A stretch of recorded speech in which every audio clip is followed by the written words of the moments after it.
Yahoo! It's Kaho! Awake for a something, ready for duty. Yahoo! Yahoo! Yahoo!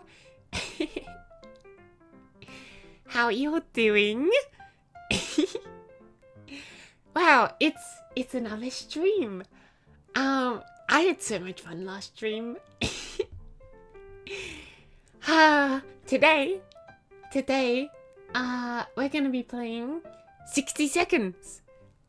Specifically 60 Seconds Reatomized, which is basically the same game, but with a couple extras in it and a couple of just convenient updates to it. So yeah, that's what we're gonna be doing today. Fear not, because soup is on its way. Yahoo! Yeah, and so I'm kind of excited because yesterday we played a little bit of mini motorways. That was pretty fun, but it did sort of get a little bit samey after a while. Maybe that's just because I wasn't doing any of the challenges.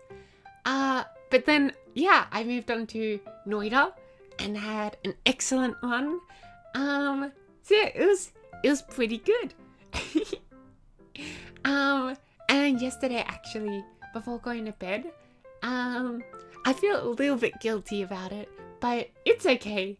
I actually, whatchamacallit, I finished the anime I was watching.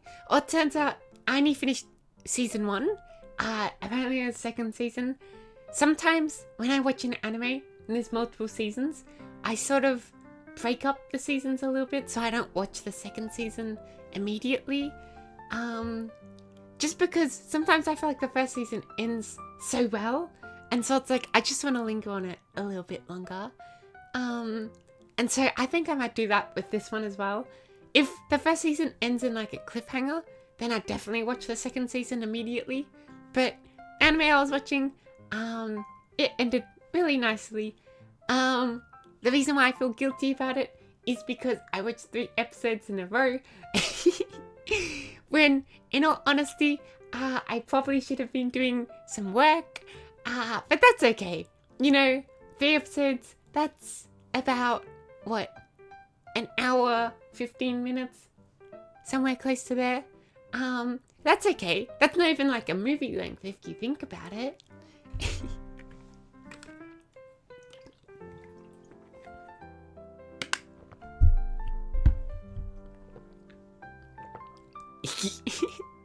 I just took the biggest gulp of water ever. But yeah, no, that was super fun. And I did actually end up going to bed a little bit late because of it. But it's fine. I still got a lot of sleep, and I slept in a little bit. I do wake up usually about an hour before streams. So I don't actually need the full hour.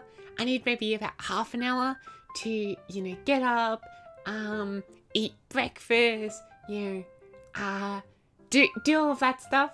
I'll get ready, prepare everything. Yeah. So yeah. I slept in a little bit this morning. But that's okay. I don't feel any amount of guilt. Nuh-uh.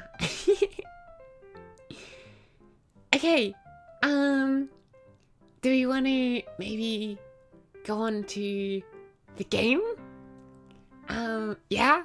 This game, I'm hoping, for anyone that watched the Noida stream, that one went a little bit awkwardly because, when I went to go share my screen, the game crashed.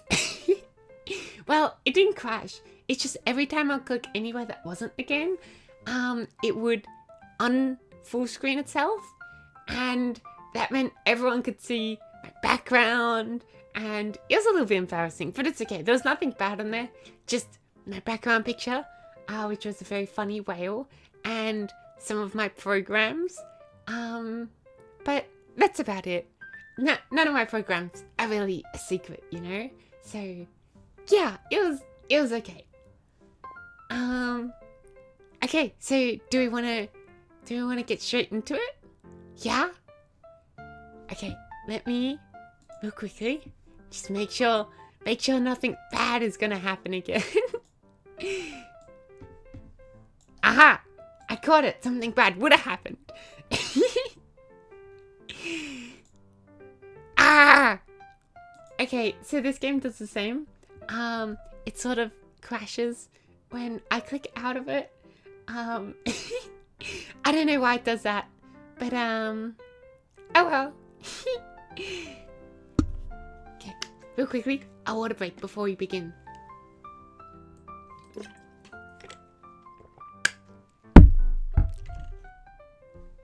Okay. Yahoo! You got to see my background again. I know, it's very cool. It's very special. Okay, now let's see. Sound? I don't have it on right now. There we go. Okay, now, whoops. Now let's see if sound is working. Can you guys hear all this? I think you can. It's telling me you can. Okay, let's just start, yeah? So I actually, I have never played this game myself, but I've watched a friend play it once, so I know the basic idea. I know what sort of things are good and what things are bad. But yeah, let's get straight into it. Hey? Oh, is Apocalypse the full experience? Tutorial? Challenge? Survival? And scavenge? No survival included. Perfect your post-apocalyptic skills and unlock fancy rewards in these special challenging adventures. Oh. I think I might just go with Apocalypse. Do we need a tutorial? I don't think we need a tutorial. I think the game explains itself quite well. So, let's go straight into the Apocalypse. Yeah? Oh, who do we want to play as, Ted or Dolores? I think it's kind of funny if we play as Ted. And do we want to play Little Boy? Fat Man? Or Sarbomb? Okay, so my exploration time changes between them. What else changes? I got some junk in my shelter. I got a work briefcase as my packed suitcase. I don't know what that means. Health issues common, fragile equipment average. Okay, so this is just average. This is the normal difficulty. It's not made to be easier. It's not made to be harder. Yeah, I think I might play Fat Man and Ted. Okay, let's do this.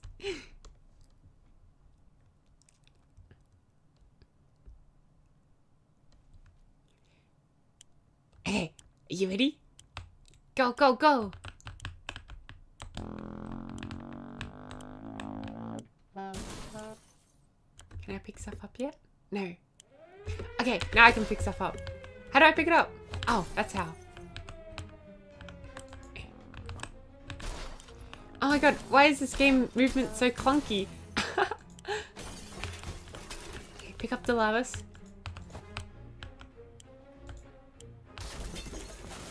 Take my kids with me. And head back to the shelter. Okay, take the other kid with me. And the water.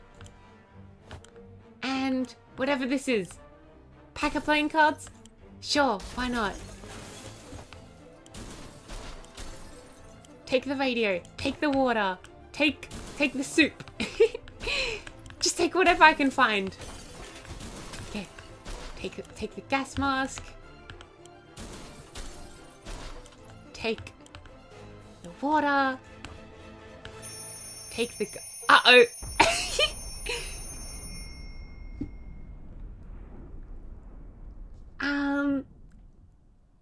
Well...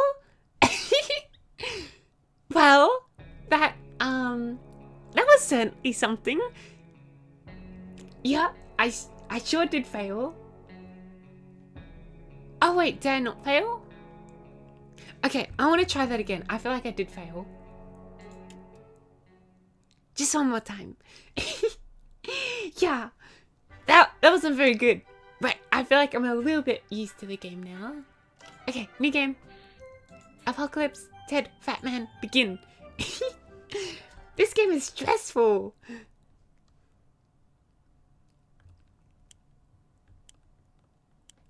Okay.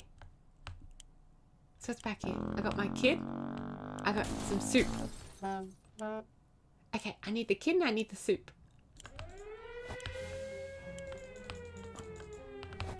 Go, go, go, go! Go! To the exit, to the exit! I'm gonna take the rifle. I'm gonna take the axe. Back to the exit. Soup, soup, soup, water! Just take whatever I can. What's this? A suitcase? A lighter? Sure, why not? Oh wait, no, that was a pack of cards, wasn't it? Take my kid with me. Take the gas mask. Okay, I like this approach. Just taking whatever I can find.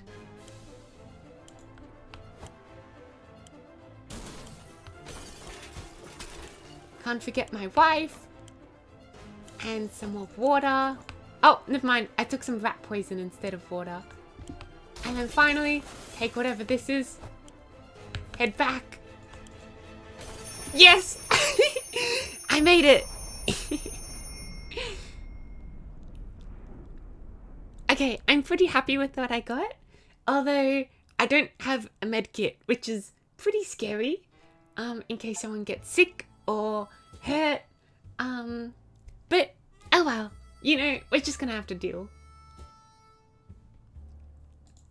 Okay. All of us made it to the shelter just a second before the blast. That is true. It was a close one. As long as we're all together, we can make it work down here. We remember hearing canned soup is healthier for you. Yes, it is. Soup is on its way. Our shelter used to be fully stocked, but somehow we always found a better way to use stock supplies instead of leaving them for an emergency.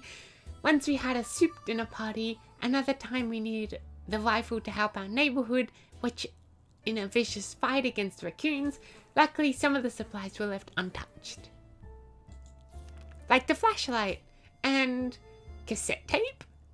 Good thing we grabbed that suitcase. What we found inside will definitely prove useful. And our shelves are full of cans. We'll eat from cans, we'll sleep on cans, we'll even talk to the cans. Some of us already do. There's just barely enough water for everyone. We will have to start to ration it strictly. This is the best stock shelter we've ever had. We've never seen another one, but we're sure this is a good amount of supplies. I'm sure it is too.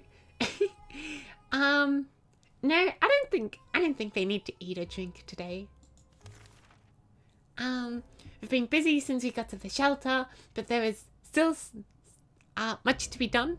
Like trimming that shrubbery in our yard. That's definitely something we want to do when we get out of here.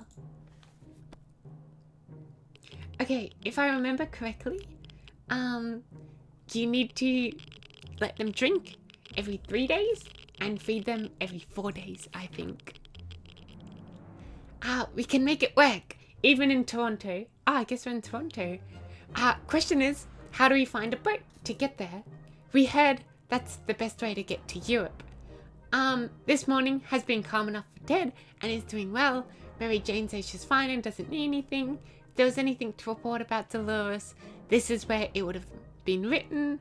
Like the good scout he is, Timmy is making the best out of the situation. He even seems cheerful. Oh. No super water. Our neighborhood is still like highly radioactive. Trips to the surface are a big risk to our health right now. Should we start preparing for an expedition tomorrow? Maybe not. Seems like a bad idea. We'll wait it out a little bit longer.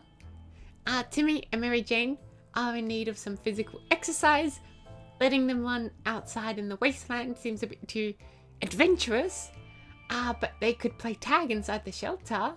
It's not like we have any expensive vases or antique dishes down here to be broken. Should we let the kids play? I'm a bit scared they're gonna break something though. But if I don't, they're gonna go a bit insane. I'm sorry, kids. I'm sorry.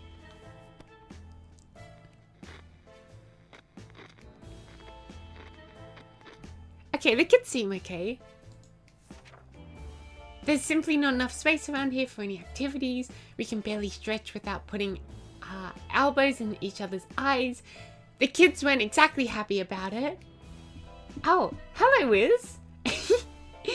Welcome. This is, if you've ever heard of it, 60 seconds. You're not too late. I've only been playing for about 5 minutes now. I had a little bit of a chat at the start of the stream. So no, you're not too late. Yeah. Do you know much about 60 seconds?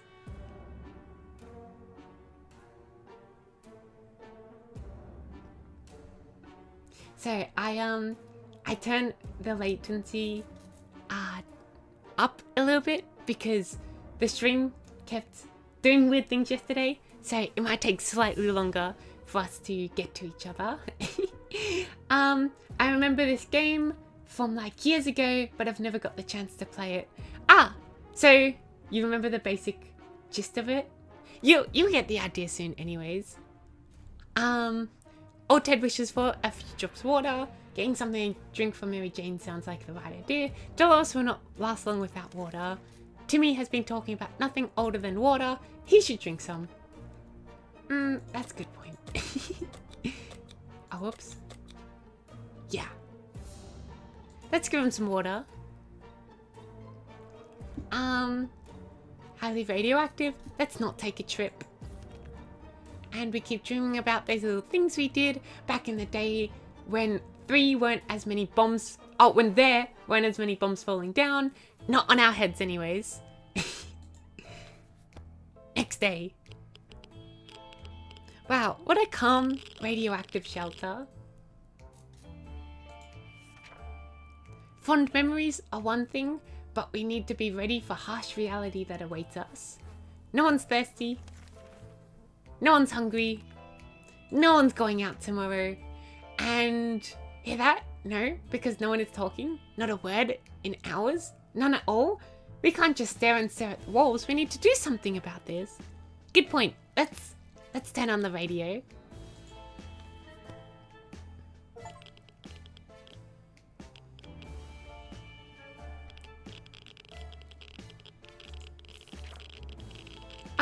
How fortunate. We took the radio with us. We can probably listen to some music. They still play music out there, don't they? Ted is fine. It's impressive how Mary Jane is handling the situation. Today was relatively calm for Dolores. Like the scout he is to me, he's making the best out of a bad situation. No supplies. No adventuring. Every new smell attacks our noses in this little shelter instantly. There isn't much we can miss, so when a single brick fell out of the wall, revealing a tight opening, our senses were immediately invaded by a terrible stench. We should probably check that hole out and see what the source of that smell is. I agree. We do have a gas mask after all.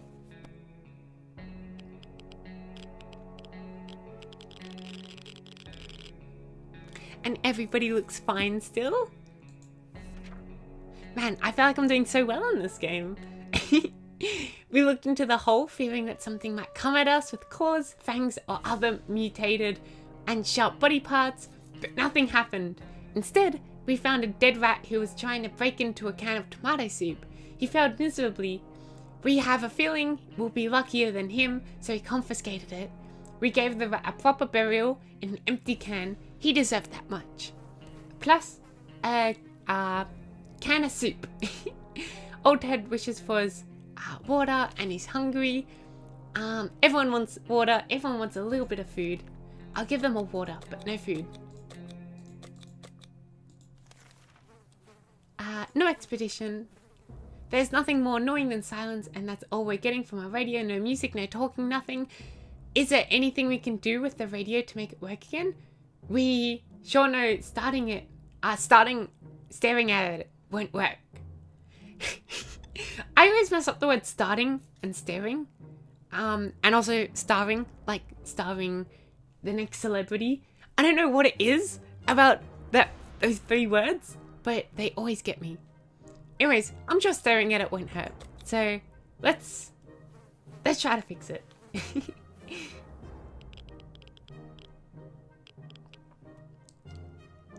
And the radio's okay. Not broken at all. Maybe it's just a font. Maybe. Although usually I feel like I've read worse like font or like handwriting from other people. It's just some words always get me. I saw the word superfluous the other day and I was so I don't know how to put it. I just couldn't see the word. I was like super fluous. And then eventually I was like, oh, superfluous. Everyone is hungry. Everyone is thirsty. Okay, maybe I give them a little bit of food now. I'm sorry, they're no longer thirsty, but they're all hungry. Expedition. No, we'll wait a little bit longer. We stumbled upon a weird signal when changing radio frequencies. We're pretty sure that behind layers of terrible static and screams, we should hear a voice! Sorry, I don't know why it's in capitals. A voice speaking in a foreign language. Oh dear, what if it's a Soviet? We should probably listen to it, but what about the children? The children will be fine. They won't understand anyways.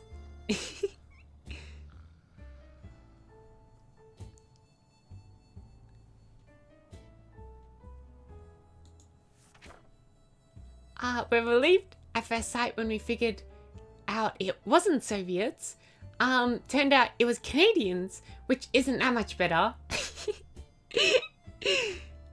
The voices are getting louder. Uh-oh. By the way, I think they're in Canada right now because it said they're in Toronto. And I think they're trying to get to Europe because I guess Europe wasn't hit with bombs. Either way, they're foreigners and we couldn't understand what they were saying. Not a word. How disappointing. No one is hungry. No one is thirsty.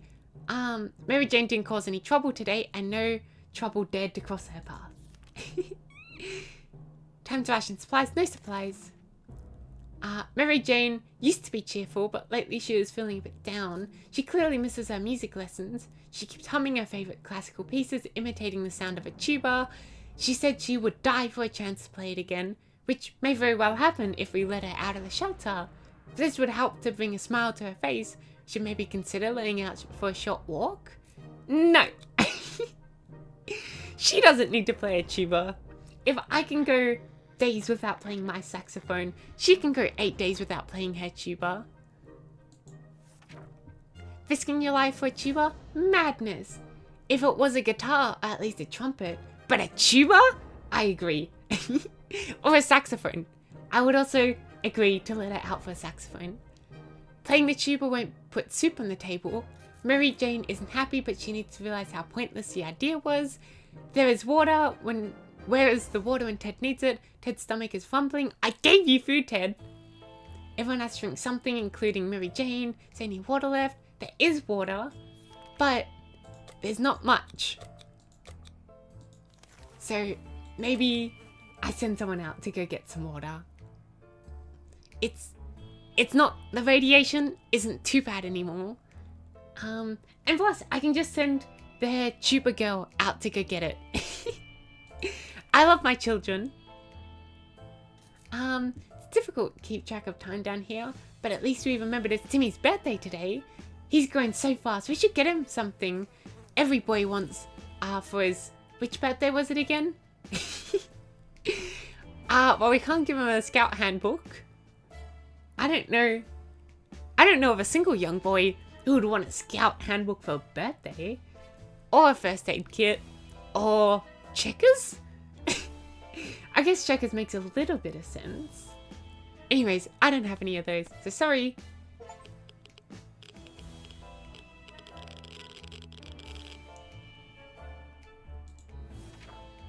Time to grow up. Timmy ain't in Kansas anymore, and Santa doesn't exist. Ted is hungry for some reason. But none of them are thirsty. Maybe I feed Ted just a little bit. Wait, can't I take... Oh, okay. Who can take the most? Oh well, I'm gonna send Mary Jane out with... the axe? Seems a little bit risky, really. Yeah. Okay. Hopefully no one attacks her. Uh-oh. Whoops. Internet? Is it working? I think it's working again. That's a little bit concerning. But no, I think it's working again. I know what happened to my internet. But I'm gonna send her out with the gas mask.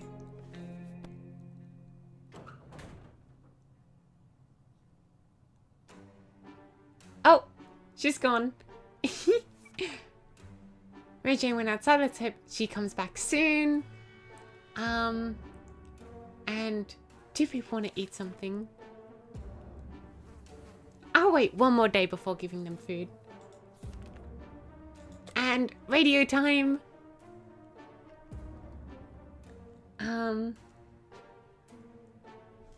Okay, hold on. Why am I getting a warning from... Ow, I'm sure it's fine. My streaming software is being a little bit funny right now. Maybe I should double check that it's working. It's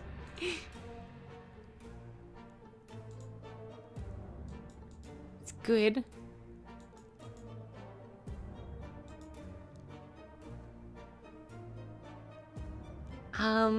It says it's working.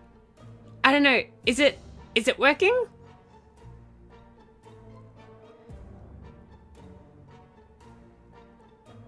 I keep getting a warning on my streaming software.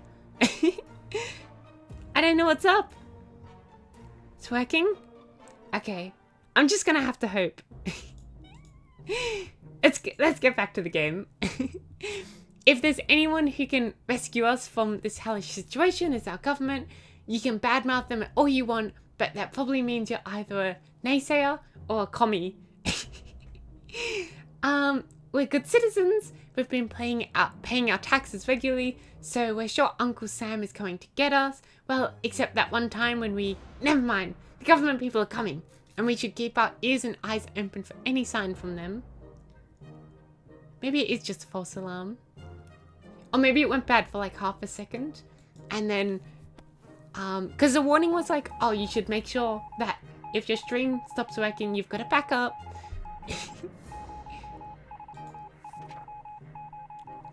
Is that Morse code? I don't understand Morse code. Good news, the government made a radio broadcast about extracting survivors from our area. The announcer asked everyone listening to wait a while longer and expected further communication in a few days. We'll be out of here soon. Delawes would really love to eat something. Timmy should eat something. And they all want water. That's okay.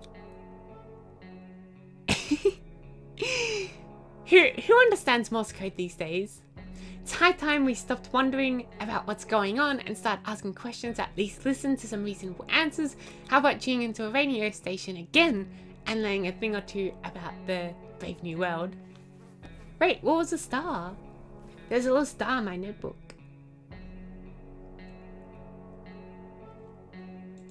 Okay, I'm almost out of water. What's next?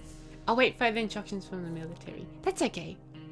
We were able to get a weak signal and tap into the government's emergency announcement service.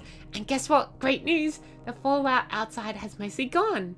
Should be much safer to travel on the surface now. Ah, well, good thing I already sent out my own kid. No supplies. The wasteland is full of surprises, like this man on the other side of our door, knocking and claiming that he's willing to offer a lot for decent ammunition. Shall we trade? Whoops, I don't have ammunition.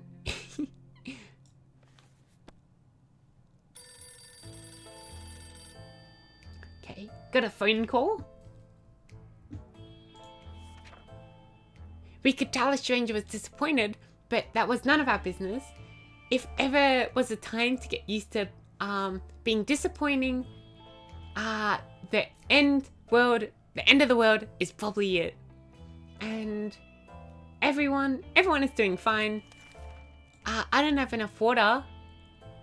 Ring ring, there we were, thinking we should never hear a telephone signal again, when suddenly a phone starts ringing from somewhere outside.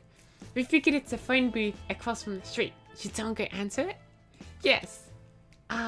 Dolores should go answer it. 'Cause why not?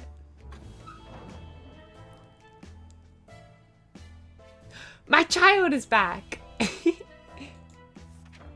Okay, when we answered the phone, we could clearly hear gasp of relief from the caller that introduced himself as Fivers from a nearby town of Hill Valley.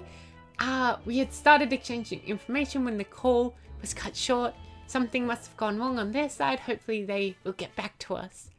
Nothing made us happier than the sight of Mary Jane returning to the shelter. As the educated and cultured people we are, we've obviously visited the local theatre in the past. Don't bring back soup, bring back water. We're proud to admit that we only fell asleep once during one of those two plays we've ever seen. Either way, we had no problems finding the building, and we decided to check it out for supplies. We half expected the theatre cafeteria to be in a sorry state. Surprisingly, the atomic blast spared most of it, and we were able to admire their selection of foods. It was very vivid, small, medium, or large cans of tomato soup. We felt large cans were meant for us. We had some fun playing around with different theatre props and outfits. We didn't look especially fabulous in any of them, but we took a padlock from one of the boxes as a souvenir. This last expedition got us thinking maybe we could just drive away from this nightmare somehow. Of course, most of the automobiles available are completely burnt out, but if we find a solid base and scavenge enough parts, perhaps we could build a vehicle of our own? I don't know if you know how to do. I feel like that's quite the task. We'd better keep an eye out for those on future expeditions. Ted's stomach is rumbling. All Ted wishes for a few drops of water. People are quite hungry, but I don't have much water. That's a bit of a problem. I suppose Ted is gonna have to take the water today. And we should do an expedition. We're about to go to sleep when we heard some scratching from the door. First it sounded like an angry rat trying to eat the damn thing. We soon discovered it was something much worse. Someone is on the other side of the door trying to pry it open. We need to act. Axe or padlock? Axe time!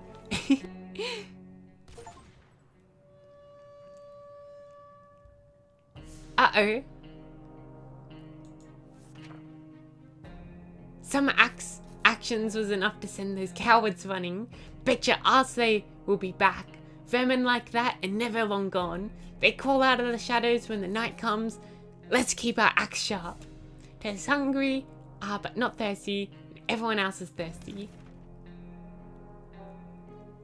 Oh, I'm sorry, Timmy, but you might... Here we go. Why don't you go outside, Timmy? And get us some water. Yeah? How about that, Timmy?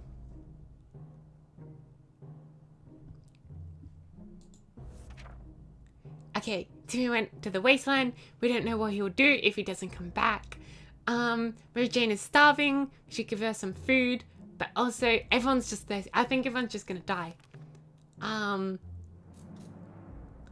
If he doesn't eat today, it might end really badly. Ted can eat.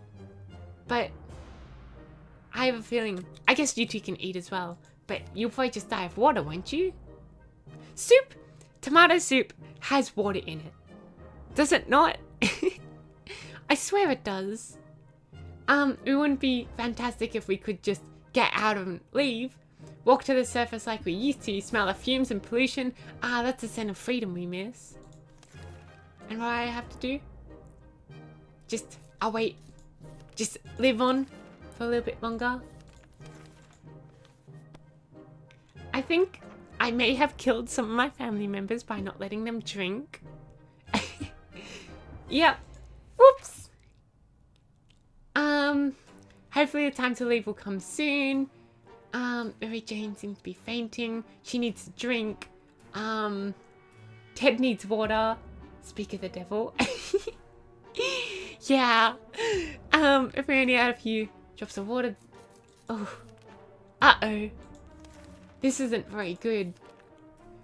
We got scared a little bit today when all of a sudden our map just fell off the wall. Maybe our shelter's haunted? When the map found out, it revealed some sort of safe behind it. We don't remember installing it, but we could probably crack it. Well, we technically have all the time in the world to do it. Should we try? Hell yeah. Crack that safe. Oh. What happened to my daughter? Okay, so I got a med kit. Not sure how or why the map just decided to fall off the wall, but we're lucky that it happened. Inside the dusty safe we found some supplies. Ted is hungry. He needs to drink right now. And Mary Jane got really mad because she's not getting any water either. So she stormed down to the wasteland shouting over her shoulder that we'll regret this and that she's getting her water one day or another. Uh-oh. Oh, and I don't have water for this either. I think I might die. Today we've met a bunch of people deserting what look like a Halloween doctor outfits. They claim to be a field hospital, moving from place to place and attempting to help those hurt by the hazards of the wasteland. Problem is, some of their supplies got eaten by something that looked like a Sasquatch. They're asking us if we have any space in our hydrogen peroxide. Oh, any spare hydrogen peroxide. Sorry. I wish we did. How am I still alive? Where's the scam? The Novan real doctors?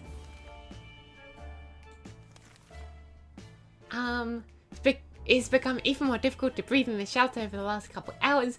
We suspect there is something wrong with the ventilation. Maybe it got stuck somehow? Somehow. But how? We need to investigate. I don't know why I would use bug spray to investigate. Okay, there we go.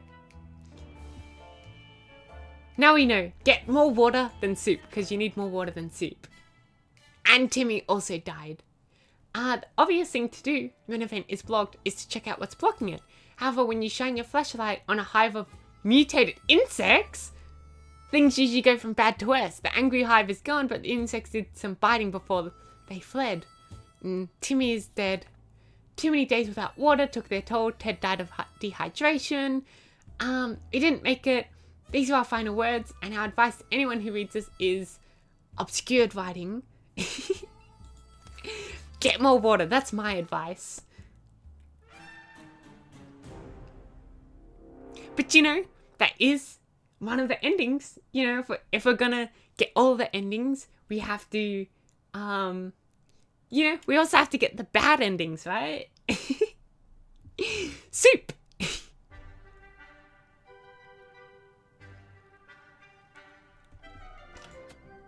Okay, let's go again, and maybe this time not die horribly of horrible dehydration or you know, anything like that, shining a light into mutated insects.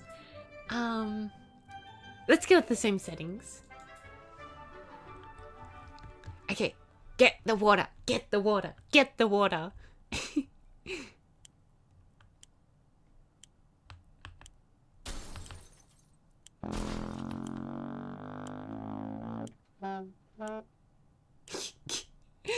Good playing, Mary Jane. Get the water. Get the water. Get the water.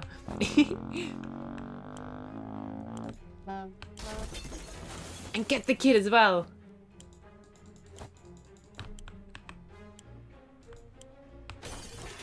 And maybe even get the other kid.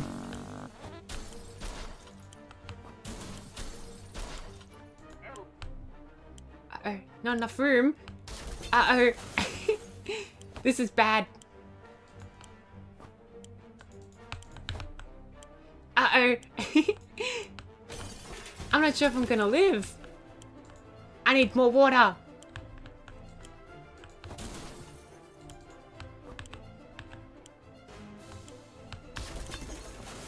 Maybe a chessboard or checkers board, can of soup, bullets, and into the shelter. Exactly. It's Jane's fault for not finding any water.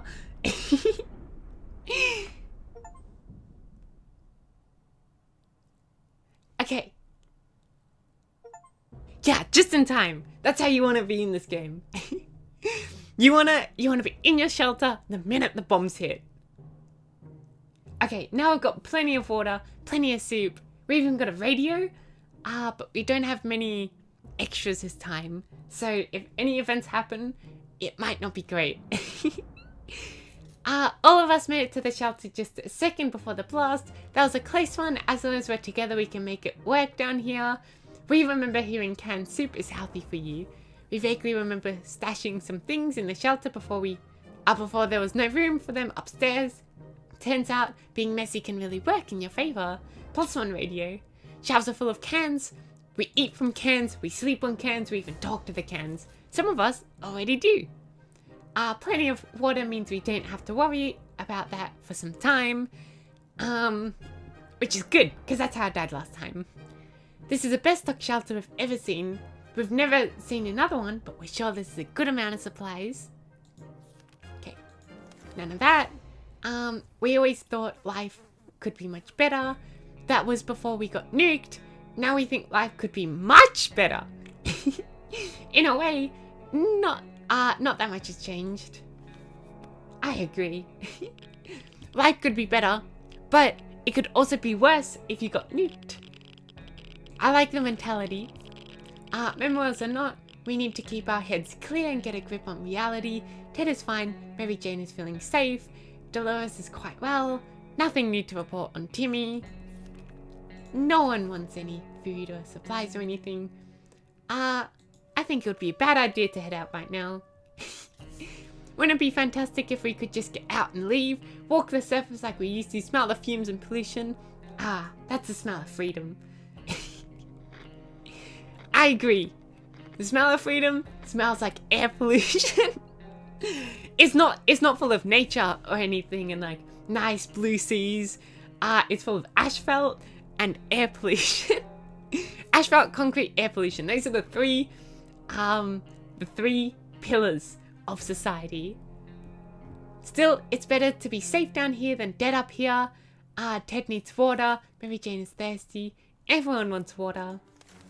I might leave another day for the water. And no one wants to go up there. If there's one person we truly miss, it's our great Uncle Terry. He used to tell brilliant stories about turtles, elephants, and wizards. It would be so reassuring to hear one of those stories again, and yet we don't even have a photo of him, just memories. Oh well. What time did you have to wake up, Wiz? Didn't you say it's quite early for you this morning?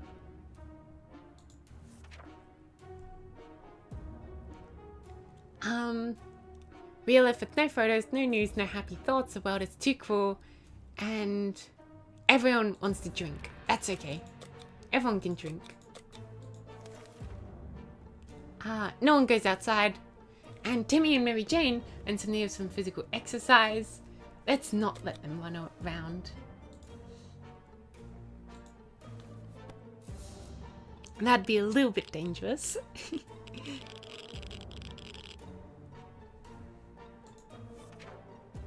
Playing tag, what a ridiculous idea. This is the apocalypse we're talking about. It's a cruel world. Your every step is a matter of life or death. Yeah, you can't be wasting energy in the apocalypse. This is neither the time nor the place for silly games. How about playing something useful, like Hunt the Roach? Hunt the Roach sounds like a fun game. No scavenging.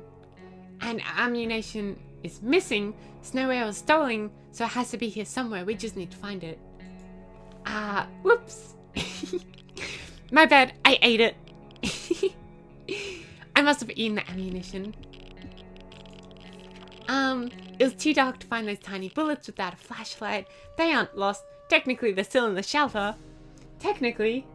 You know, because I'm in the shelter. No one's complaining. But they're gonna start getting hungry soon, right? No one goes outside today. And this joyful time, in a sea of grief, it's Timmy's birthday. Just like last year, we waited until the last moment to give him a present. But this time, our options are limited to whatever we can find in the shelter. What are we giving him this year? Some checkers.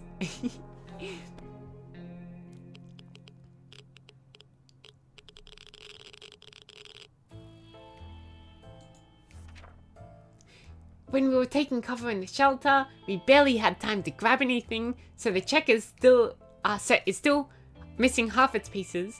Still seems she can play with one half, since Timmy's been enjoying himself. They're all quite thirsty, and their stomachs are hungry. Yeah, everyone should drink and eat. No one should go outside right now. And let's do something today. Something fun. If we don't, we might snap. Let's not break the radio. Let's break the checkerboard. Timmy's checkerboard. Oh, and it didn't break. A game of checkers, a cup of coffee, and a newspaper is all a 1950s man needs. There's no coffee down here, and the paper boy probably got blown up. Yay, checkers! Exactly. You gotta be happy that you at least have the checkers. We'd planned to go to Niagara Falls and see those beautiful waterfalls. Never expected to get a waterfall of our very own in our shelter. Right now, seems that half dozen pipes burst, and all that water's pouring right now into our bunker. We need to save our supplies. Yeah, save the radio.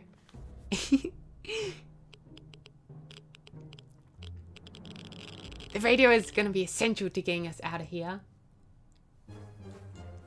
Okay, thank God nothing else broke.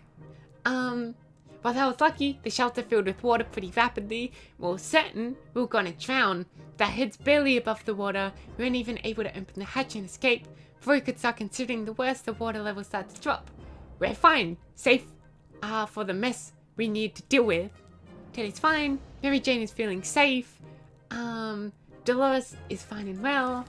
And Timmy is on his best behavior. Good Timmy. What a good boy. No one should go outside right now. And it's high time we stop wondering about what's going on and start asking questions. At least listening to some reasonable answers. So how about tuning to a radio station and learning a thing or two about the brave new world? Maybe the military would contact us again? Okay, no Morse code this time. We were able to get a weak signal and tap into the government's emergency announcement service. Guess what? Great news! The fallout outside has mostly gone. Should be much safer to travel to the surface now. Everyone wants water. And for some reason, the kids are kind of hungry. Should I give them water? I guess I do have plenty of water. It seems awfully quiet outside. Maybe it's safe, maybe it's not. We won't know until we go outside. Should we go outside? We don't need much just yet. Boredom and silence are overwhelming. Too bad we don't have a TV. Maybe we could take advantage of some of our supplies and pretend they're props at a movie set. I think using an axe as a prop is bound to get someone hurt. I don't think it's a very good idea. You never know unless you give it a shot. I'm a little bit scared. Ted and Mary Jane seem let down, but we have more important things to do right now. Like the fact that some people are hungry.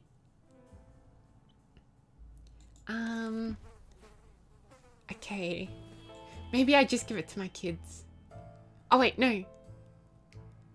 Hold on, not everyone is hungry. Maybe just Timmy? Maybe I send Timmy out tomorrow? Or do I send Ted out? Maybe Ted would be a little bit better at expeditioning. Sure, let's send Ted out. Mutated rodents are attacking our supplies. We're not sure if they're rats, feral bunnies, or just mutated hamsters. All the options are pretty grim. We could spare ammunition or something else to get rid of every one of these pests. Let's attack them with the axe. And let's hope we don't break the axe.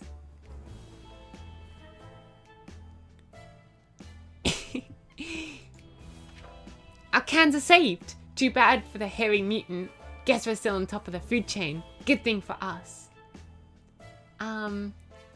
Okay, people are starting to get hungry as well. And Ted go outside with the axe. Bye-bye, Ted. Which I guess Ted is technically me, isn't he? Oh well. Ted left for the surface. Hope we'll be back soon. And people want water and food. Okay.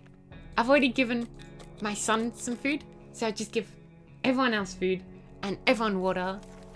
And people are starting to get worried this might have an adverse effect on Timmy's education. He could read more. Up there, he at least consumed a comic book or two a week. Now there's nothing. We need to give him something to read. Yeah, let's read checkerboards.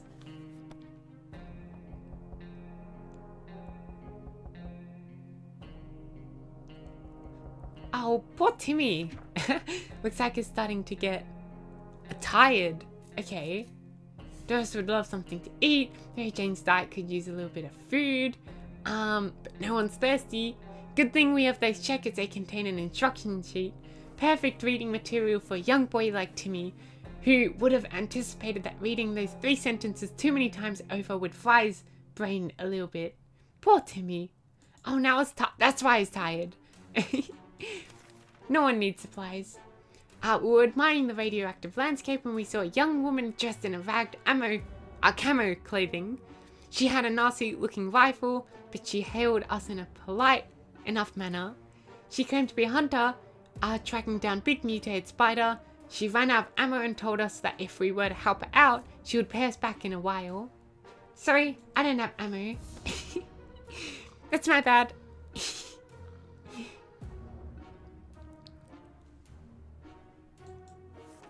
Okay, an armed person who murders things for a living?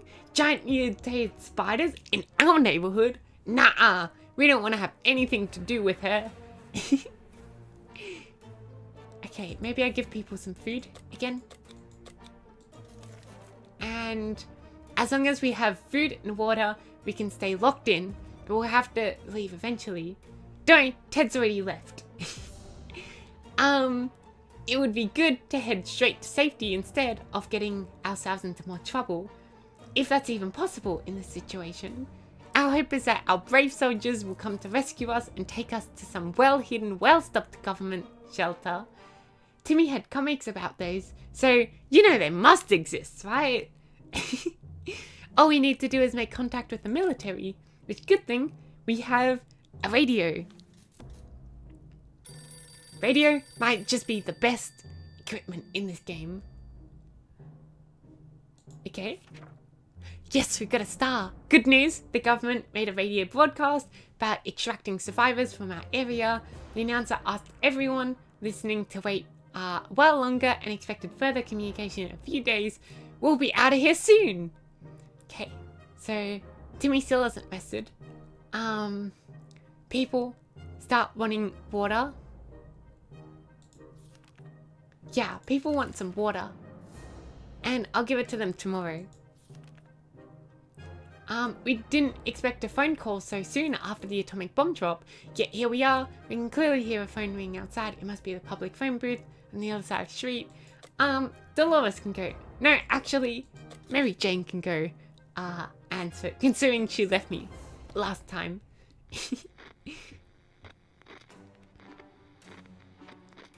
Okay, she's back and she looks pretty healthy. When we answered the phone, we could clearly hear a gasp of relief from the caller. They introduced themselves as survivors from a nearby town of Hill Valley. We had started exchanging information when the call was cut short. Something must have gone wrong on their side. We hope they will get back to us. Oh my god, we need to give them water now! Okay, let's give everyone some water.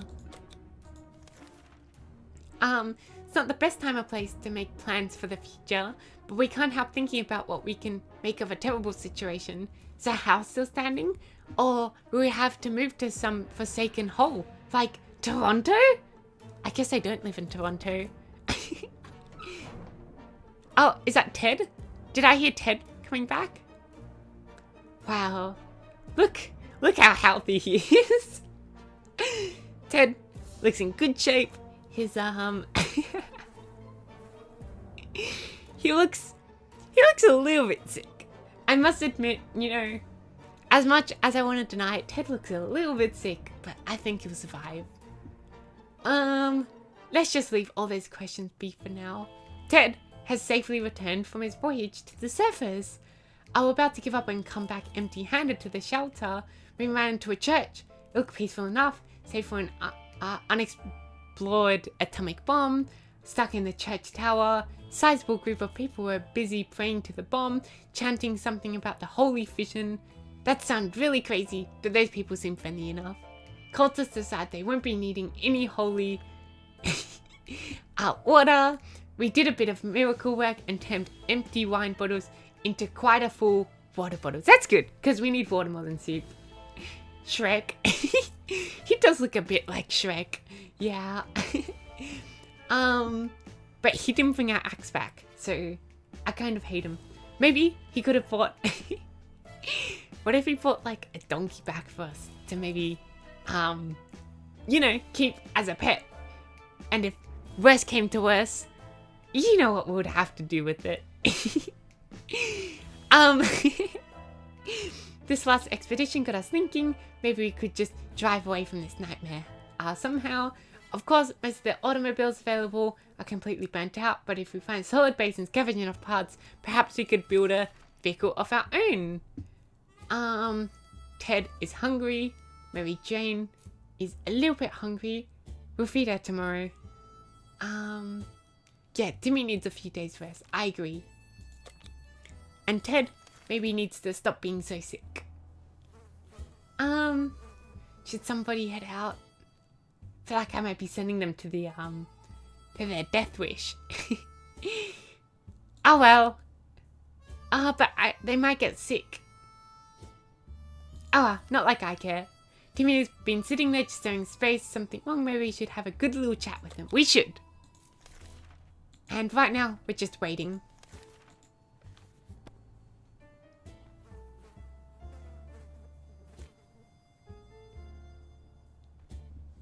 Okay, what did Timmy have to say? Even a word or two may be enough to brighten someone's mood. Timmy seems to be doing better now. Ted is hungry. Uh-oh. Uh-oh. Hello? Whoops. Why did it do that?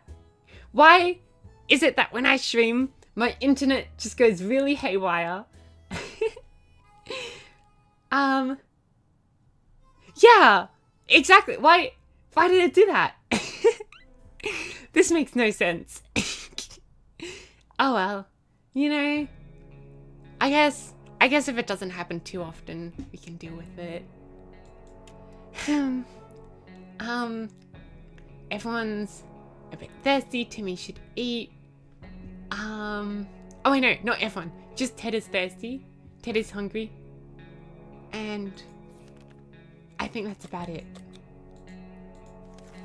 Okay. We'll send Mary Jane out with nothing, I guess. Seems a bit... We don't have much to give her.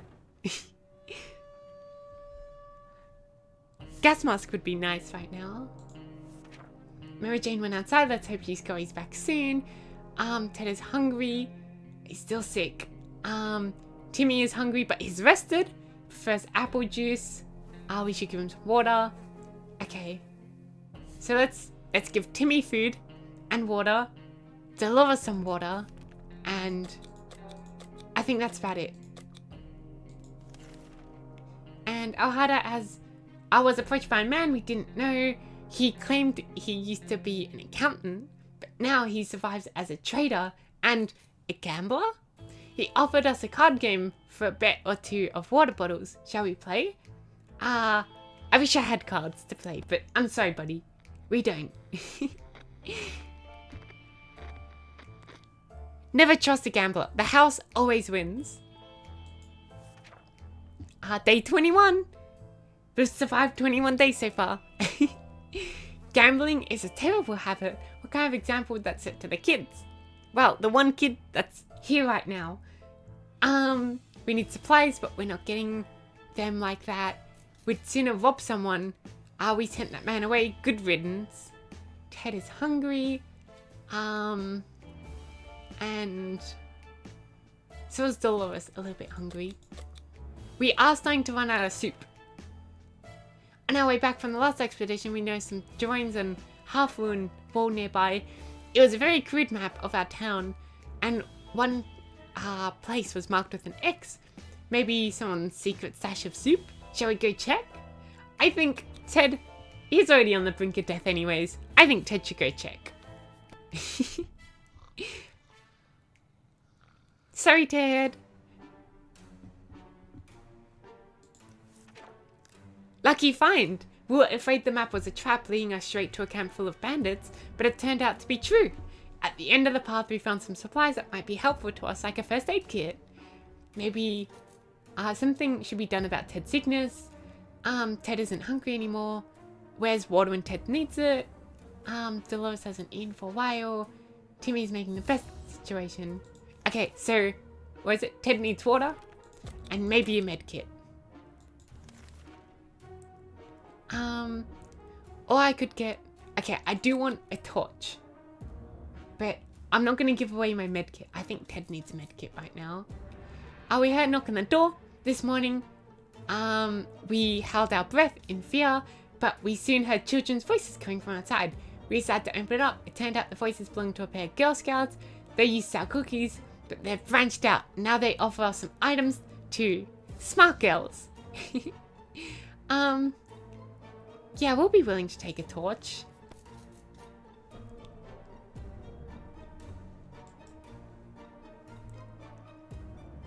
Okay, Ted is doing fine now. That's good. The trade was successful. The girls were very kind and their prices were more than fair, so we gladly accepted their offer. How very clever of them to keep their business alive even after the apocalypse. We're quite impressed. Dolores hasn't eaten for a while. Ted recovers from a sickness and he isn't thirsty. So Dolores wants food and water. And Timmy wants food and water as well. Okay. We still have quite a bit of food and water, so we can spare. As we were considering alternatives to the canned soup diet, sudden knock at the door broke our line of thought. Turned out we were visited by a band of survivors who were in pretty bad shape. All they wanted was to get something to drink, a bite to eat, at least clean bandages and medicine to attend to their wounds. Sorry buds, but I need that more. Just don't hurt us. Is Mary Jane gonna come back home?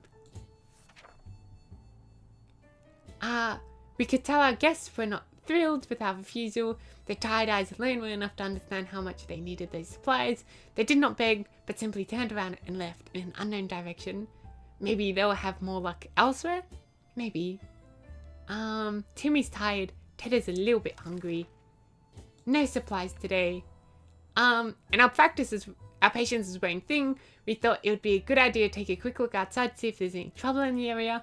So we're about to step out, a pair of animal eyes flashed in the darkness, and their owner started growling in a most terrifying way. We only had moments to decide what to do. And we're going to use our flashlight. We're going to shine it in their eyes. Okay. The radio sounds are good. We decided to check out what's coming for us with our flashlight. Guess what? It was a doggo. The poor thing seemed tired, so we let it stay with us for the night. Next morning, we opened the door to let it out. It doesn't return. Hopefully, it will come back later. Ted is hungry and wants water. Okay, that's fine. And we don't have a map, unfortunately. Today, the music from the radio stopped abruptly, and instead, we got to listen to a transmission from the army. We were almost halfway to the door. We started thinking about evacuation, but it turns out there's something we need to do first.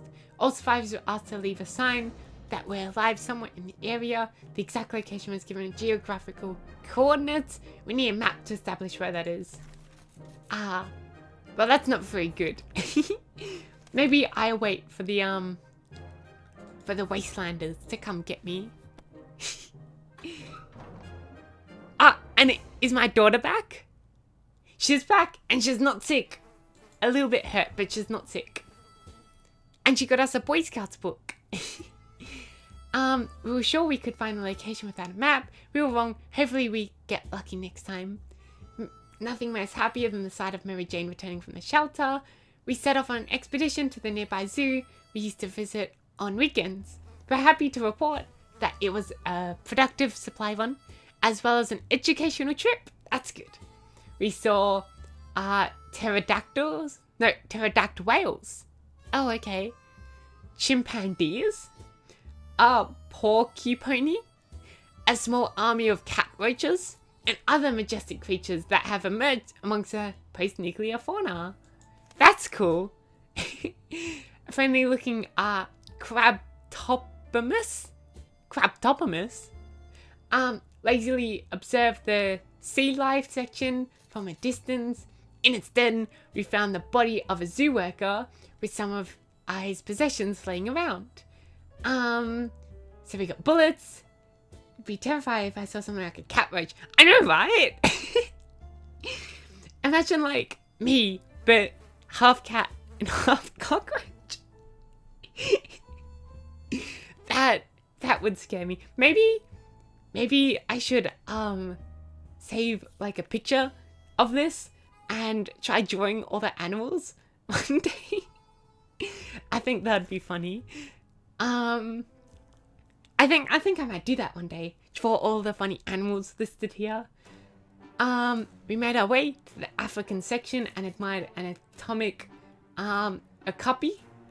We're not sure if it's mutated or not. It already looked weird as hell before. We scared off a group of them and found something stashed at the back of the enclosure, which is a Boy Scouts book. We window shopped nearby parking lots for a vehicle that wasn't completely burnt out. Unfortunately, we found nothing of value. Maybe future expeditions will be a bit more lucky. Mary Jane is hungry. Dolores is thirsty. And Timmy is thirsty. Okay. I think we need a bit more supplies though. So I think I might send someone out again. Timmy can do it. Timmy can go to the wasteland. This morning we were surprised to find a letter on our doorstep. It was not signed and it contained a location and time for a meeting tonight. And a few sentences. It said things like, we're friendly, come unarmed, send one person. We have no idea who could have sent that, but we're guessing this is our chance to find out. Are we sending someone? Who do we send? Who do we sacrifice? I'm gonna send the lava over. Yeah. Yeah, okay.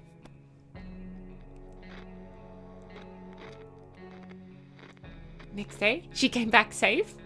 That's good. The meeting was organized by twin siblings, brother and a sister, who took it upon themselves to scout the remains of the city, looking for trustworthy and decent people. They seemed honest about their intentions, and we're more than happy to meet them again. They said they know where to find us, and they're going to contact us if they need some help. Mary Jane is quite hungry. We should get Mary Jane something to drink. Dolores is no longer thirsty. Dolores would really love something to eat. Timmy is no longer thirsty. Ted is not complaining today, at least not very much. Okay. So, no one really needs... Maybe Dolores could have some food? Who do we send out? I'm gonna send out Ted with the flashlight.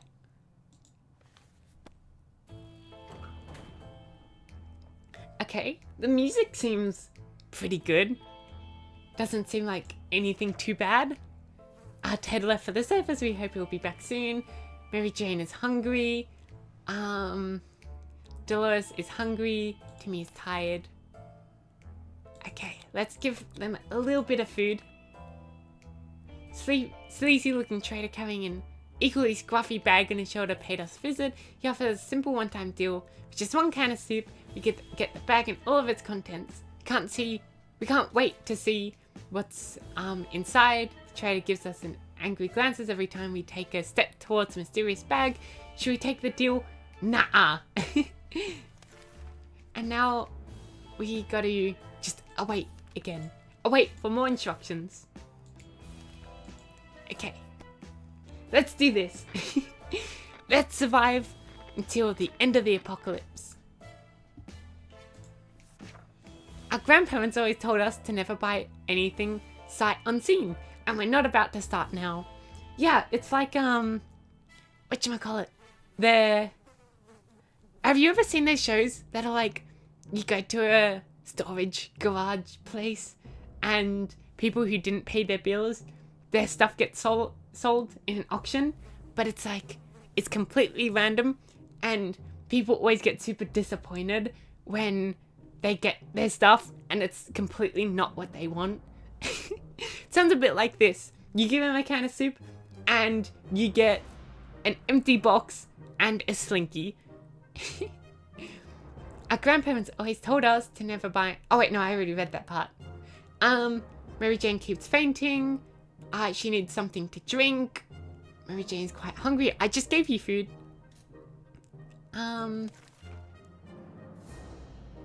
Okay, so everyone wants water. I'll give them a water. And then... Sounds like a trade for blind box. Yeah, it does. I don't know. I wouldn't trust it. Remember that time Mary Jane went out to scavenge supplies? When she got back, she had a wound on her forearm. Nothing serious, she claimed, but it looked like something had bitten her. Now that injury is looking much worse, we fear it may be infected. We'll have to clean it up. I don't know why you'd use an axe to clean it up. But unfortunately, I don't have either an axe or a med kit.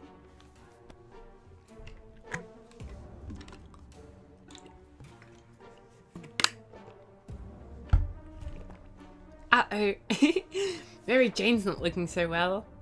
Mary Jane will be fine. It's not the first time, and it won't be the last time she's sick. She's looking a bit pale today, though. Okay, so Mary Jane is tired. She's hungry. I think I might just leave everyone to, you know, stay a little bit hungry. Yeah. And finally, we were about to take a cautious peek outside when a furry beast jumped at us. Good thing our hearts were not battered by a fat, heavy hamburger diet, because it was our dog friend, and our mutant liking to chew our bones. Good boy, seemed to be hungry. Shall we give him something? I would, because I believe he'll give me something really nice, but I don't actually have any food right now. I'm sorry, doggo.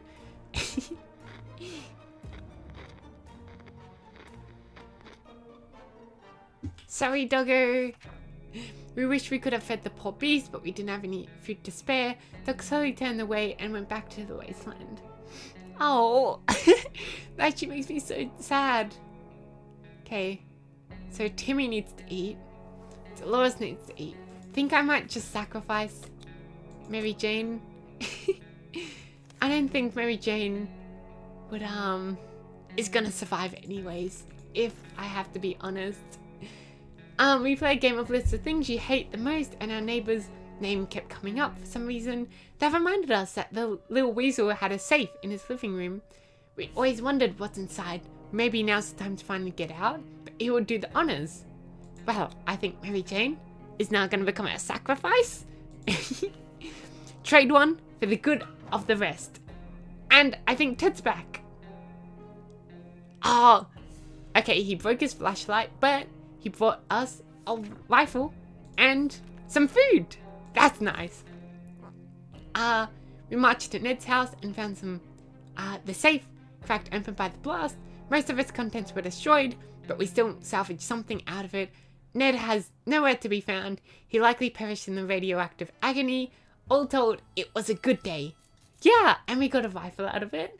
And Ted returned home safely from his voyage.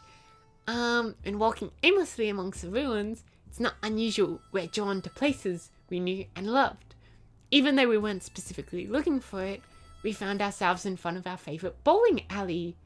The bar didn't have much to offer, some rotten salads, a bunch of burnt peanuts, and for some reason, cowboy hat. We were happy to find a secret stash of soup cans under the rubble. Why does everyone just have soup? Is that just like a thing? Everyone has a secret stash of soup cans? Despite our desperate times called for desperate measures, so we weren't surprised to see that someone placed water bottles instead of bowling pins at the end of the lane. We were sorry to ruin the setup, but we really need that water. Plus 2 water. Oh, that's so nice.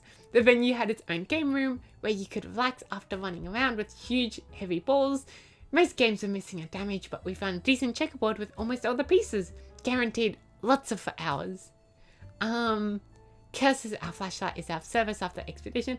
Hey, Ted, you did so well. I'm so okay with the flashlight breaking. Mary Jane is hungry and thirsty. Now we can give her some water. But I'll just give her water for now. And does anyone else need water? I know, I can leave it another day. So we'll just give Mary Jane some water. I don't think we need to expedition just yet. And Allah's expedition brought news of a vehicle park just down the street. Sure looked unique, but we never got close enough to get a good look. We're almost certain it's not a bandit trap. Perhaps we should send someone over to check it out.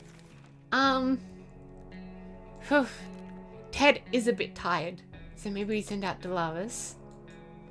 But I'm just a bit scared, because Dolores is like my diplomat right now, so if she gets attacked, that's not good. Okay. I didn't like the knocking on the door. Shocking discovery. It was a rusty tank. It was a little crispy around the edges, and it was also missing wheels and some other crucial parts. But the seats were fairly comfortable. Wouldn't it be amazing to just drive away and leave this radioactive hell behind? Ted is still tired. If he doesn't eat today, okay, so Ted has to eat and drink. Anyone else? Timmy is hungry. Terrible shape. We need to come. Okay, so Timmy and Dolores need water, and Ted needs both. Yeah. Okay. There we go. We're not certain about the situation on the surface. A trip could be risky, but we could use those supplies. Should we use the supplies? Also, what's this ink stain? Oh, it's a tank.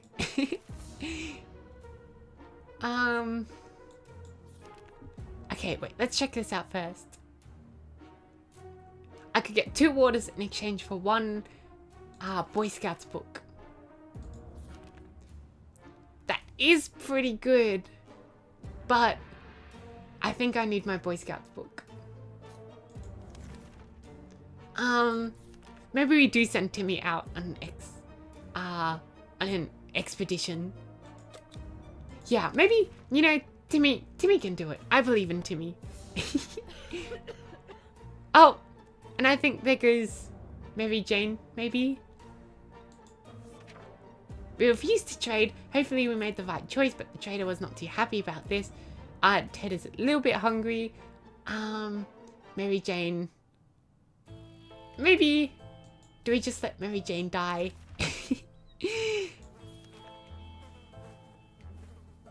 Okay, so give Timmy some food. I think that's about it. Yeah. And then I think we maybe just let Mary Jane kick the bucket. Do we want to give him anything? I think we just send him out empty-handed. Although, I guess that doesn't go too great normally. But the Boy Scouts book can, like, fix almost anything. Maybe he can take the rifle out with him. Maybe. I don't know. A kid doesn't really know how to use a rifle, though. I'm gonna leave it. But I'm a bit torn. Do we want to keep Mary Jane alive, actually? It's only a little bit of food. Okay, we'll keep her alive in case we want to send her out to do anything.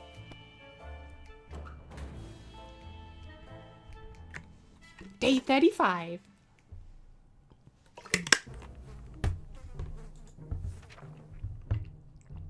Timmy went to the wasteland. We don't know what we'll do if he doesn't come back.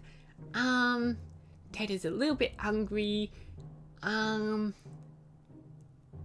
Jane is thirsty. Keep her alive. Okay, we'll keep her alive a little bit longer because today the music from the radio stopped abruptly and said we got to listen to transmission from the army again, and we need the map again. Too bad we don't have a map.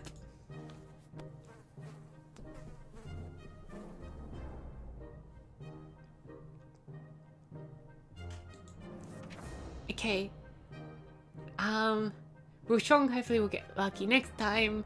Yeah, no map, unfortunately. Ted's stomach is rumbling. So Ted needs food and water. Mary Jane is fine. Dolores needs water and food. We'll give her both. Okay, siblings are back, just like they promised, and they're asking for our help. Their group is too big to fit where they currently reside, so they want to build a small camp nearby. They could really use someone with able hands and an axe to work on the house construction. I wish I could help, but I don't have an axe right now. Yeah, whoops. I think I had an axe at the start of the run, but no axe anymore. We apologize for not being able to help them. Maybe we can find an axe soon and join the fun. Ted is hungry. Okay, no rations today. Did someone eat my soup? When conducting our daily supply count, we've noted that a soup can was missing. We're absolutely sure it was just yesterday. That can only mean one thing. We have a soup thief among us. Now we just need to figure out who the culprit is. I think Mary Jane might run away if I blame her, but I'm a bit scared of blaming anyone else but Mary Jane. So, sorry Mary Jane.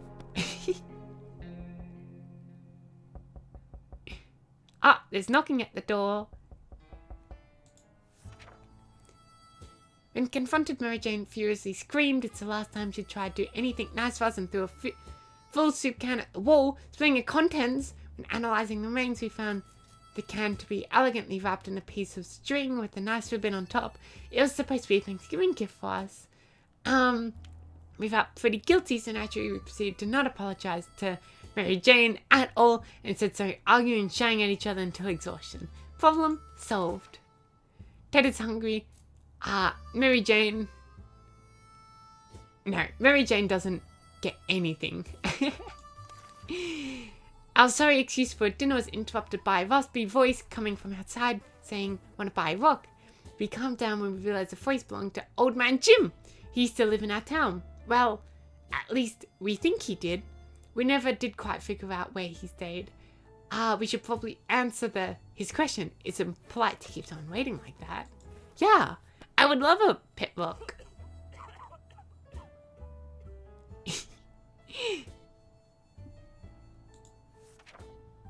Okay, I don't have much soup left now because of Mary Jane. But we can send her out. Okay, we'll get to that later. We opened the door and greeted the old man with a smile. He was eager to show his bag filled with rich choice of rocks and convinced us to take one for free for good old time's sake. We agreed, carefully chose the best looking rock, and the man left. We can't complain, it's a good rock, especially... really, also, he claimed it brings luck. We'll see about that. So Ted wants both. And Dolores wants water. Okay. Nothing for Mary Jane. Ted and Mary Jane have been butting heads lately. Today gone to an argument about movie characters. Specifically, who would win in Ultimate Battle? Snow White, Seven Dwarfs, or a group of wasted bandits?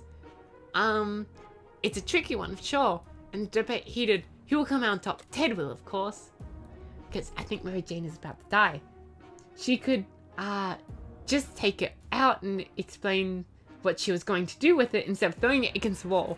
Yeah, you mean the soup fight? I don't know. Yeah, it was a pretty aggressive thing to do with the soup. I'm not very happy with it.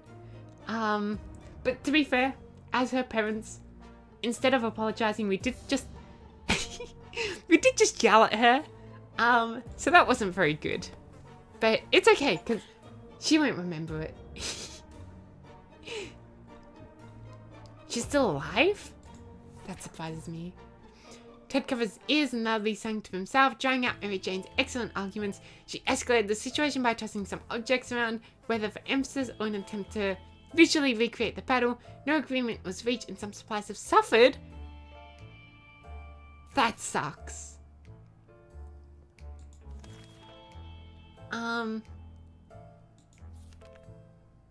Should we give Mary Jane water? I don't think we should give her water.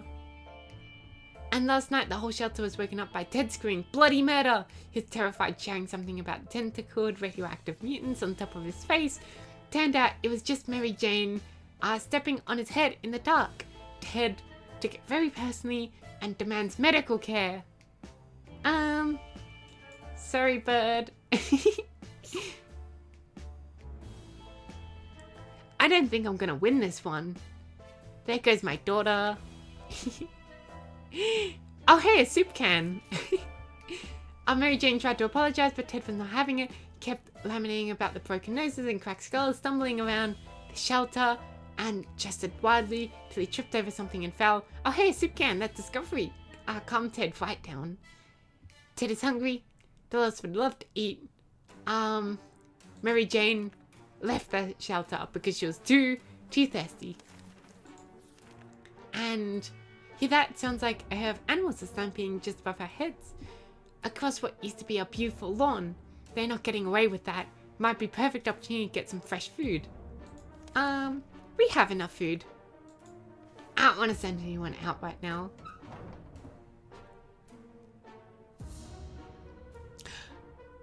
Timmy's back. Hello, Timmy. A hunting excursion was way too risky.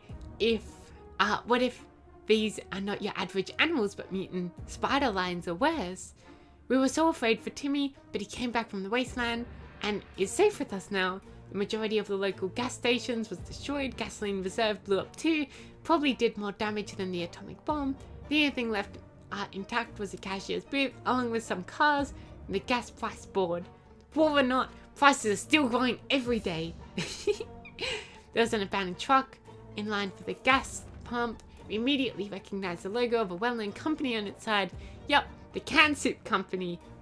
Totally. It wouldn't be British Petroleum or anything. No. It was the Can Soup Company. a few drops of water, a few water bottles were scattered around in the cashier's booth. None of the explosions damaged them, though. It is funny how the pipe's shadow got burned into the wall. +1 water. One of the cars had a map inside. After pursuing the chart, we noticed a label read, "Time machine hidden here. A big red X marks the spot."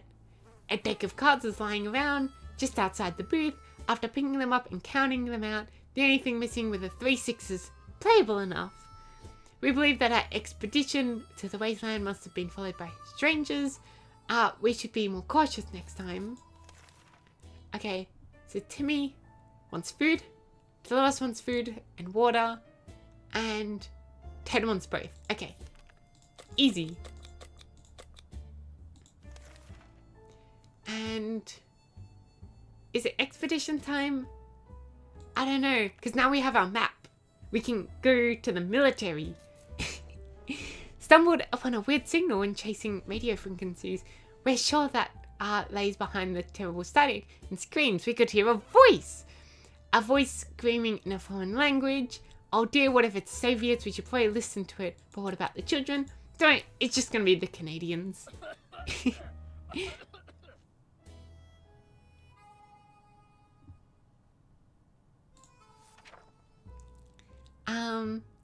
Ted is still hungry. And so is Dolores? I thought I already gave you food. Anyways, it's not the Soviets, it's the Canadians. They're foreigners, so we couldn't hear what they were saying. Disappointing. Timmy's cold and whatnot. He should drink. Okay. Let's give them both food. Timmy some water. Let's go on another expedition. And last time we were on a supply when we noticed damaged tank truck stuck in the rubble nearby. How about we send someone to investigate? Timmy, you could go investigate, right? Yeah, I'm sure Timmy would be happy to investigate. What did you find, Timmy? A gas mask! It's ours now. Timmy should eat. Okay. Timmy can eat something if he wants. And Ted should go outside. Wearing... No, with the rifle. Yeah. Okay. And now I don't have to feed him or give him water for the next couple days. Uh-oh. My kid's a little bit sick. It's okay, Timmy. Just fight through the sickness. Timmy should eat. Dolores should get the water. Okay. I'll try to keep Timmy healthy right now. And we got another message from the government. The military is preparing a rescue mission. They want all survivors to head to a specific location in the area. Then leave a sign that someone is still alive kicking nearby. The problem is they've provided us geographical coordinates, but we need a map. Good thing we have a map. And we also need an axe if we want to try to get the twins to help us.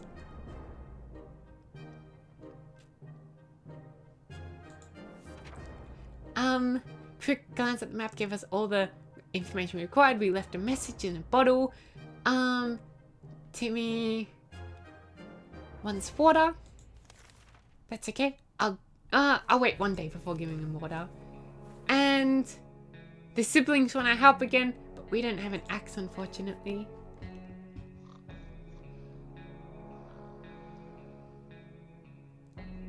Could we maybe ask the twins for a little bit of medicine? He needs water. And yeah, that's about it. Timmy needs water. We're closed off in a tiny shelter and our supplies are very limited. If we want to survive, it's time for desperate measures. We know there's a group of elderly people hiding in the ruins of a local retirement home. They must have some supplies, and in our opinion, we need them more. The well-being of your family is the most important thing in the world, right? I agree. Let's steal their supplies. the dark side of yourself. Oh, look at all that food I got. We are now richer in some supplies, but for some reason we don't feel very good about it. Let's just never mention this whole thing ever happened again. Dolores is hungry. And I'll give her water tomorrow. Ooh, and we can give him the soup for the blind box. Man, I love gambling. Let's do this. Let's see what's in his mysterious bag.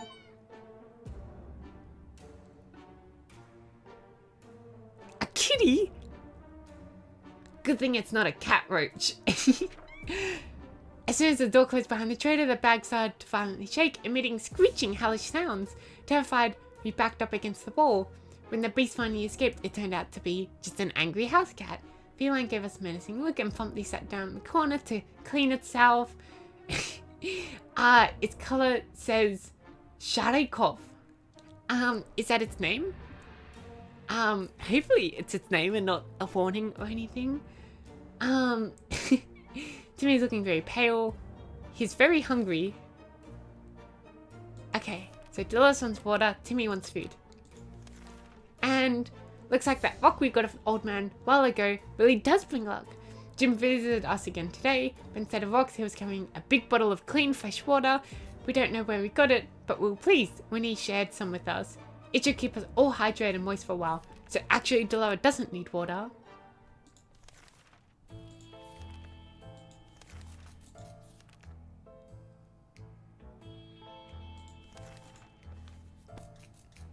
That's nice. He gave us a water when I'm low on water. Oh, what's a bloody hand doing on the wall? Anyways, day 50, that's pretty good. If we don't do anything about Timmy's sickness, it might get worse. We were about to go to sleep when we heard someone knocking the door. Who could it be at this hour? Could it be, who could it be in this part of the wasteland? How in hell did they survive the nuke? Should we open it up? I say no, we shouldn't, but I'm a little bit desperate. No, actually, I'm gonna say no, we shouldn't open it up. Might just be tomato paste, who knows? Oh, the kitty has moved locations. Yeah, we're just trying to create some mural art on our shelter wall. The banging stopped after a while, and whoever was behind the door left. We have no idea who it was. Will we ever find out? Timmy's still sick. He wants water. And Dolores is hungry. Didn't you both just get water?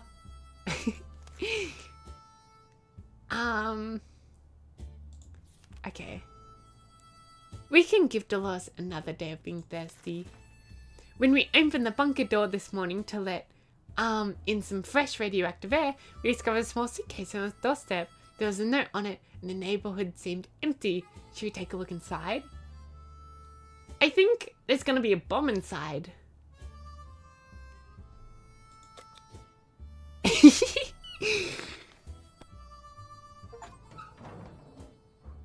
Please? Okay. Our father's back? And there's soup inside.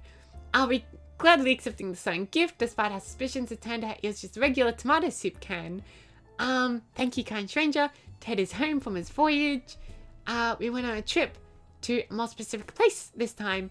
A local museum on Tranquility Lane. Several rooms and a corridor wall decorated with some charred paintings that survived the blast. The whole place doesn't look that bad. It's almost like one art exhibit. In front of the museum canteen, we found a box with some water bottles in it, probably left there by some delivery company. That delivery company is probably out of business now. Probably. But, you know, those Girl Scouts are still in business, so maybe some businesses still exist. Our guess is that it was blown out of the market. We were hoping for some sweets or snacks, but all the museum canteen had to offer was tomato soup. Those poor tourists. Poor tourists. It might sound paranoid, but we think someone followed us. Let's just hope this doesn't happen again. Timmy needs an extra blanket. He's not thirsty. Ted is hungry. And Dolores is thirsty. Okay. That's pretty easy. No expedition for now. Unless we want to send Timmy to his death. We didn't think we'd get a chance to increase our food supply by simply playing a card game. So that's what we were offered by a man who knocked on our door today. 2 cans of food. We win, we get his 2 cans. We lose, we give him our 2 cans. I think I'm doing pretty fine on food today. So I'm not going to do it. I don't want to risk losing 2 cans. And gaining 2 cans wouldn't be very good for me. And the kitty's moved again. He's on top of our shelf now. Gambling is a terrible habit. What kind of example would that set for the kids? So we sent the man away. Good riddance. Ted is a bit hungry and a bit thirsty. We'll leave it one day. And I don't think I need supplies just yet. While trying to get the little devil, while trying to pet the little devil, sorry, my bad, we found a piece of paper on its collar with an address scribbled on it. Could it be its previous owners still be around and worried sick? Chances are slim, but maybe we should pay them a visit? Yeah, we should. Give them their kitty back.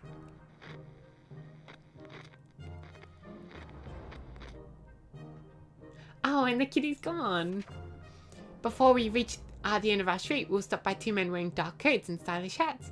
They rushed towards the cat to pick him up, saying they'd been looking for him for a while now. Supposedly, Sharakov belongs to an old lady who's rather fond of it and misses the little guy dearly. We shrugged and went back to our shelter. Cat didn't seem to care, so why should we? Good thing we didn't get too attached to it the last few days. I'm a little bit concerned. Why did I give that man a can of soup? Because that's what the cat did for me. Ted needs to eat. Ted needs to drink, so Ted needs both. Timmy needs both. Okay, and that's it. Ted needs both. Timmy needs both. Okay, expedition. No expedition for now. I don't really want to hand over my gun. Yeah, I think I'm gonna keep my gun for now.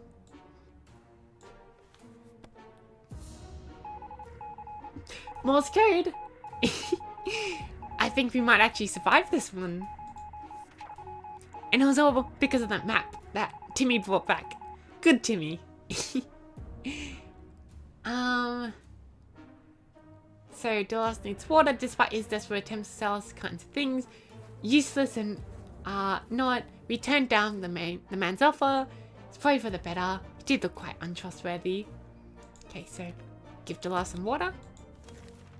Still no expedition. It's an army again. We thought they were near, but it seems something kept them away.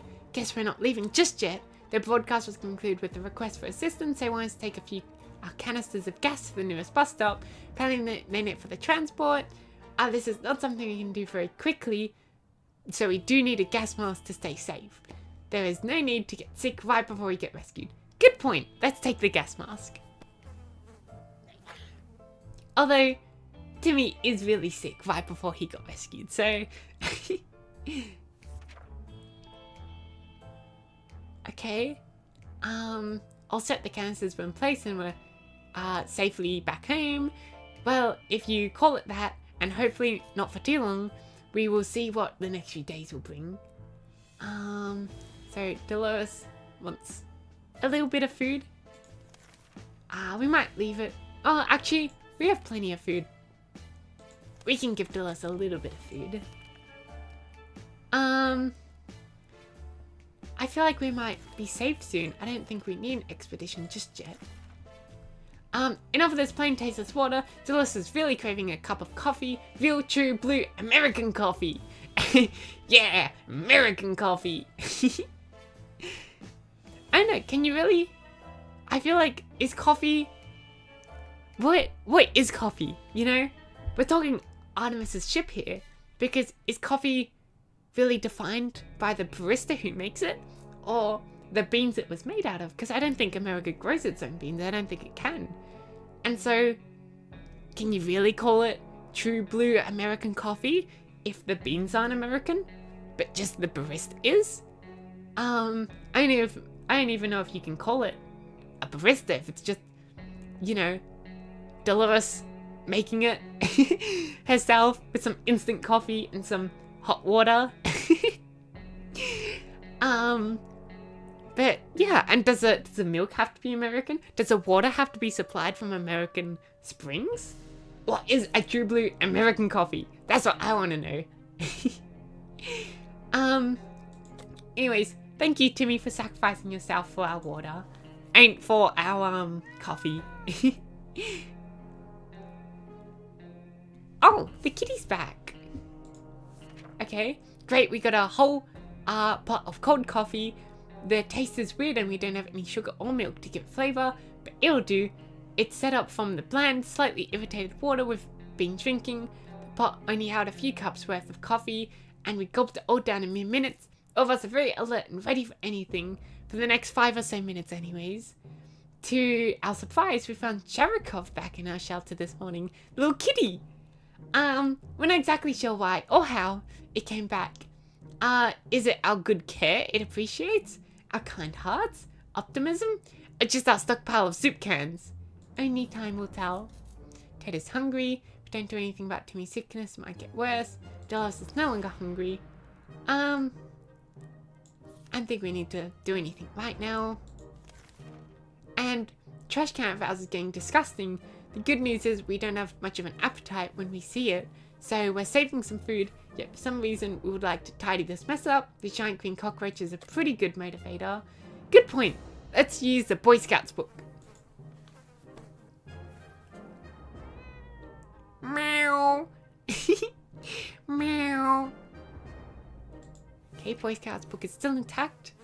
Dodge a bullet this time. That is, if this bullet was huge, hairy, and 8-legged, and a glowing head. Hopefully we won't have to deal with them again. So it's a cat witch. Okay, Ted wants food and water.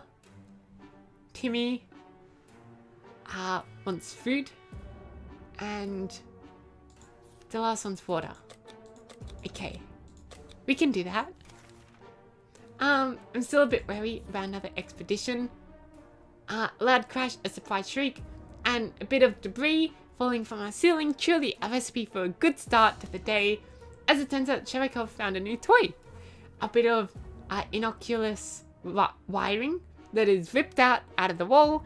Who knows what the cable's for? But our lights are still on, so that it can't be that important, right? We should take the wire away from our fluffy friend and investigate it. That was a lot. I feel like someone's bound to get electrocuted, but we're gonna be safe soon, right? So it doesn't matter if someone gets electrocuted.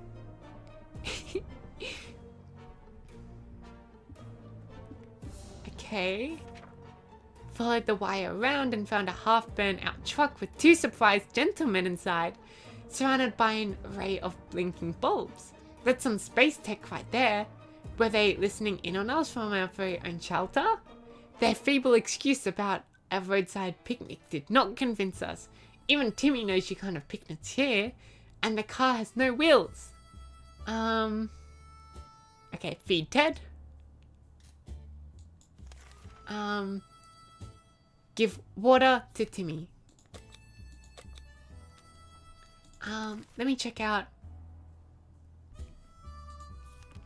Okay, we'll wait one more day for an expedition, but let's hear about the men who are outside of our door. Okay, Timmy's a little bit sick. They were agents, real live secret agents on a government mission. We saw their identity cards briefly. They weren't listening in on us. It was the cat they were interested in. They made a request too, wanting us to aid them with some of their top secret missions in the future. If we do that, they promise they will extract us to a government safe house full of supplies and donuts. Hopefully, they come back soon with more information. Timmy's just a little bit sick. He only looks a little bit pale. And that's not very good, but it's okay. Wow, everyone is okay. Is it expedition time?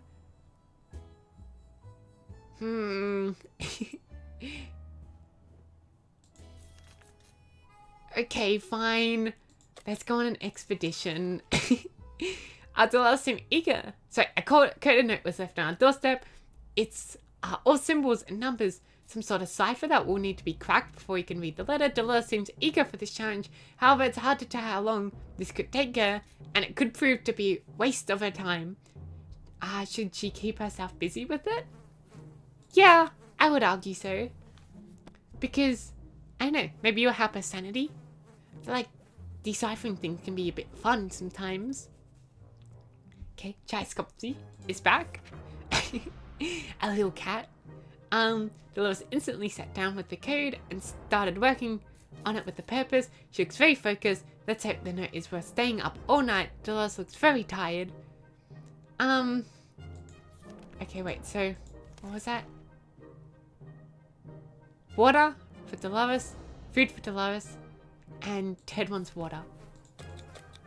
Okay, it's exposition time.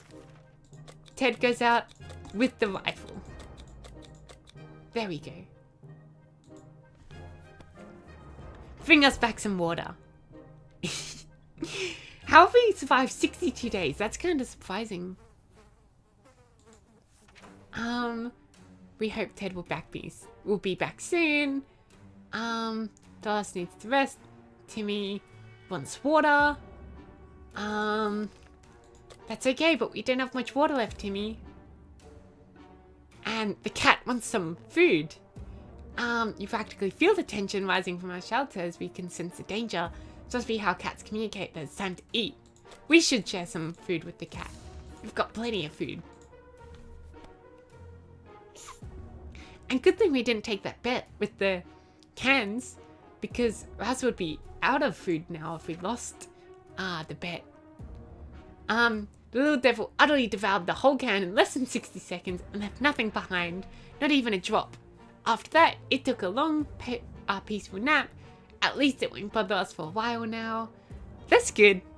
The cat, I don't know why we kept calling it a little devil. I feel like if we hate it, we should just kick it out, but oh well. Timmy is hungry. That's okay. And there are only so many things you can do in a tiny bunker. So we thought we should play some games. They're not just for kids, you know. Maybe we should play some games. Okay, I think I need to help Timmy out. I think Timmy's still a little bit sickly. Maybe it's time. You know, his immune system has had some time to prove itself and it hasn't proven itself. Maybe he needs a med kit.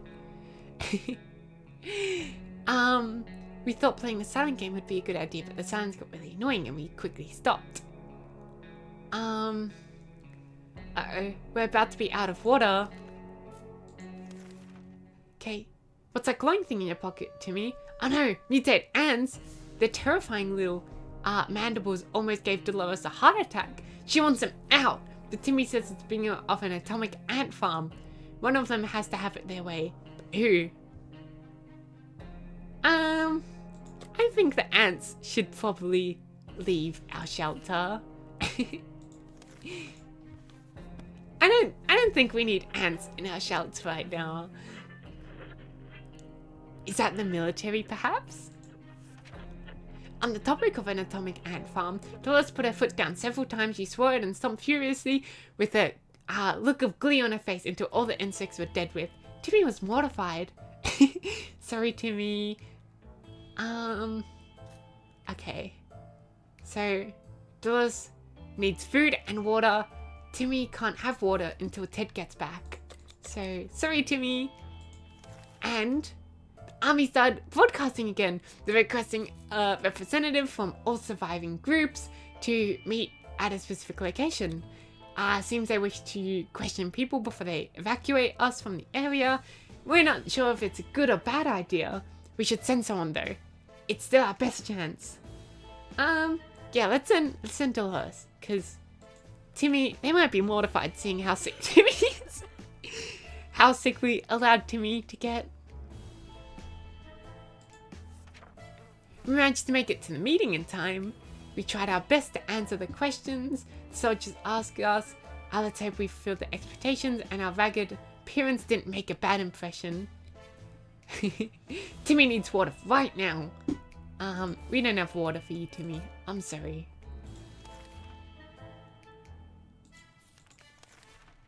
Okay, the point is simple. If we don't wash ourselves, we'll get sick. Seriously sick. Don't worry, Timmy's already sick. It smells really bad down here and doesn't seem like it'll get any better over the next couple of days. How about we do something to fix it? Like, why is one of the options spray bug spray on ourselves? An ammunition? I think a gas mask is probably one of the best ideas. Ted! We need you to come home, Ted.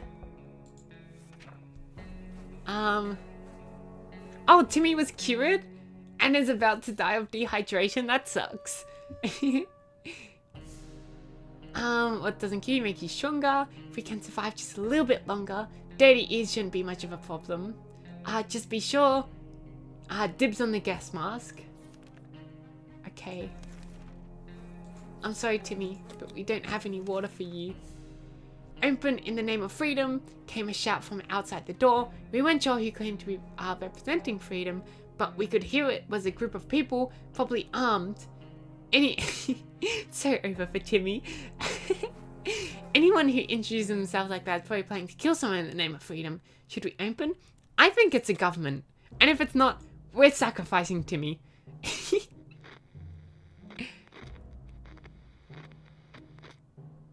There we go. Bye-bye, Timmy. Oh, and we got water right when Timmy left. We regret opening the door the minute we saw he was standing on the other side. Dark faces, rifles, and determined looks of band of teenagers. We're doomed, we thought. Then out of the blue, one of them asked if we're with the Reds. We've never supported the Red Sox, so we confidently said that we weren't. Tension chopped immediately. These nice young people give us 2 bottles of water. They also wanted to have no fear, since Wolverines are around. We're not sure what Wolverines have to do with this, but we took their word for it. Like a water drove Timmy insane, he opened the shelter and ran away. Uh-oh. Water's all Dolores wants. Well, now we have plenty of water for you, Dolores. Just in time, when Timmy was too sick and he left. Why ICN? ISN? I don't know what ISN is. Why isn't there an option to give Timmy water automatically with the water? I guess he left before the bandits came? I don't know. But it was either Timmy or Dolores, and I made my choice. I'm so sad though, because Timmy just got cured. We found some weird mushrooms growing on one of the walls. Food shortage is no laughable matter. Let's not eat the mushrooms. Let's avoid eating the mushrooms. Okay, day 69. We've made it so far. So far, so good. And Ted isn't coming back. Oh no. Uh-oh. We may be hungry, but they're just some things we will never eat. Wolf fungus is one of them. It was very unwise of Ted to walk right onto the hands of a gang of filthy bandits camped nearby. He is not coming back. Okay, well, we have enough food and water to survive for ages and ages. Wait, actually, before just sending Dolores on a mission, I should probably read what the mission is. He went out to look for the milk and he never came back. Exactly. He was out for some water or some milk. And, you know, maybe even out for some cigarettes. And he never came back home. Using a high-tech setup involving paper cups and yards of string, the agents rang in with our next top-secret mission that will surely lead us to in the VIP bunker very soon. They want us to do one successful expedition and write down what we saw in the journal. Easy peasy, lemon squeezy, right? Should I just wait for the military? Oh, I'm sure I won't die. See? Day 70. Oh. Maybe I shouldn't have done that. Dolores is on a Dolores is on her way to the surface. Let's hope she'll make it back sound and safe. We graciously agreed to fulfill their request. They thanked us for doing a civic duty and promised to be back with more information soon. Renecon's mission was risky business.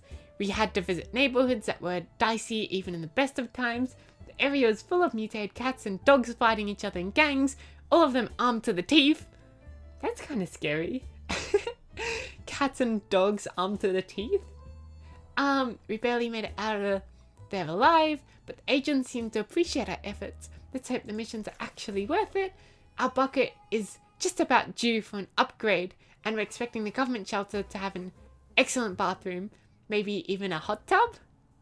Okay. Dolores was hurt. Oh no. Let's give her some food. No expedition. We had a chance to meet the strangest person today.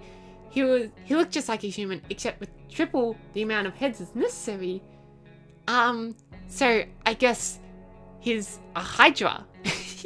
You chop off one head and 2 more spawn in its place. We listened to a story about a group of folks just like him who are having a hard time scavenging supplies because of their appearance. People shoot first and ask questions later. He offered us a deal. If we share some of our supplies with them, they will help us on our next expedition, make sure we're safe. Oh wait, no, I don't have anything. I don't have enough stuff to share with you. Must be the mutants from X-Men. Exactly. I'm a little bit scared of his 3 heads. I'm sure he would help me, but I don't want to go on any expeditions anytime soon. So, I'm just gonna wait here. Maybe I need an expedition for, medicine? But considering how long Timmy survived without, medicine, I think Dolores will be fine. No matter how many spare hands these people have, how friendly they are, we simply cannot spare the supplies. We need to take care of our own. The man was disappointed, but he understood. Okay. No. Our situation is getting worse every day, is it? I feel like we're actually quite fine. Well, Dolores is quite fine. The rest of them aren't very fine. We can see the hunger and desperation in each of our eyes. Once again, Dolores, not hunger, not desperate, not thirsty, very happy, actually, just a little bit hurt. We know a teacher from a local school rescued a bunch of kids when the bomb fell. We also know what kind of supplies were in the school shelter as part of the community. We helped stock it for an emergency, so technically they're ours, right? Did you ever claim them? No, I'm sorry. But sadly, he didn't make it out due to hydration. Yeah. I don't want to risk anything right now. I just want to stay safe. Wait for people to rescue me, basically. Robbing innocent people? Absolutely not. Only robbing old people is what I do. We're not savages. We cannot stoop that low. It's important to keep our values, even in these troubled times, especially when there's troubled times. Let's set a shiny example and leave the poor people alone. Yeah, exactly. Let's be good people and not steal food from kids or elderly or anything or anything like that. Isn't there anything we can do about Dolores' injuries? She can't remain thirsty for long. That's okay, we've got plenty of water. Don't go on an expedition. And all hands on deck. Uh-oh. There are people on the other side of the door, and they don't seem too friendly. In fact, they've promised us a painful death at least 17 times already, and it's only been 5 minutes since they arrived. With bread to prepare, they'll be forcing that door open any minute now. I say, yeah, let's let's prepare for that. I defend myself without a weapon because I'm such a good person. I didn't want to hurt them. We didn't think that small padlock would stop them, but it turned out to be enough to discourage the unknown attackers. It seemed that they gave us this whole break-in a fair shot, but ultimately they gave up and left. Too bad that padlock is in no shape to be used again. We need to think of other ways to fight off the bandits and other super hungry barbarians. We were able to fight off the bandits this time, but there's no guarantee they won't come back. We need to prepare at all times. We were glad to see Dolores come back safely from the wasteland. And we should attend to her injuries, but she's no longer thirsty. This is terrible, we can't sleep. We've been having problems with sleep ever since we got down here. But now it's worse than ever. If we don't deal with this problem, we won't be able to cope with any of the other challenges that await us outside these thin shelter doors. I'm sorry, but I don't have a med kit. And even if I did, I don't think I'd use it for this. I'd use it for injuries. Uh-oh, she looks really hurt. Bravely ignoring our symptoms, we tried to get at least an hour or two of sleep. No luck. We're even more tired than we were, and there are other problems we need to face soon. Let's just hope our yawning will be enough to scare raiders away and save us from the radiation sickness. We're no doctors, but we should help Delara's. Her wounds are pretty bad, and she's pretty tired. There's nothing more annoying than silence, and that's all we're getting from a radio. No music, no talking, no nothing. So anything we can do with the radio and make it work again, we are sure no staring at it won't help. Let's hope you didn't break it. Uh-oh. That didn't sound good. Uh-oh. Well, that didn't go so well and we broke the damn thing. Technology changes so fast these days, it's hard to keep up. Who needs a radio anyways? Exactly, it's not like we need the radio for the military to save us. Dolores complains she still can't get a good night's sleep around here. There's one thing we need, it's water. She hasn't eaten for a while. Okay, let's get her both. But her injuries, we can't really solve that right now. It's not easy to be calm in circumstances. Hopefully we'll keep our peace, or else we might need to act like wolves. Survival of the fittest, right? Okay, Delava survives another day.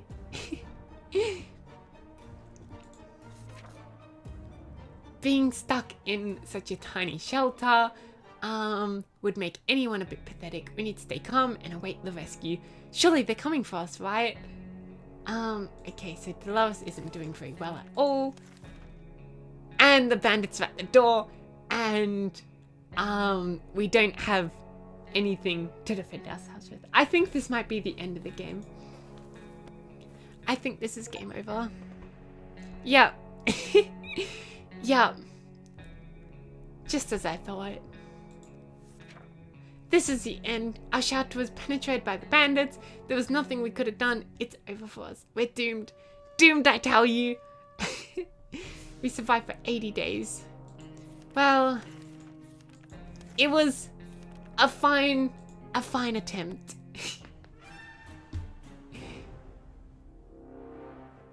And I perished. I wish I would have survived. I wonder what I could have done to survive.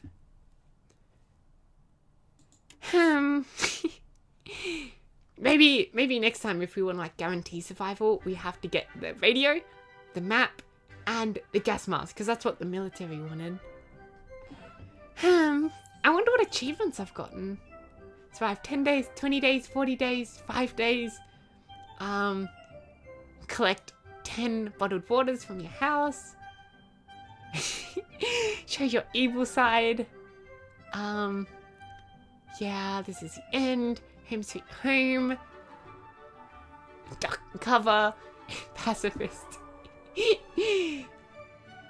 Family guy. Rescue the whole... I don't think I rescued the whole family. In fact, I think I've killed my whole family. Twice.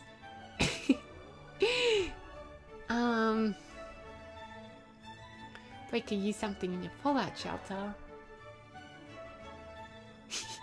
Survive once. Man. Live through the nuclear... I was so close to doing this. Living through it as Dolores. I guess maybe I was technically Ted. But in the end, Dolores was the only one alive, really. Maybe rescued as in dropping them all into the shelter? Oh, I see. Yeah, that probably is what it means. Do we want to try again? Or do we want to give up? I feel a little bit scared if I were to try again. Maybe we try one more time, but we like speed run it this time. Because I'm starting to notice some of the dialogue kind of repeats itself. But I have to survive. So let's try one more time. This time, let's be Dolores. Okay, 3, 2, 1, begin. Just get the water. Just get the water. Just reach the end game. Just reach the end game. Just reach the end game. All I need is that game over screen. Okay.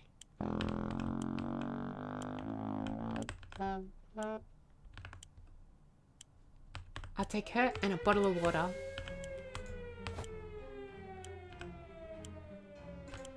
Okay, I'm gonna need this rifle in case the bandits come back. And this and the map. Okay, perfect. And I'll need the soup and the water. Okay, perfect. I'll take Timmy with me. And a checkerboard. And some more water. I don't think I need the suitcase. The suitcase is only for expeditions, I think. And I don't think I really need that. Boy Scouts book and some more water. And then I suppose I'll take my husband with me. Whatever this is. And then I'll take the axe. Aha! Just in time. Literally, as the nuke went off, I made it. Did I get enough water and food there? I'm a little bit worried. Day 1? Okay, that looks like maybe enough water and food. The one you picked up along with Ted was like an instrument or something. Oh yeah, maybe it's what's it called? The harmonica? Okay, all of us made it to the shelter just a second before the blast. That was a close one. As long as we're all together, we can make it work down here. We remember hearing canned soup is healthy for you. Shelter used to be fully stocked. Somehow we always found a better way to use stocked supplies instead of leaving them for an emergency. Once we had soup dinner party. Another time we needed the rifle to help our neighborhood watch a vicious fight against raccoons. Luckily, some of the supplies were left untouched. Medkit! Okay, that's really good. And our shelves are full of cans. We eat from cans, we sleep on cans, we even talk to cans. Some of us already do. Okay. Let's do this. So easy to escalate silly arguments in close quarters doesn't help. We were chatting and then suddenly we were fighting and fighting. Let's just hope we'll get over this soon.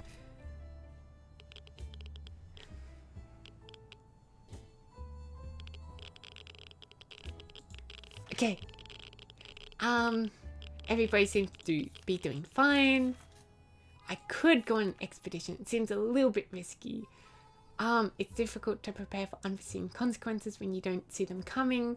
Well, they are unforeseen by definition. Maybe... Maybe I do send someone on an expedition and sort of just sacrifice them. And I got my med kit, just in case. But yeah, I think maybe it would be nice to get some extra food and water super quickly. So people start wanting water. That's okay, I'll give them the water. I got plenty of water. Let's send Mary Jane out with the flashlight. Because the flashlight seems to make you be able to find really good things, I believe. At least it kind of looked that way last time. Because they found like a bunch of supplies when they had the flashlight. Everyone feels okay. And there are other problems to consider. None of us can sleep properly. Well, I'm sorry, I'm not wasting my medkit on your sleep, okay? It's not like you need to sleep when you're in a bunker anyways.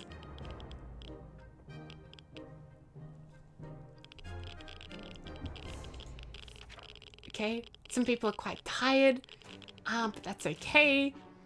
So we ignored our symptoms, tried to get at least an hour or two of sleep. No luck. Let's just hope our yawning will be enough to scare raiders away or save us from radiation sickness. Exactly, think on the bright side.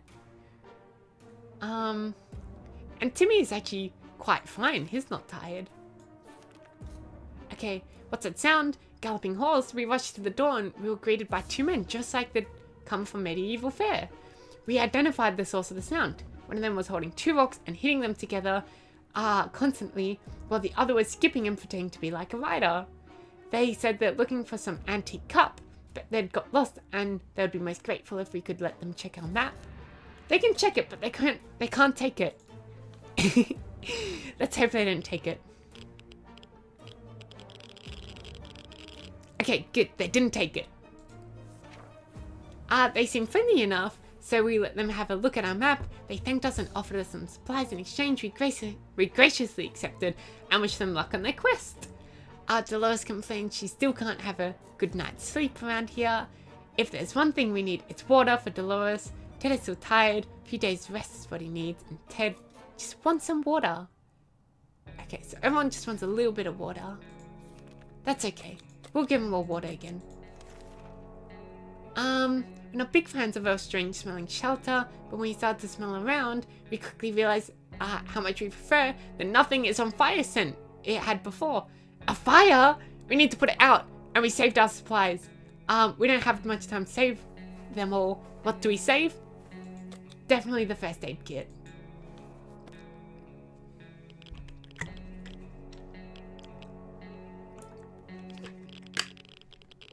Sorry, Boy Scouts book. Okay, drugs, get the drugs! That was our first thought, and we were able to secure the medkit before it was burnt to ashes, but the fire grew quickly and damaged the other supplies. We need to go through our stuff and see what's fine and what's not. That's a little bit scary. The whole... I think they're a little bit addicted to their drugs, but oh well. Okay, so Dolores wants something to eat, and Timmy wants something to eat. That's okay. Dolores, Timmy can both eat. There isn't a lot of space down here and we can smell everything. When one of the wall bricks got loose today and revealed a hole, felt pretty sick. It's a smell coming from the hole. It's terrible. Should we investigate and remove the source of the stench? Yes, we should. Oh, someone's asleep. Okay. We looked into the hole fearing something might come at us with claws, fangs, or some other mutated, sharper body parts.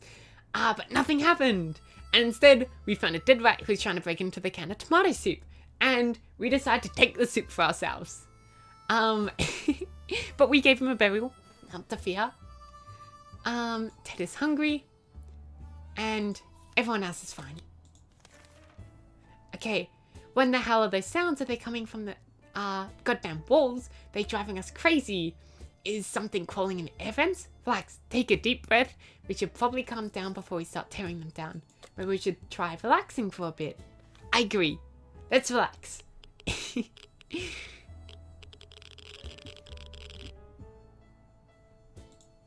Okay. Having some fun to figure about. What was it again? Okay. I'll leave them all one day without water. We can barely breathe in this damn shelter for the last couple of hours. Situation thinking this be worth. There might be something wrong with the ventilation system. Uh-oh, this is bad. I don't have my Boy Scouts book anymore. But my daughter's back. Just a little bit sick. We decided to ignore any problems with the fence and focus on other problems. As predicted, all of us developed a Nazi cough and had terrible breathing, but it got better the next morning. We don't know what the issue was, but the important thing is, it's gone. That's good, because it means we're not sick, right?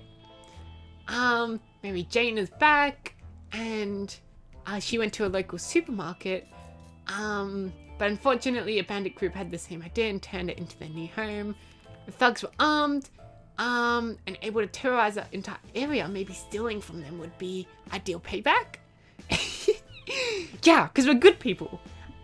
So the way was clear to the staff room. Inside we found a water cooler, free water for employees. Wow, that must have been a dream job. we found our way to a better part of the store that had a few working radios standing on the shelves. We helped ourselves to one of them. We were in a rush because the raiders would come back any minute. We grabbed a few things at random. One of them turned to be bug killing spray, but we lost the flashlight. As I said, I think the flashlight is really good to take on an expedition because you just get so much out of it. And there was a vehicle. We couldn't get a good enough look at it in the dark. Maybe the future expeditions will prove more fruitful.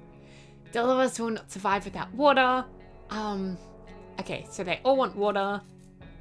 And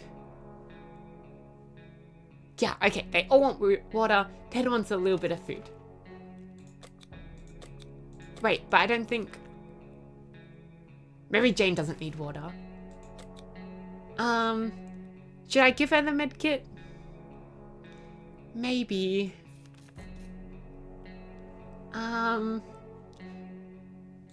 Should I go on another expedition? Our town used to be very quaint and friendly. Before the blast, one of the townsfolk we often recall is Old Man Jim. Turns out he's alive and well. Give it like a couple days before handling the medkit. That's a good idea. Because the medkit, I feel like it's very useful, but it gets used up so quickly. And I'd rather use on one of the adults than Mary Jane. And he's been banging on our shelter door for the past few hours, asking us whether we want to buy rock. Let's buy the rock again. I don't know what to do about the expedition. Do we send someone out? We'll give it one day. See if the military call us and tell us, you know, everything is okay with the radiation. Because that's what they did last time. Old Man Jim was always lovely and friendly to everyone, so of course we opened the door and fulfilled his request. He winked at us and told us the first rock was for free, which we're happy to hear. A nice rock is a good thing to have, but we don't think we'll be able to trade any of our supplies for it, even if it brings us luck like he claimed. I think the rock is always a good idea. Okay, so Mary Jane wants some water. Mary Jane is hungry. And Timmy is hungry. Okay, I can do that.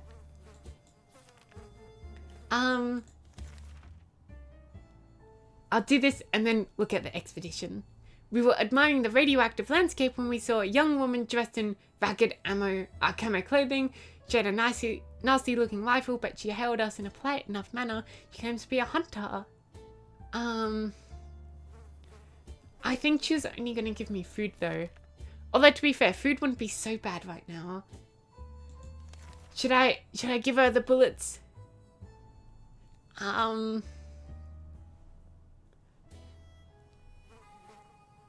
gonna say no to the bullets. But let's go on an expedition.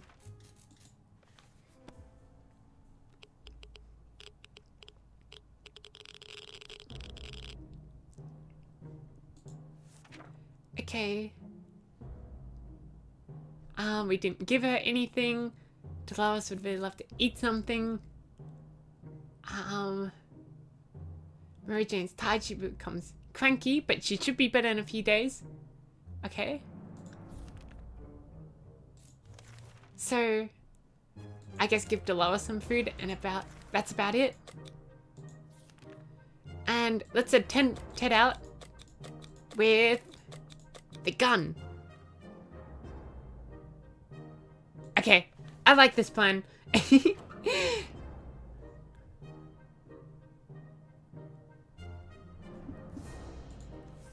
Okay, Mary Jane is hungry.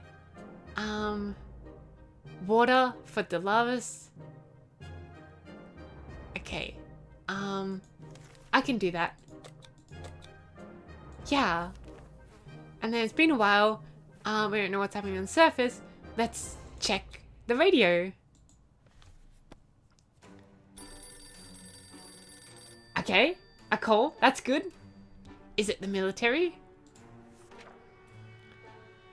Yes, it is. And they say it's safe outside. That's good. Mary Jane, hungry. So food and water. And Timmy wants water. Okay. I can do that. But maybe no medkit still. We had thought phone calls of were a thing of the past. We do have an access time, so maybe let's do it again?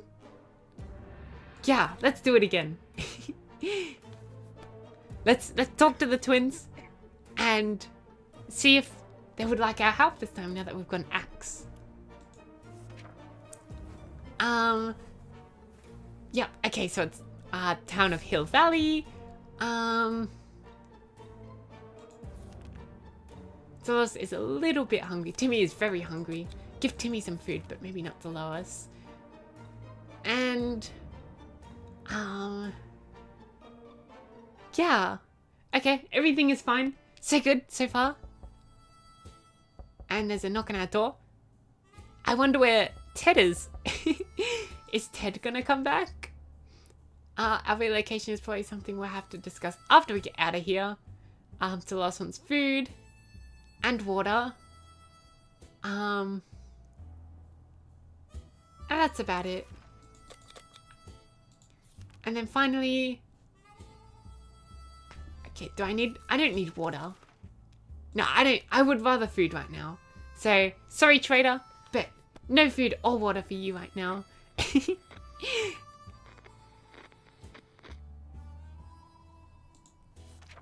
Okay. Anything? Mary Jane wants water. And that's about it. And then, Dolores wants a cup of coffee. We will send Mary Jane out to do that.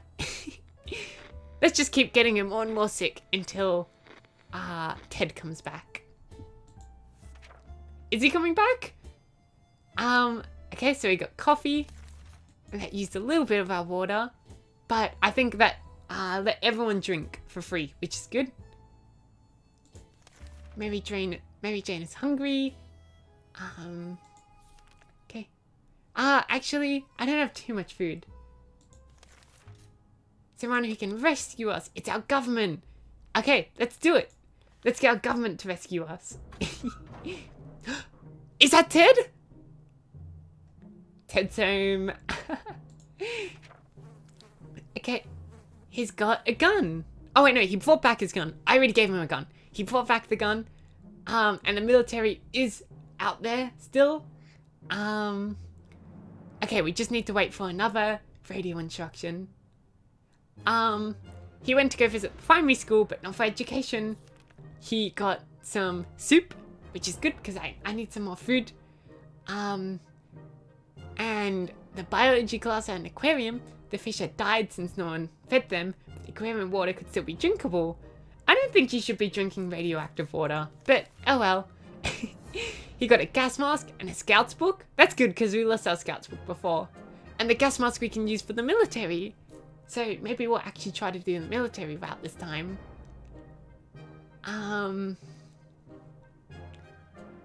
Okay, and there was a vehicle down the street, and it looked like someone's work in progress. We observed it from afar. Who could the owner be? We've kept our distance for the time being, but we may want to take a closer look in the future. This could potentially be our ticket out of here. Do I just wait for the military? I feel like that might be a good idea. And let's cure Mary Jane. So, Ted is hungry. And that's about it. Ted is hungry. Medicine for Mary Jane. Expedition or not expedition? Expedition or not expedition? You know, I will need some more soup in some time.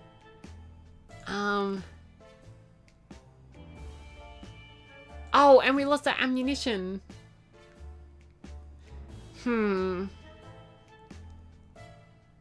Let's give it one more day before preparing for an expedition.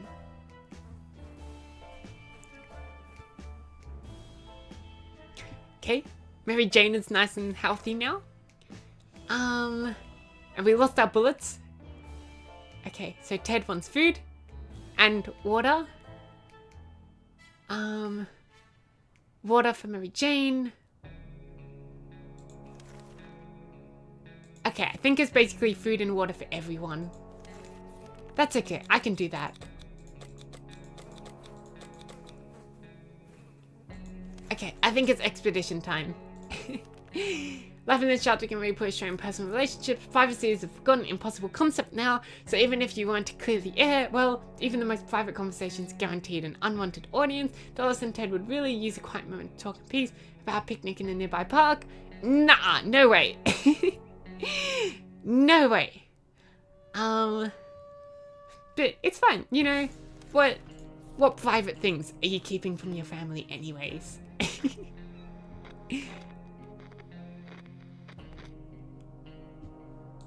Okay.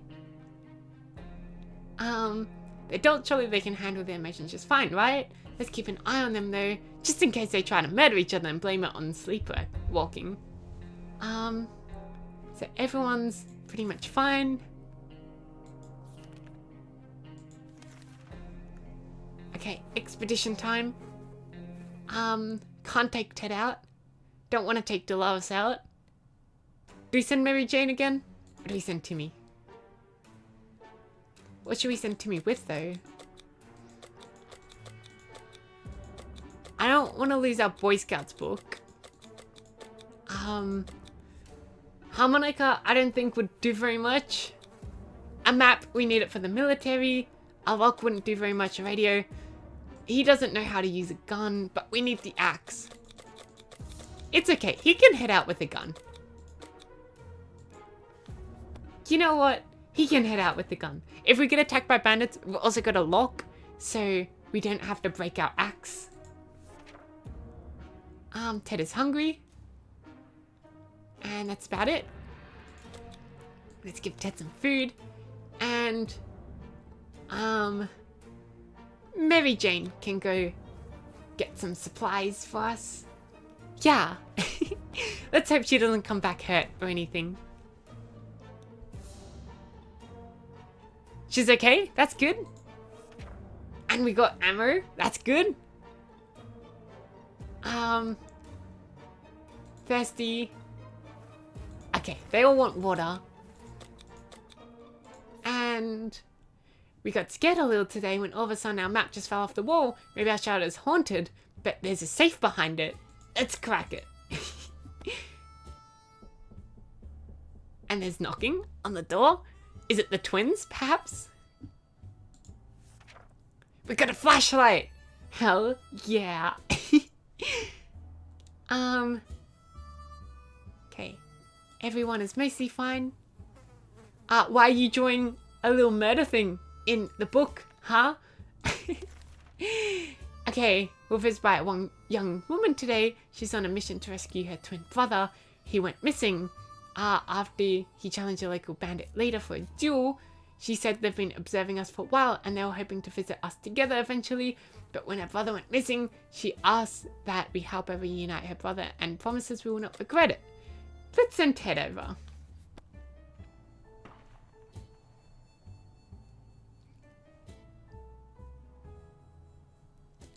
Ted looks pretty fine.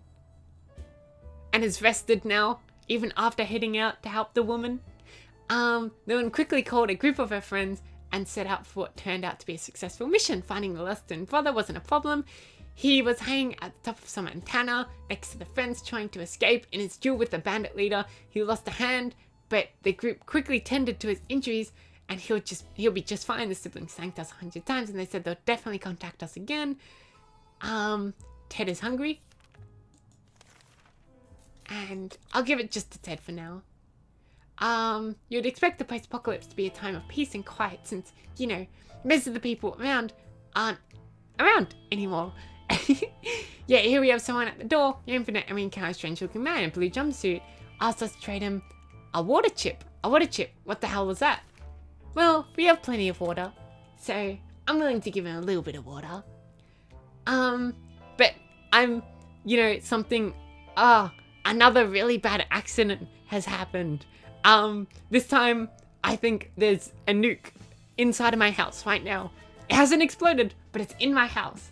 So I'm gonna go take a couple minutes to go take care of the nuke. So I'll be right back.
Whoops! I think I forgot to mute myself. Well, my bad.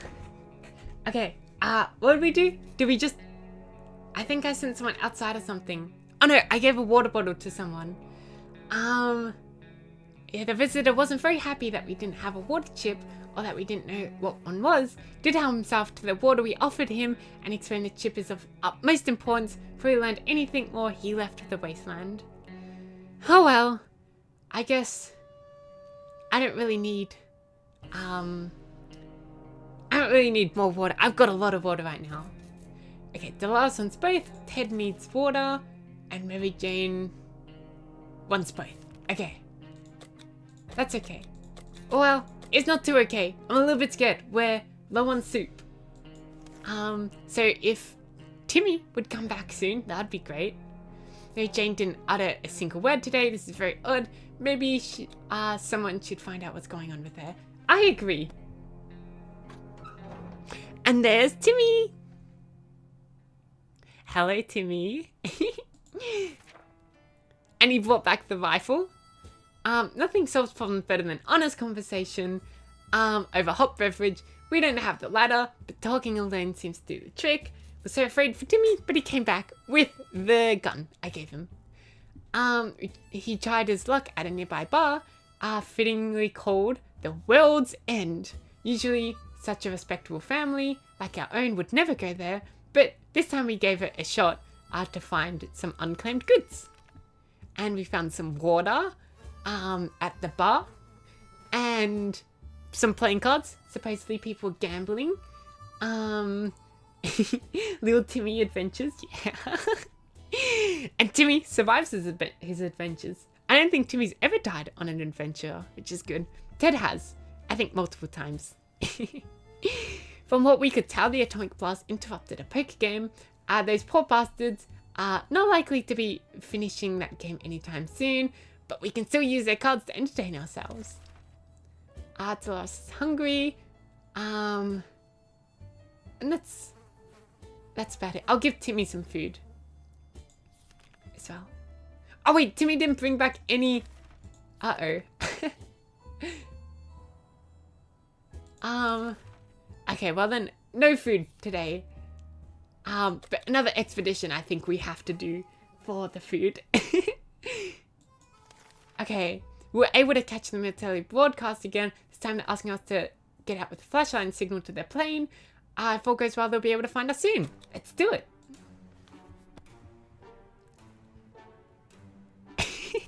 Oh, water, no food. Oh, well, I guess I still have one more can, but I'm gonna, whoever's hungry today, I'm just gonna send out, I think, maybe, and then I don't have to feed them. Everything was going as planned, but then the flashlight stopped working. We were lucky to get it fixed just in time to hear the distant roar of the plane's engine. We were pretty sure the pilot saw us. Let's see if they get back to us. Okay, Dolores is a bit hungry. Mary Jane is a bit hungry. Dewey needs to rest a little bit longer. And he wants to drink. And food. Okay. So Timmy needs water and food. And I think I'm going to send Dolores out.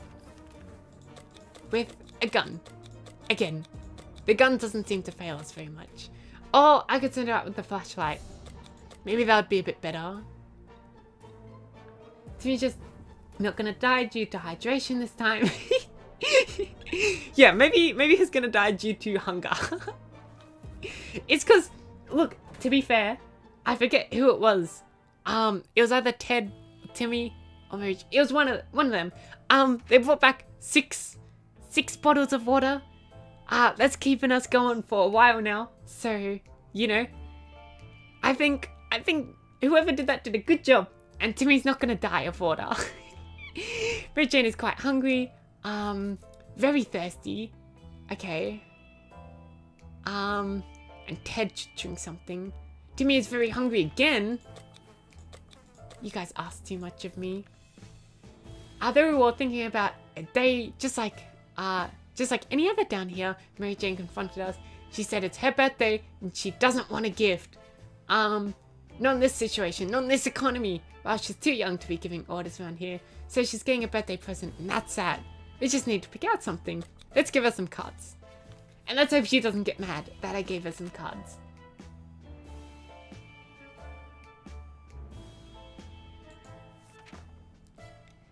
Mary Jane loves cards. Thought she might get herself busy with some solitaire, but she started doing card readings. Divination or not, if we don't figure out why the world has gone to hell, maybe she will. Okay. Ted wants some food. Timmy wants more food. Uh-oh. They all want food. I don't have enough food to give it to all of them.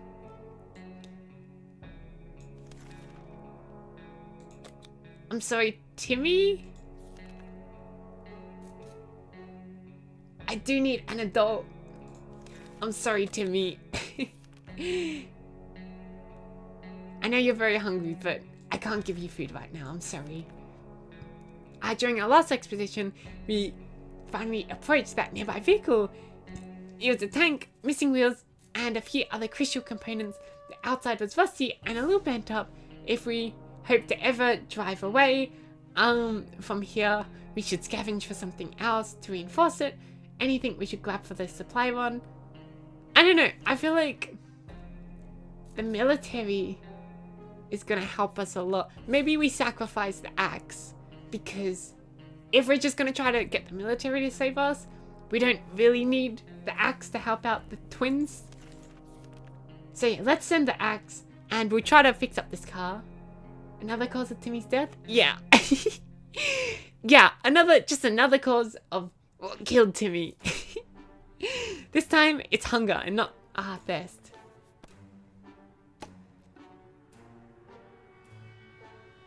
Unless your mother would get back to me with some food, perhaps?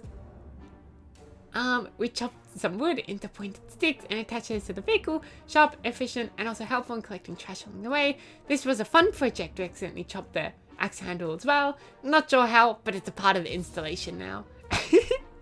I'm not sure how you did that either. Sorry, Timmy.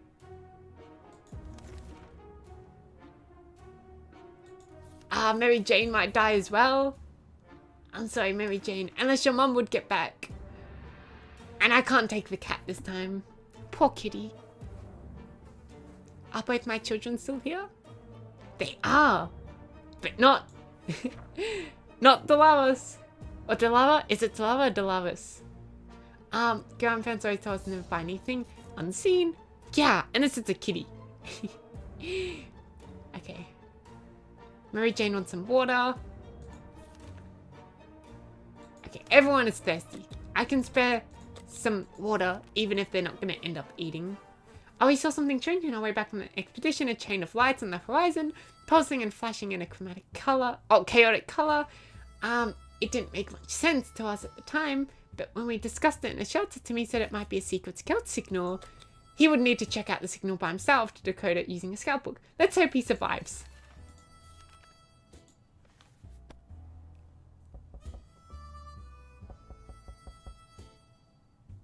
Timmy is still here, but still no food.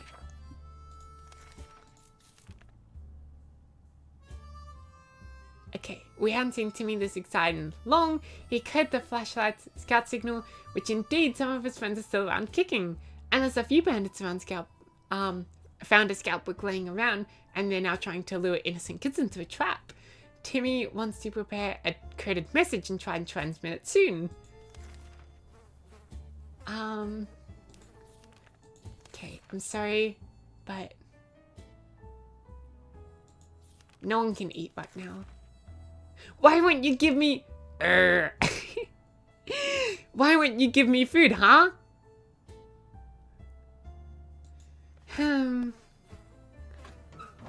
Okay, wifey is back. And the kids are still here? Okay, everyone's eating tonight. We've got one food. We refused to trade. Hopefully we made the right choice, but the trader was not very happy about this. We were glad to see Dolores come back safely from the wasteland. We found our way to a nearby hospital, which, despite having heavy structural damage, is still standing. What seemed to be a hospital. Okay, 1 food, 2 water, and a med kit. But I need more food, by the way. Okay. Let's do an exposition and send Mary Jane over. And feed the 2 adults, because I think that's what I need right now. And then the siblings come back and we actually have their axe somehow.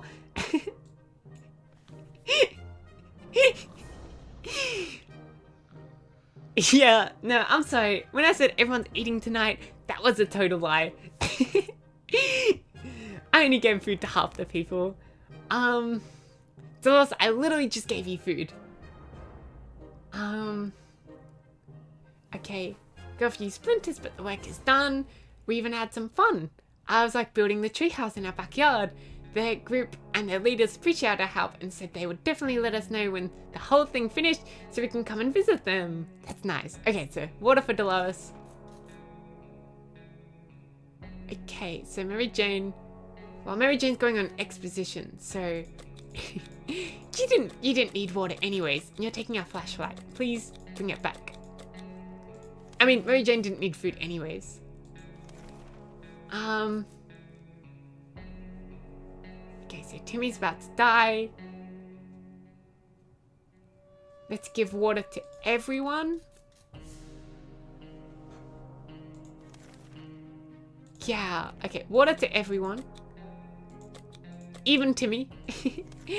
And then I'm not sure if Mary Jane will survive without food. Maybe I'll have to give her some food. And then we'll try to keep Ted alive for now. Sorry, Timmy. Bye-bye, Timmy. Oh my god, Timmy's still here. Timmy, you absolute soldier.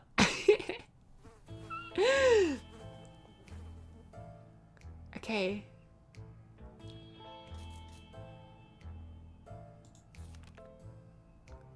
We're not gonna do anything. Heard something at the door. Seems to be a traitor. Maybe he'll give us food? Let's give him our ammunition. And radio noises. Timmy? Timmy? Timmy hasn't eaten for a couple... I think about a week now. Maybe a couple weeks. Anyways, I got food. So you know what that means? Everybody's eating tonight. Probably, hopefully. Okay. Sorry, Ted's not eating. Ted doesn't need food.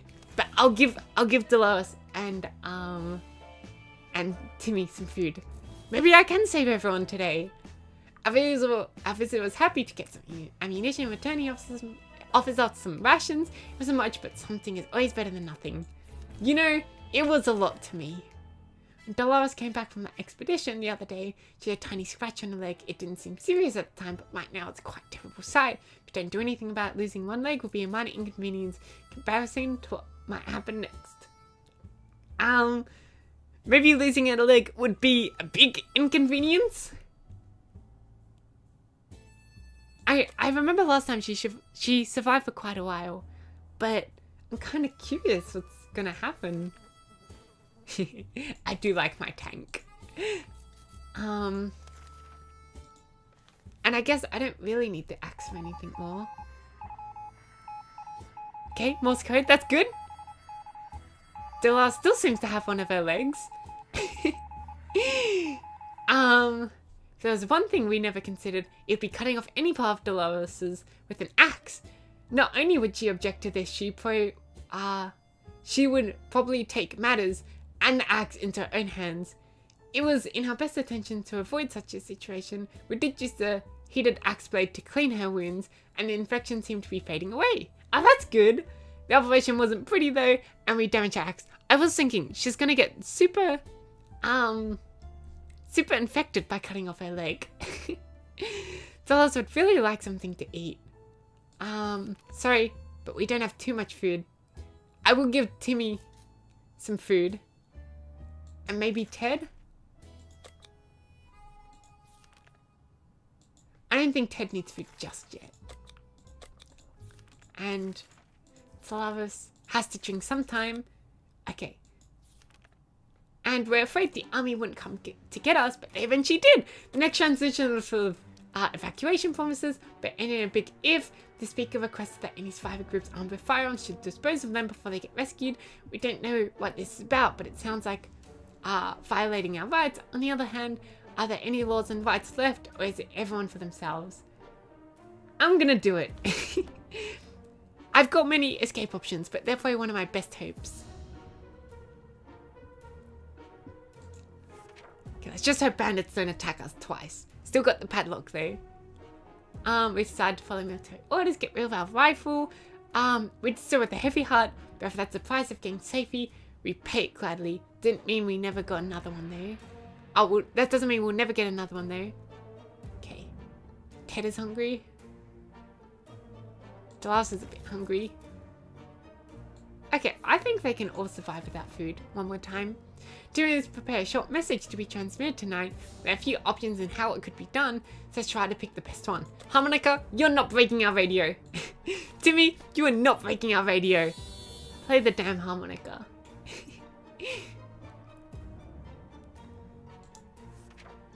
Okay, Timmy went outside and climbed the highest point he could, which in our situation turned out to be a fallen over truck with 2 more cars stacked on top of it. I don't know how that happened.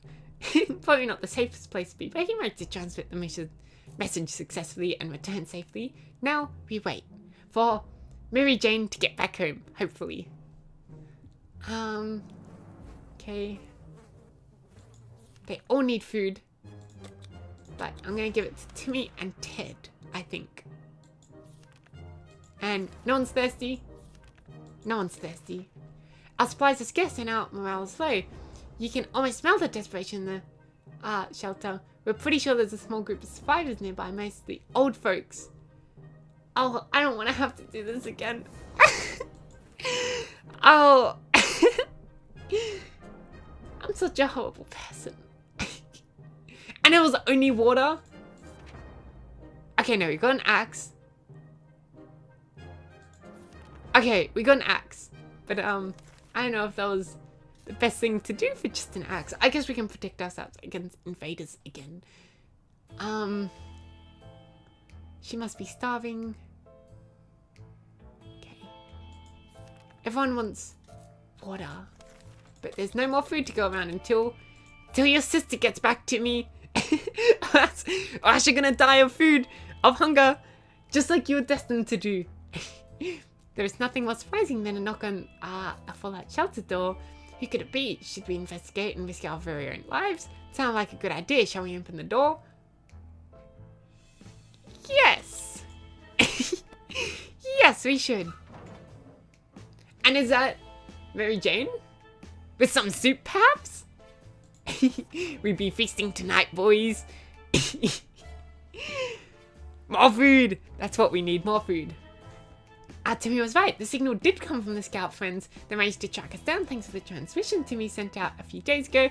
They came bearing gifts. Timmy was happy to reunite with his friends, if only for a day. All in all, it was a pretty good day for us. We got ammunition. And Mary actually brought back the flashlight without breaking it. And she went to a parking lot for some reason. And found some water, two food. I would have preferred 4 food and 0 water, but that's also okay. And a suitcase, which I guess helps us. I know the suitcase allows us to bring 3 items outside instead of just 1. But it's also a bit risky because will they come back? Who knows? Someone followed us here. Okay, let's maybe not go on many more expeditions. Okay, wait, sorry. Everyone is hungry. Why? No, Mary Jane's not too hungry.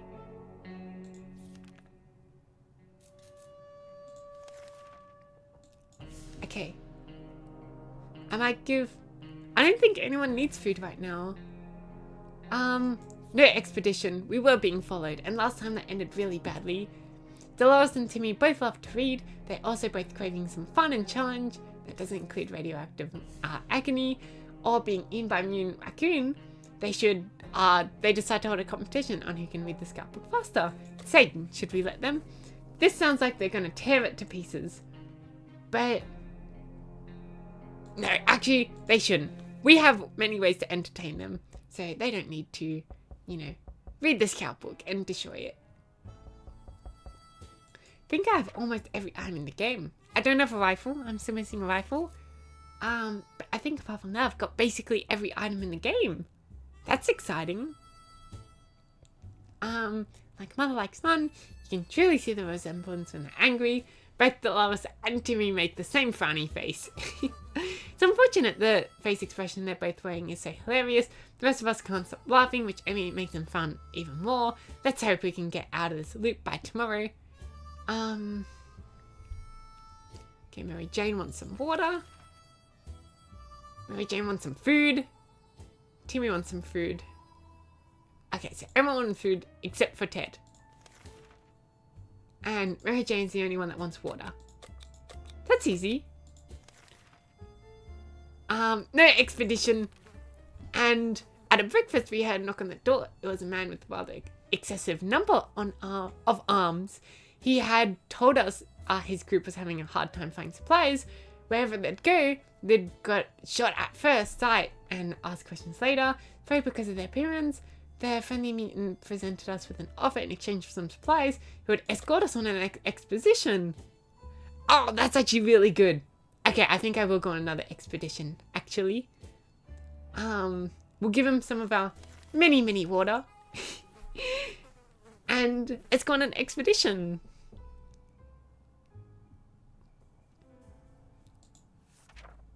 Okay, Ted is hungry. He should drink something. Would really love to eat something. Okay, so Dolores needs water. I can do that. Let's go on exposition. And hideout was approached by a man. Didn't know. He offers card games for 2 bottles of water. No, let's not play. I don't trust him. I'm sure it is about 50-50. I don't think the game would make the house always win. But I'd rather have the amount of water I have now than the amount of water I have now, but -2. And having +2 water wouldn't help me very much. Okay. So, Timmy is very hungry. And he needs water. Okay, let's give him both. And Ted needs to drink. Okay, exposition. Let's send Ted out with the briefcase.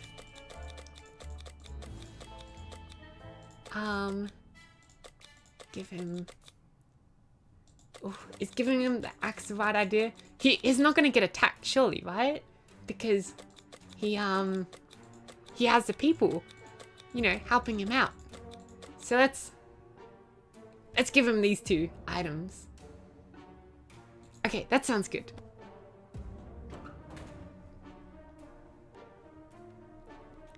Okay, this game is actually going quite well for me right now.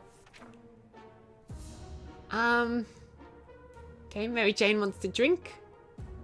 And that's about it. And we decided to peek outside for just a minute and see if the store around the corner was still standing. When we were about to step out, we heard a growl in the darkness and a pair of ferocious eyes. Oh, we could have saved ourselves from... We could have had the doggo. Although I guess we have to give him food if we had the flashlight. Anyways, I'm going to use the bug poison. I'm sorry, doggo, but we're going to scare you away.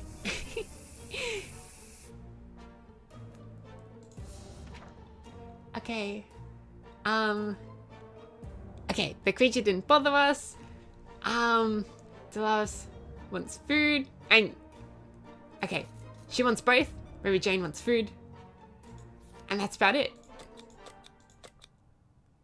We're starting to run low on food again. Some door-to-door salesman found his way to our shelter. Remember him from before. I came with a bunch of leaflets and tried to convince us about some astrocism, but refused, and now he wants supplies. Oh, actually, I don't have too much water. But I did send Ted on an expedition. Let's give him some water.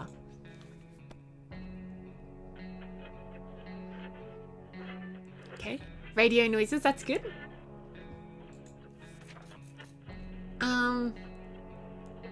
We are generous, so we shared some of our supplies with him. He tried to make us believe that America has a working space station in orbit of other had, since according to that guy, it exploded when the bombs dropped. How convenient. A working space station, what a joke. He was probably just hungry and dehydrated. His brain's starting to play tricks on him. Timmy is very hungry, but I don't think... No, I can't give him food just yet. There was another military announcement on the radio. Soldiers nearby and ordering a single person for each survivor group to go and meet them. Let's send Dolores. Day 49. We're almost at the same days we made it to before. We're getting there.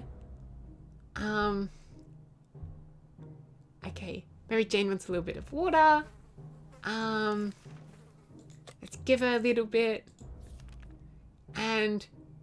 Oh, we still have the bug spray. It's a cockroach. Okay, as big as a cat. Okay, let's spray him.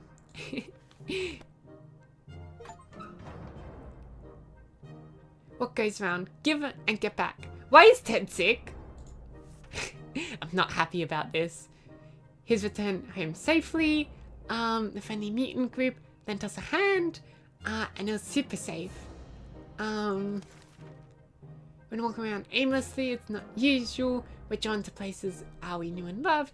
Even though we weren't specifically looking for it, found something from our favorite bowling alley. Okay. Any... Ted, you've really failed us. No food? Really? Really? No food? Exactly. Creatures are the worst. By the humble cat roach. I still want to know what a cat roach is. I want to draw it one day. I'm so curious what a cat roach is. It kind of sounds fun, but also scary. Okay.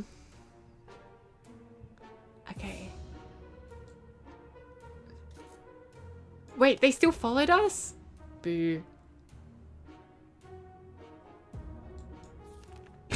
Maybe keep that idea to yourself. Don't you want to see my amazing drawings of all the horrible creatures in this game? It's fine. I'll try to keep it cutesy. I think I have to go out for another expedition though. maybe Ted has to be a sacrifice. I don't think I can keep him alive for much longer. Okay, wait, do people need water? Just Dolores. Okay, expedition. Oof, who do we want to send out? Maybe Jane tomorrow? Okay, let's listen to the radio.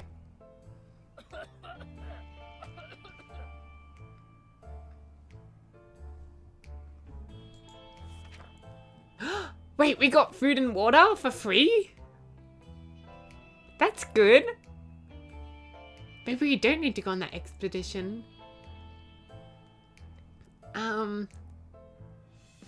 He should drink something. Okay, so Ted needs water. Ted needs food. And Timmy needs water. Okay, I think I might heal up Ted. And as for the expedition, I'm a little bit scared about this, but you know, I think it's still a good idea. Was Mary Jane hungry? I hope she is. Yeah, okay. So I'm sending out someone who's a little bit hungry so that they can eat while they're out as well. And let's hope those bandits don't attack us.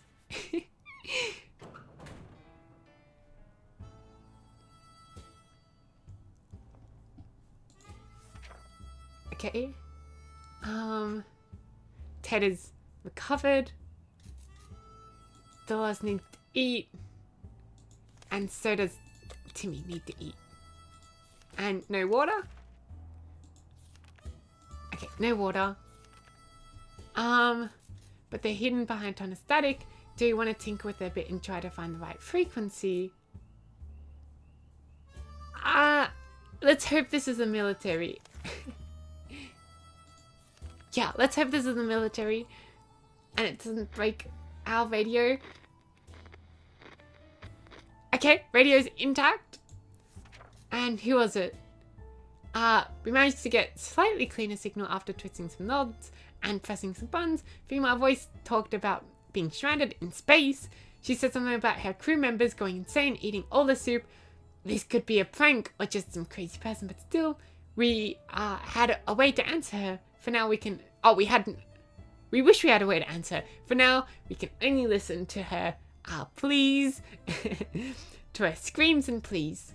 Okay, Ted is hungry. Dolores wants water. And that's about it. Okay. And we don't need the cat. We don't need the cat right now. Okay. Grandparents always told us to never buy. Yep. Okay, so we didn't take the cat. Ted wants water. That's about it. Oh, and also Timmy wants water. Okay, Ted and Timmy. It seems whoever it was they met at the end, after a series of terrifying screams, the radio went silent. Just before that, a distressed woman beside her full name and address. She used to live in our town. Should we take a hike to her house and find out if she's left anything of value? We should definitely. We want some food. Find the Dee Dee's apartment. Yes! We got some food! The address led us to a small apartment nearby. Inside, we found work uniforms, several pairs of rollerblades, and some supplies. The whole place smelled of coffee. The uniforms looked like ones a diner waitress would wear. Under a ton of coffee beans in the kitchen sink, we found a stack of papers and contracts with a company called Astro Citizen. Was this lady really sent to space? Who was she? We can ponder these questions while eating the tomato soup we took from her apartment. She didn't sound like she would need it anytime soon. Okay. So let's give Ted some food. And that's about it. I suppose I could feed everyone. Yeah, let's feed everyone. Why not? And we woke up to a dripping sound today and noticed there was something leaking from the pipes. That green liquid looked innocent enough even after it ate through the table and a chair and a floor. Patching up that pipe is probably a good idea. Let's do it. And Mary Jane is back. Did she bring her axe? No, she didn't. If we get attacked, we're a little bit screwed right now. Okay. Ha, problem solved. No leak, no mess. Back to our tidy little shelter. Nothing makes happier than the sight of Mary Jane returning to the surface. Okay, the Silent Wasteland had at least one resident who managed quite well. It was a proud-looking monkey. A mutated monkey with 3 tails.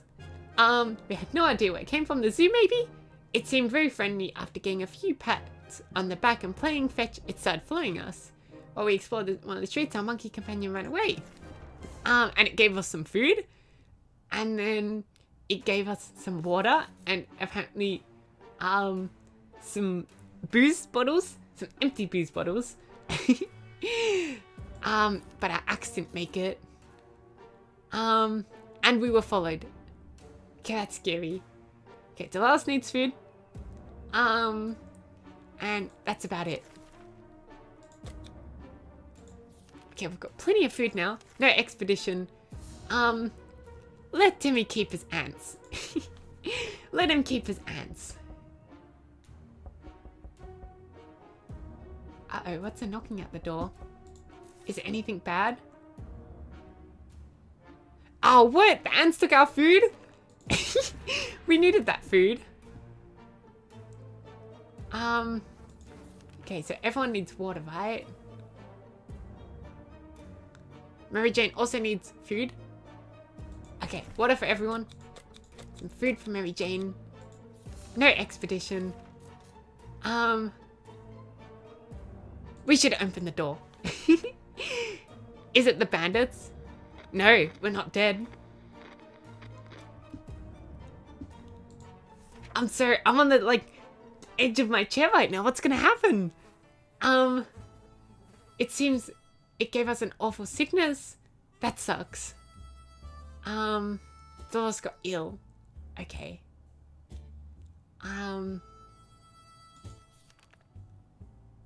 We'll give Timmy some food. Because why not? And I think that's about it. Timmy, some food. No expedition. We have plenty of distant relatives, but none of them mean as much to us as Auntie Ada. She lives in the country, so there's a good chance she's still configuring her cow counting machine, not worrying about nukes raining down on her hen house. Too bad we don't have a photo of her, do we? Put some photos in the book a while ago after the giant coffee spill incident. We did! And there's more knocks at our door. Let's hope it's okay. Ted is hungry. Okay. Timmy wants some food. Let's give Timmy some more food. No expedition. What we initially thought was none that turned out to be heavy knocking. As someone hates that door, it's determined to have someone answer it. We should open the door.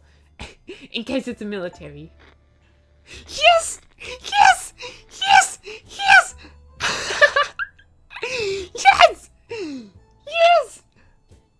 We win! We win these! We totally just won! Well, we made it! We got rescued by our brave military. We honestly shed tears of joy when we saw those handsome uniforms covered with radioactive goo. Let's hope this is the end of our desperate survival. We can finally start a fresh start. Dolores would really love something to eat. Well, that's okay. You don't need food. We can't just sit around. Dolores is so sick. There has to be some water left, or else should get it. Mary Jane's side could use a little bit of food. Mary Jane is now rested. Can we spare some water? Mary Jane has been asking about all day. Ted is thirsty. Ted is weak. He needs to eat. Timmy's no longer hungry. Timmy wants water. And we survived 60 days. And let's check our little star real quick. We managed to complete everything we were asked to complete. We still have our tank outside. And Timmy didn't die of hunger. That is one of my most proudest moments. Timmy did not die of hunger.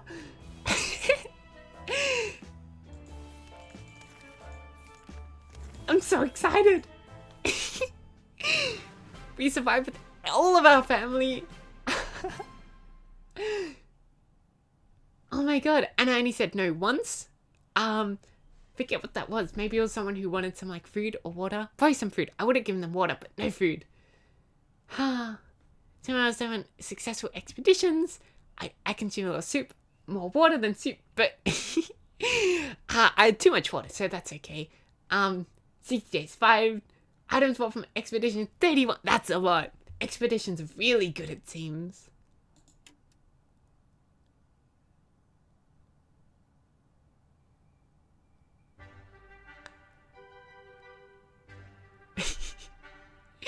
And look, it's our tank. Exactly. I'm surprised Timmy endured lack of soup, because to be entirely honest, I didn't feed him for a couple weeks at a certain point there. Achievements. I survived by the military, but I guess there's still a lot to do, huh? Give and get back. Wow, that was good. And I found Dee Dee's apartment. One thing I just realized, Dee Dee is in the next game.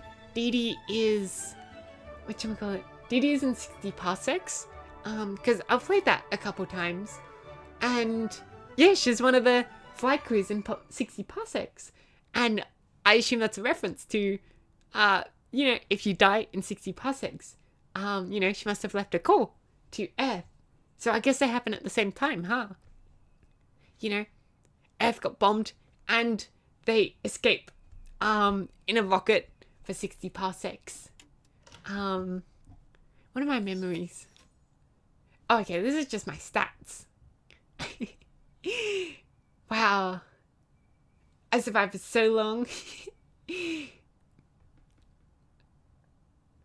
People perish from thirst. See, nobody's died from hunger yet. No one's died from hunger. My win rate, 33%. I would argue 33% is quite good in this game, to be honest. Especially my first time playing it. Longest survival was 80 days before everyone died. Yeah, I think that's pretty good. Wow. I still remember my first one. I died trying to get all the items, but I guess that's not included in my win ratio, because technically I did quit the very first game I played because I died. So I guess technically my win ratio should be 25%, but maybe I could have won without the maybe I could have won, you know, without Ted. Wow. So much noise. I'm so proud of myself. What an amazing victory. Oh my god, I'm so happy. I'm tearing up a little bit. I can't believe, especially after the 80-day one where I was so close to winning, and then I died after 80 days. I'm so happy I won this one. And I sacrificed Timmy to a lack of water. Sorry, Timmy. Yeah, I can't believe I managed to keep my whole family alive. Mary Jane got sick at one point, but I cured her for some reason. I don't know why I did that, but because I still had 30 people, but I cured her. Timmy survived, and I let him keep his ants. What else happened? Dolores did get sick by the end. The bandits didn't attack us. We got some mutants to help us during our expeditions. That was hella cool. I'm so... Oh, whoops. I'm so happy. As I said, maybe next time we're gonna draw some of those animals. What was something that I could remember? Obviously, there was a cat roach. That was probably one of the most memorable ones. I do remember there was like a regular cockroach that was super fluffy, had 8 legs, really big, the size of a cat. Maybe I'll draw all of them in the shelter with the family. I know, I think we're all a little bit concerned. What else was there? I created, it wasn't canon, but I did create a little headcanon about the three-tailed monkey. Oh, I can't remember what the other animals were. it was pretty hectic. I'll watch over the stream again and take a screenshot for future purposes. That was super fun. I still can't get over my victory. I feel so relieved. Let's bring back the background music. And thank you for being there the whole time, Wiz. I'm sure it must have been painful watching me die a couple times, but I'd like to imagine you embody Timmy a little bit. I let you die of thirst one day, and then hunger the next day, but in the end, I kept you alive. What an amazing victory. I am, a little bit unrelated to this. I was reading, I was listening to a video the other day, and I heard about these things called crash blossoms. And they actually, I don't know, I found them super interesting. Apparently, in they happen mostly in newspapers or online, news, whatnot, like the New York Times and whatnot, in their headlines. And it comes from a text that said, what was it? Let me make sure I'm getting my facts right. A violinist, in JL Crash Blossoms.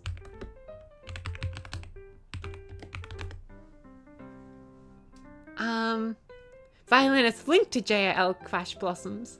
Okay. How am I going to do this? Plus, text. Okay. Here we go. And let's make it a little bit smaller. Here we go. So there was a headline titled "Violinist linked to JL Crash Blossoms," and it was super confusing because what is a crash blossom? But then I thought about it a little bit longer, and I was like, oh no, I get it. It's a violinist,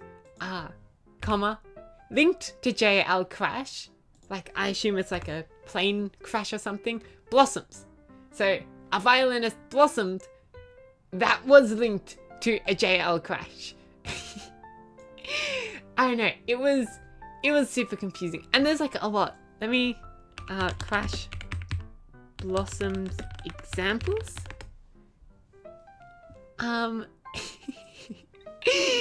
This one's funny. Oops. Missing woman remains found. That one's funny.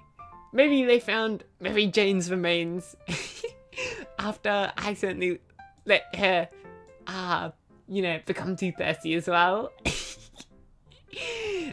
Naturally, this one is meant to be missing woman's remains, found. They found the remains of a missing woman. So these have just been, I've been, enjoying these the past, not a few hours. Last night I was, watching the video, and I was like, oh, let me find some examples, and I thought it was really funny. What else is it? Scientists count whales from space.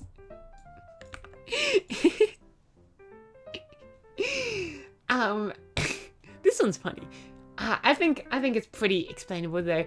Scientists don't count the whales that are in space, but from space, the scientists count whales. So I guess it would be better written as this. From space, scientists count whales. There was one that I really like, which is about eating, what was it? I forget what it was, but it I'll have to find it again. I can't remember it enough to like try to explain it. Another thing I really like are tongue twisters. Recently I found out about what was it? Foggy memory. Yeah. I heard it once, okay? I'm not gonna remember it every time. What was it? It was about like this racehorse.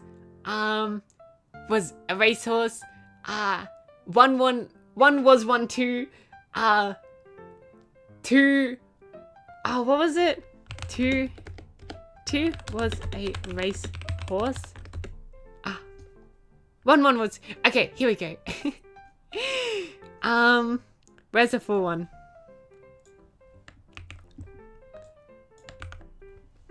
Here we go. 1-1 was a racehorse. 2-2 was 1-2. 1-1 won one race. 2-2 won 1-2. That one, I like that one. I think that's the only like special one. I don't know how popular that one is. That was the first time me hearing that was a few days ago. Sounds like your average dad joke. Yeah. I obviously know she found seashells on the seafloor. And how much wood chuck wood. As a kid, I practiced that one so much trying to get it right, and that's why I'm so good at it now. How much wood chuck wood.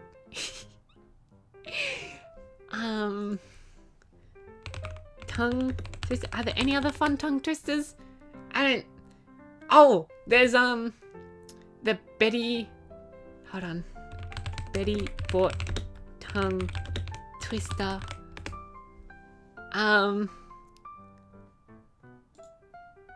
Betty, where is it? Here we go. Let's see if I can do this whole one. Such a big thing of text. Maybe it'll be better if it was in a different color. Does black work better? Yeah, okay, that works a little bit better. Betty bought Butter had some batter. Betty Butter had some butter, but she said, this butter's bitter.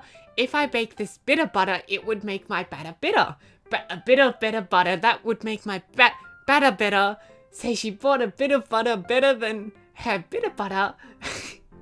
And she baked it in her batter, and the batter was not bitter. Say twice better, Betty Butter bought a bit of better butter. This is like something Eminem would freestyle out. What's a famous Eminem line? There was it. Mum's spaghetti got it on my sweater already. Palms sweaty. That's the one I remember. Oh,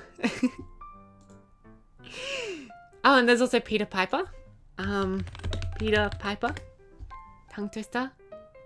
Where is it? Here we go. Once again, it's another Eminem rap. Peter Piper picked a peck of pickled butters. A peck of pickled butters Peter Piper picked. If Peter Piper picked a peck of pickled butters, where the peck of pickled peppers No, I lost it! Where the peck of pickled pepper... Where the peck of pickled peppered... Where the peck of pickled peppers Peter Piper picked. I'm not good at this. Where the peck of pickled peppers Peter Piper picked. I still can't get it. Maybe I'll just have to stick with how much wood chuck wood. Oh my god.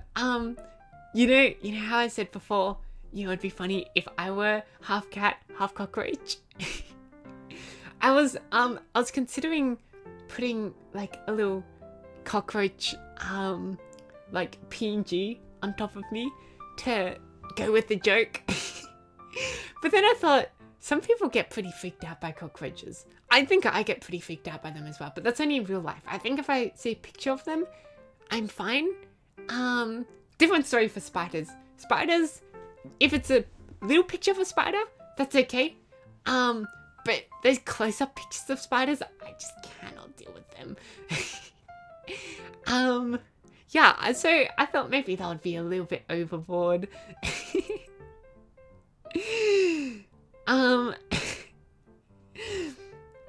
What else? What other funny crash blossoms or tongue twisters are there? You know, I heard a quote once.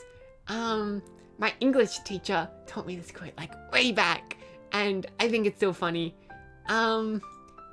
It's if I forget what it is exactly. If a headline ever ends in a question mark.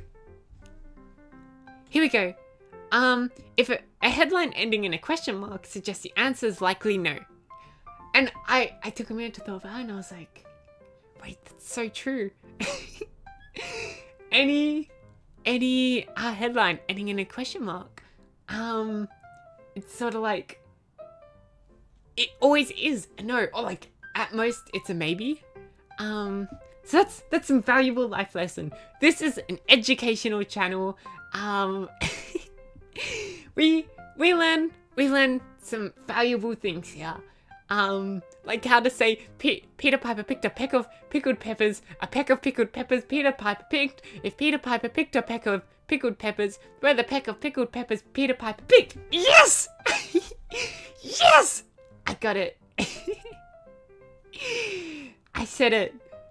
Oh, I'm so proud of myself. I think my favorite still is 2-2 was a racehorse. 1-1 was 1-2. 2-2. Can't wait to say that in an actual conversation.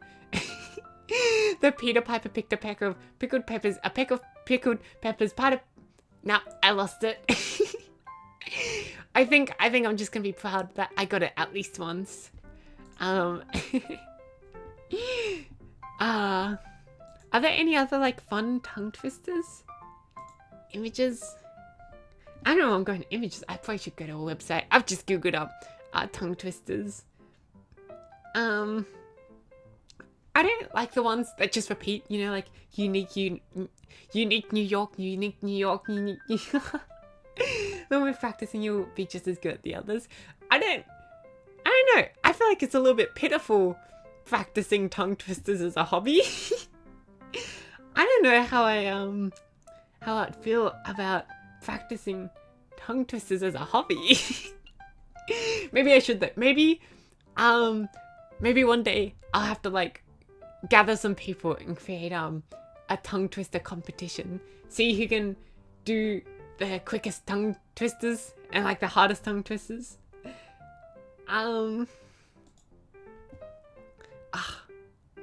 You know what? Let's just go to a website. How much can a clam cram in a clean cram? Whoops. How much can a clam cram in a clean cream can? That sounds almost... I don't know. How much can a clam cram in a clean cream can? What's a clean cream can? I'm a little bit curious.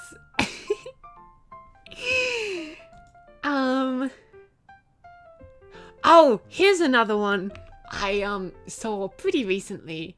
Can I get it all on there? Okay, hold on. What if I do this? And that? Here we go. Fuzzy Wuzzy was a bear. Fuzzy Wuzzy had no hair. Fuzzy Wuzzy wasn't Fuzzy Wuzzy. That one's way easier than Peter Piper. You know New York. The ones with the word New York in it just always get me. Because I always make it, what you call it? I always say New York as New York, with like the NG sound. So I always mess it up. You know New York, you need New York, you know you need unique New York.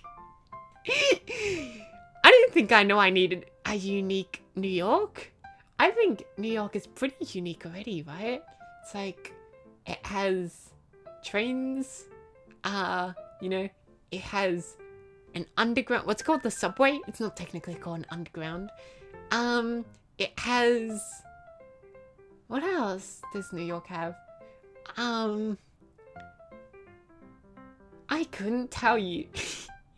New York is just known for like, being, I don't know, really popular. It's quite expensive. Yeah, I feel like New York is pretty unique already. The $1 pizza. Oh yeah, New York is known for its pizza.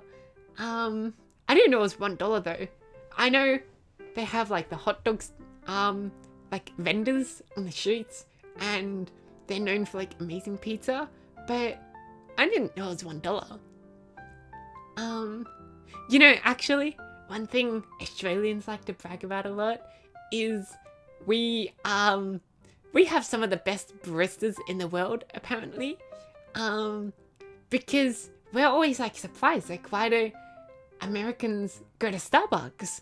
Because here Starbucks isn't very popular. It's popular amongst, you know, like some younger people who see it like online and think it's trendy. It's popular amongst some foreigners. But amongst like locals, it's not very popular because you just go to, you know, your local barista and it's bound to be good, you know? All the baristas here are apparently really good. And apparently Starbucks is like super unhealthy. It's basically a milkshake with a little bit of caffeine in it as opposed to a coffee, I've been told. So I guess that's a good thing. Although, to be fair, Australia, you know, we like to dump on America for being super obese. Australia isn't great with obesity. Like, I mean, we're not bad, but you know, we still have like a bunch of, you know, fast food here. You know, we've got Macca's, which short for McDonald's. We have what we call Hungry Jack's, which is you know, the same as Burger King, but apparently Burger King was already trademarked in Australia, so the Australian branch had to call themselves Hungry Jack's instead. Oh, KFC. We have a bunch of pizza. There's so many pizza restaurants here. And because of like how multicultural we are, especially like getting closer to the city, there is so much, you know, food from other cultures. There's so much Mexican food, so much Chinese food, so much Korean food, so much Japanese food, so much Thai food, so much Vietnamese food, so much like European restaurants as well. Although usually they don't advertise themselves too much like as being European. Like, you know, normally you can find like a pizza pasta place, but they won't like have the Italian flag outside or anything. But yeah, a lot of European food here, because we don't really have our own food. It's the same case, it's pretty much the same case here.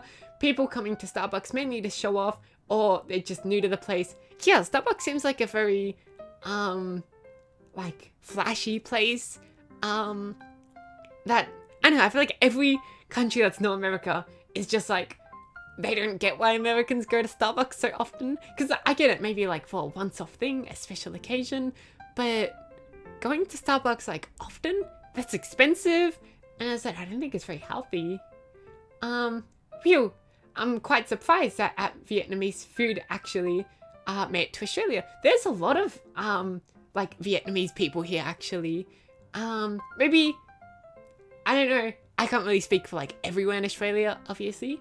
But at least where I live, there's quite a few Vietnamese people, I would say.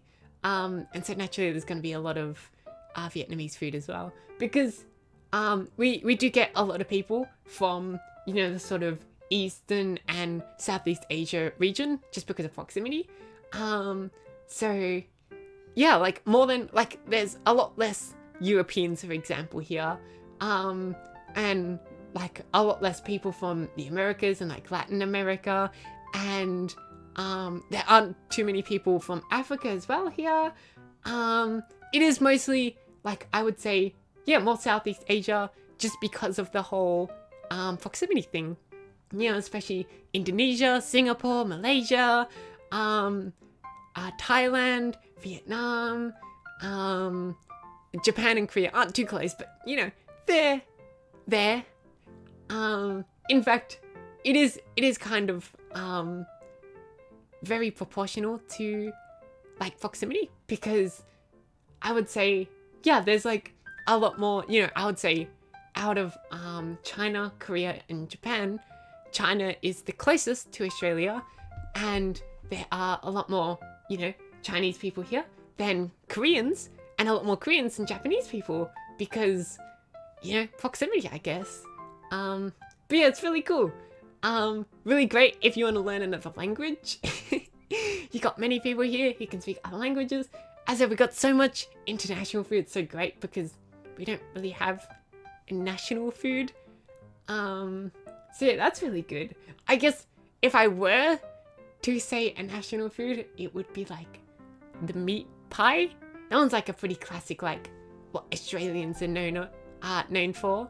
But still, I wouldn't say meat pie isn't really like a meal per se. It can be like a lunch, but at dinner, it's sort of like having cereal for dinner. You can do it, and I'm sure it would be like nutritious enough and it could fill you up, but it's probably not something you should feel very proud of. It's like a bad day sort of thing. It's not like the everyday meat pie for dinner. And a lot of, bakeries have that. In fact, I would say bakeries and cafes and whatnot are very popular in Australia. Nearly every, like, shopping district, or not shopping district, like, just little, like, shopping places where there's, like, maybe 15, 20 stores along the one street. There's always at least one cafe there. So that's always really cool. As I said, we love our pizza. So many pizza places, but it's like with the coffee, where people don't really go to the big chains. Like, you don't really see many Domino's or Pizza Hut, or I don't even think Caesars exist here. I don't think I've ever seen a Caesars. But yeah, like, I would say between Domino's and Pizza Hut, Domino's is way more popular. And really the only people who go there are, once again, like, younger people. And I think it's less because of like the cool thing like Starbucks, and more just because it's cheap. But yeah, most people just go to like the local pizza place. You don't go to like the big chain. You go to the local pizza place. And I would say it's the same with a lot of restaurants. There's like not really any like big chain Chinese, no big chain Korean, no big chain no big chain like any international foods really, apart from the American, as I said, the fast food, which I don't know why it's so popular, and there's no really like Aussie alternatives. Like, you don't really see any other fast food. I guess, no, I take it back.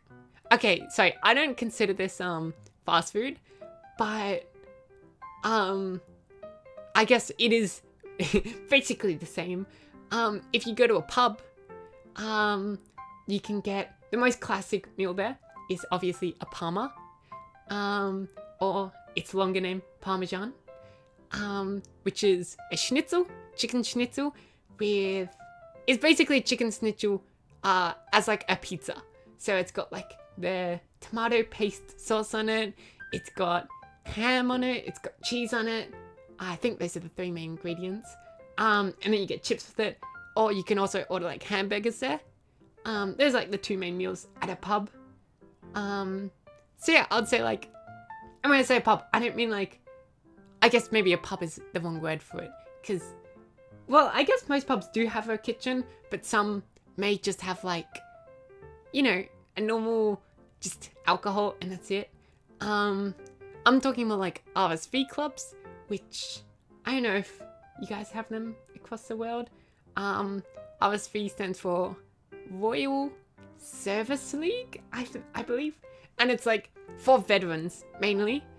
So if you walk into an RSV, they'll always have like a mini display case of like war memorial things from World War One and Two, from the Anzacs, so not just Australian, but New Zealanders as well. Anzac, ANZAK, no, AC, sorry, my bad. And it stands for Australia New Zealand Army Corporation, because we fought many wars together. Yeah, and you go in there, and it's a pub. Brains fried. Is this too much information? I think only Americans prefer famous brands. Yeah, that sort of seems like the case, because I know it's very similar in Europe as well, where it's like you kind of go to your local cafe or whatnot. You don't really go to like the big Starbucks or whatnot. Yeah, and then also golf clubs also serve like the parma or the burger or the steak. But once again, I consider fast food more something that like you're meant to take away and take home. But at those places you sit down for a meal, but it is basically the same food. And I guess you could consider pizza fast food as well. But I'm talking about like the classic hamburger and fries, you know, that they have at McDonald's and Hungry Jack's, / Burger King. And I guess KFC has fried chicken, don't they? Fried chicken, if you want fried chicken, you're going like Korean, basically. Korean or like one of the surrounding areas. Because it's either KFC or it's one of those, basically. Yeah, restaurants here are pretty great. KFC literally known for their fried chicken. Yeah, well, I don't know, I was sort of just trying to group them all together, but then I realized if you go to KFC, you're more likely to get fried chicken than a burger. Although they do sell burgers, but they're not very known for burgers. They're more known for their fried chicken. We also have, I don't know, I'm assuming this is an American brand. It's not very popular at all. But Red Rooster. KFC aren't really good here, or maybe it's just my case. No, people also hate KFC here, mostly. The only ones who go to, well, okay, to be fair, I was gonna say the only ones who go to KFC are the same kind of people who go to McDonald's and Hungry Jack's.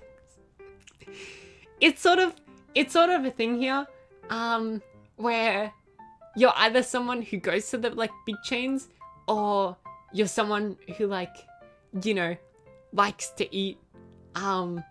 Look, usually the stereotype is, if you're not going to Hungry Jack's and McDonald's and KFC, you got good taste in food. usually that's a stereotype. But no, KFC, a lot of, well, as you know, it's got a lot of people who like do still go there and they're still in business.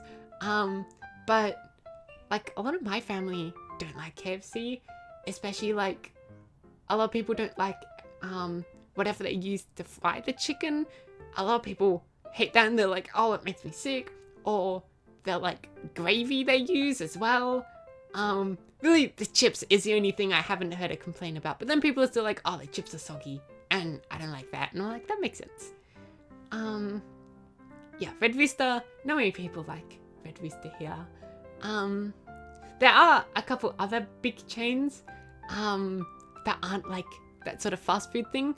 We have Subway, which is, I mean, really, if you're going out to get like, you know, like a sort of sandwich meal sort of thing, you're either doing Subway, or a lot of people, like my family, we never go Subway because we would always get Vietnamese instead.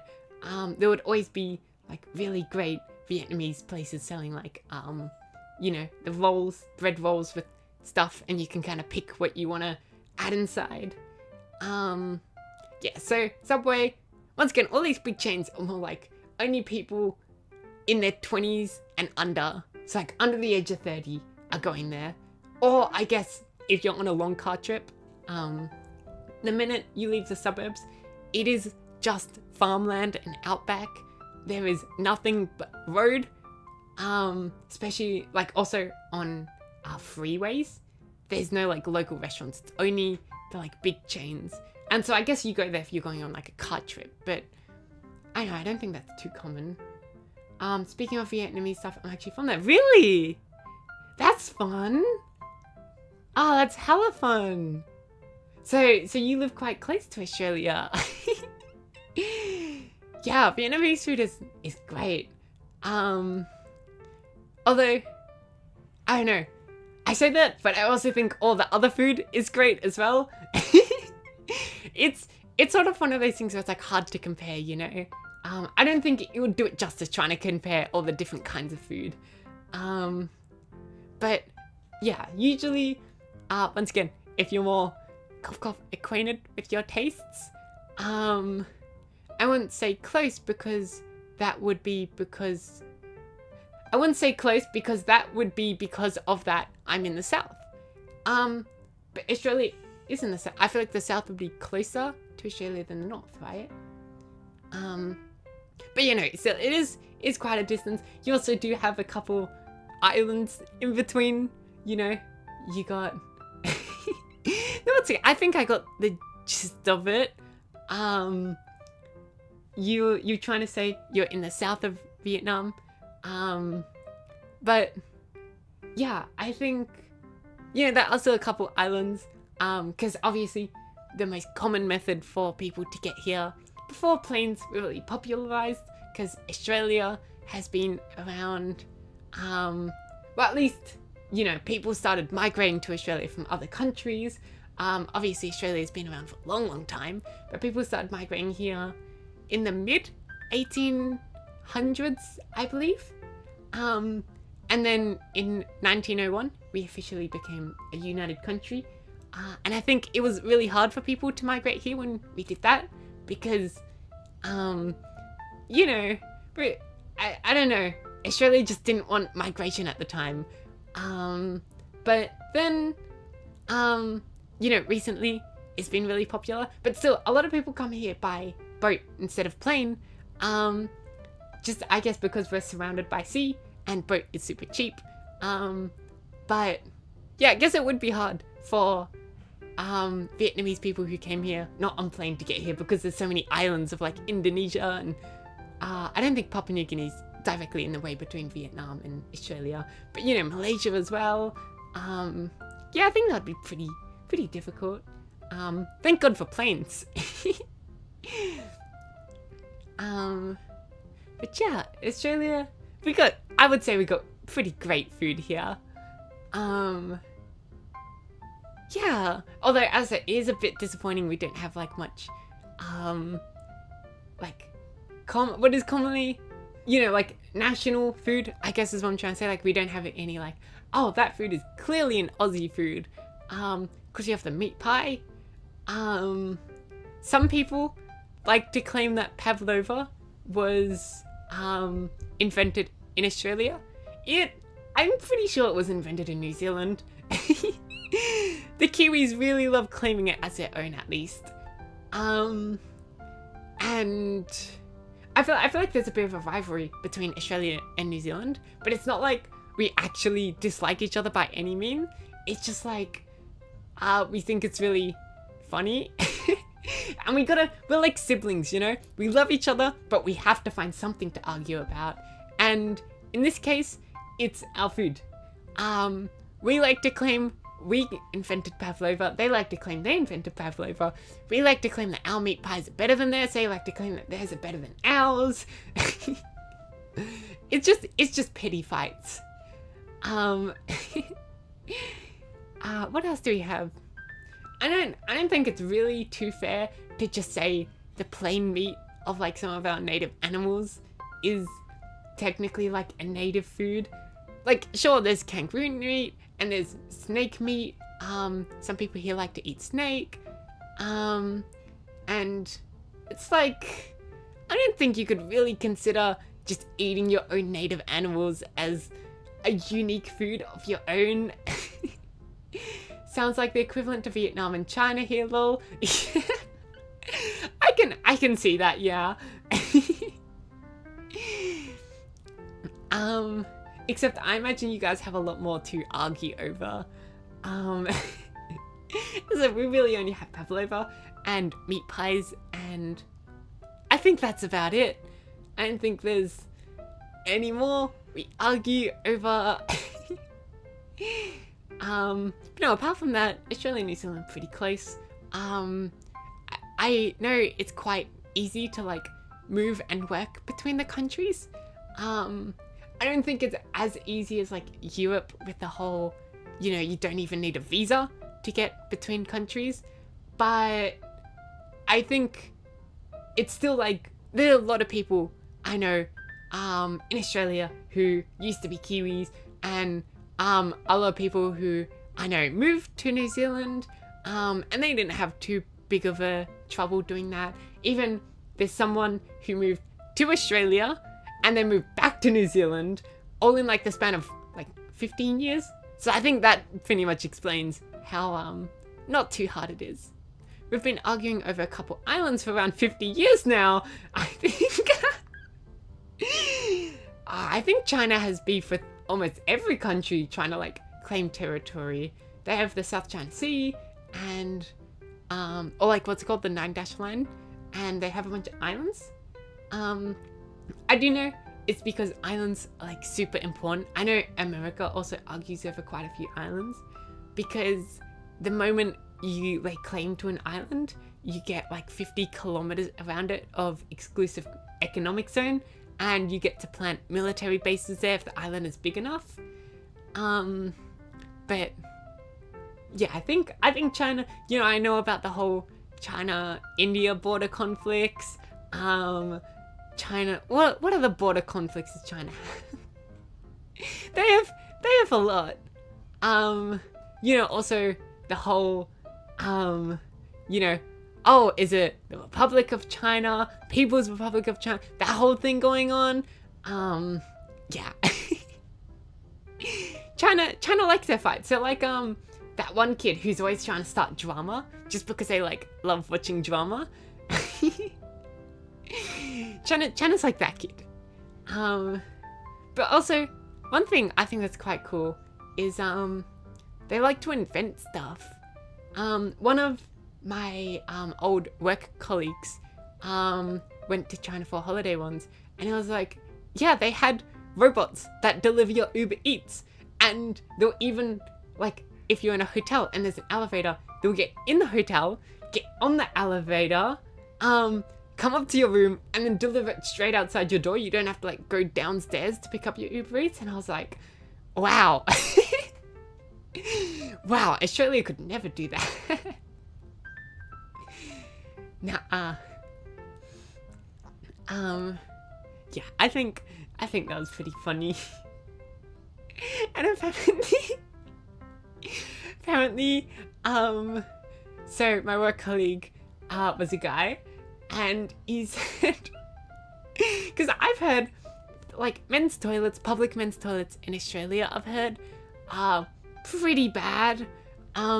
There's some horror stories, especially apparently like school toilets, like high school toilets, are pretty bad here.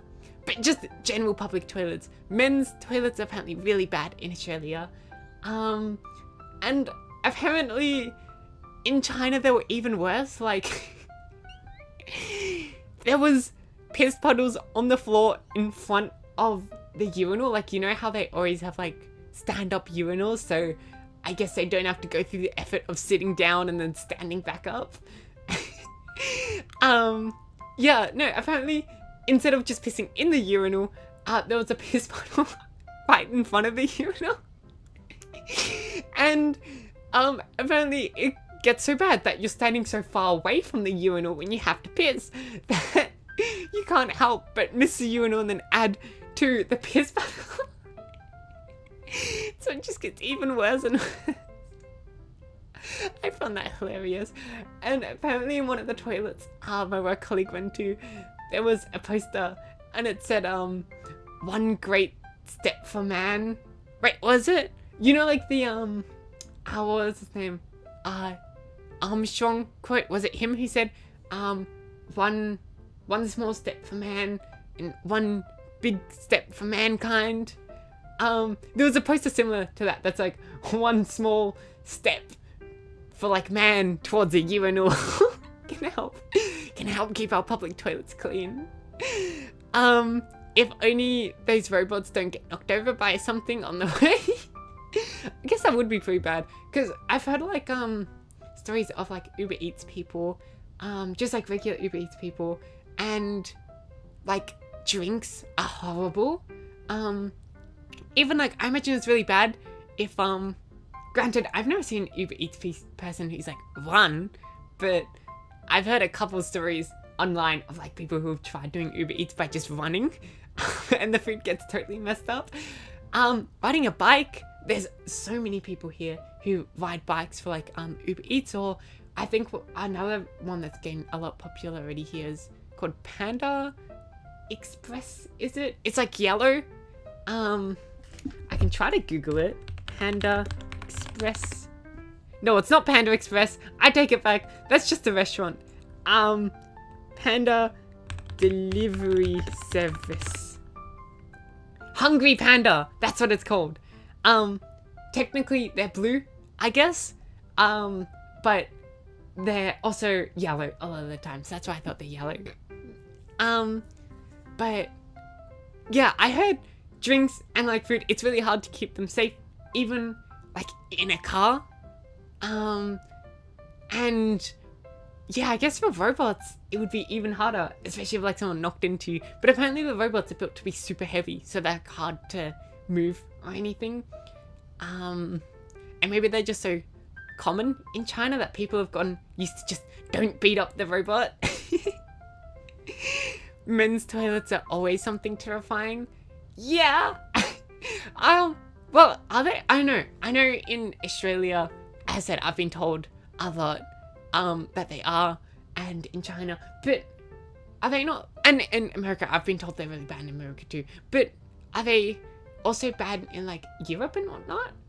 I don't know. I was just imagine, like, because Europe, they have the they're known for like having better, just like more efficient toilets than America and whatnot.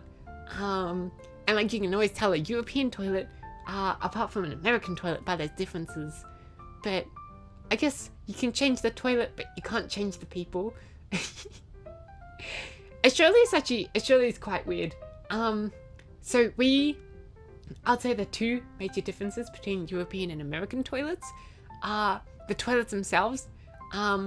Americans, and I think they're starting to phase it out now, but they used to have vacuum toilets where the toilet would essentially fill up fully, and then when you flushed it, it would flush like all 30 liters or something down the toilet.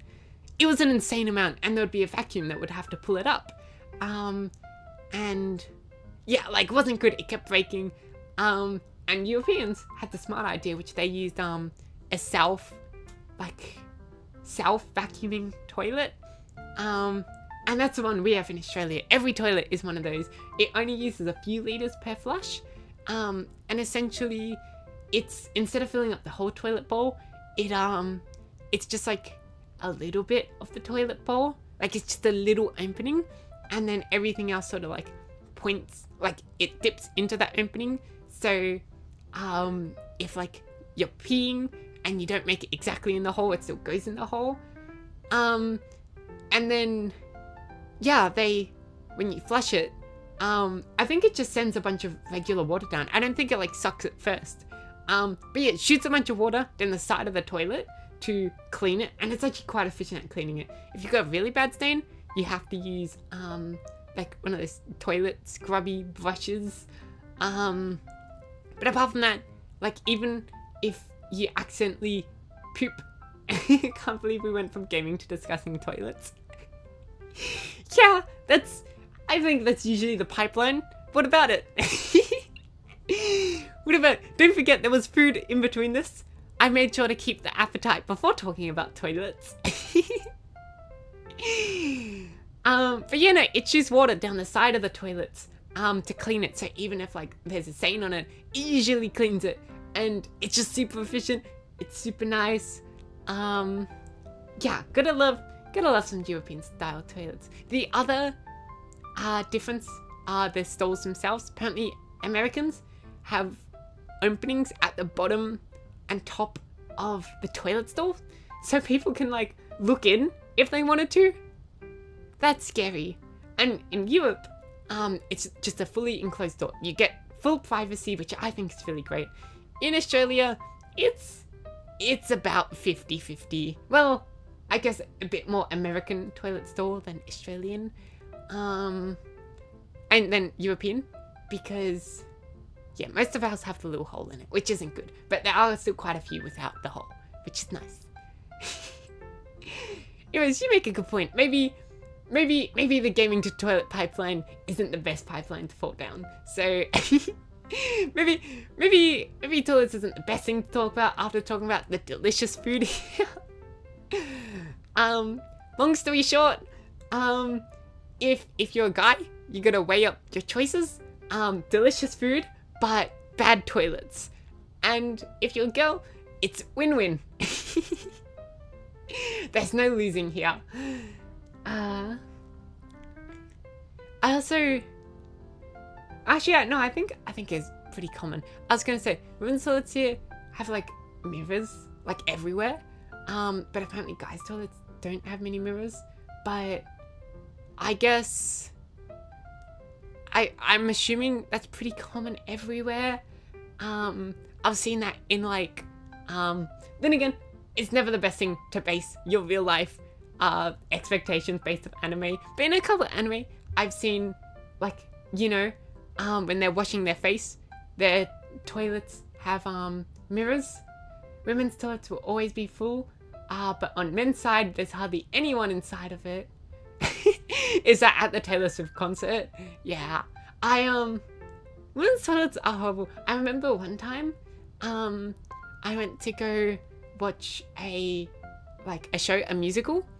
And during intermission, I really need to pee because I have a really bad bladder. Because I also like to drink a lot during the day. I don't drink so much during streams, but during the day I drink a lot. And that means I gotta pee every, like, hour to 2 hours. It's quite bad. So yeah, after intermission, I was quite in need of the toilet. And so I rushed to the toilet and I noticed on the men's side, there was, did not have to whisper without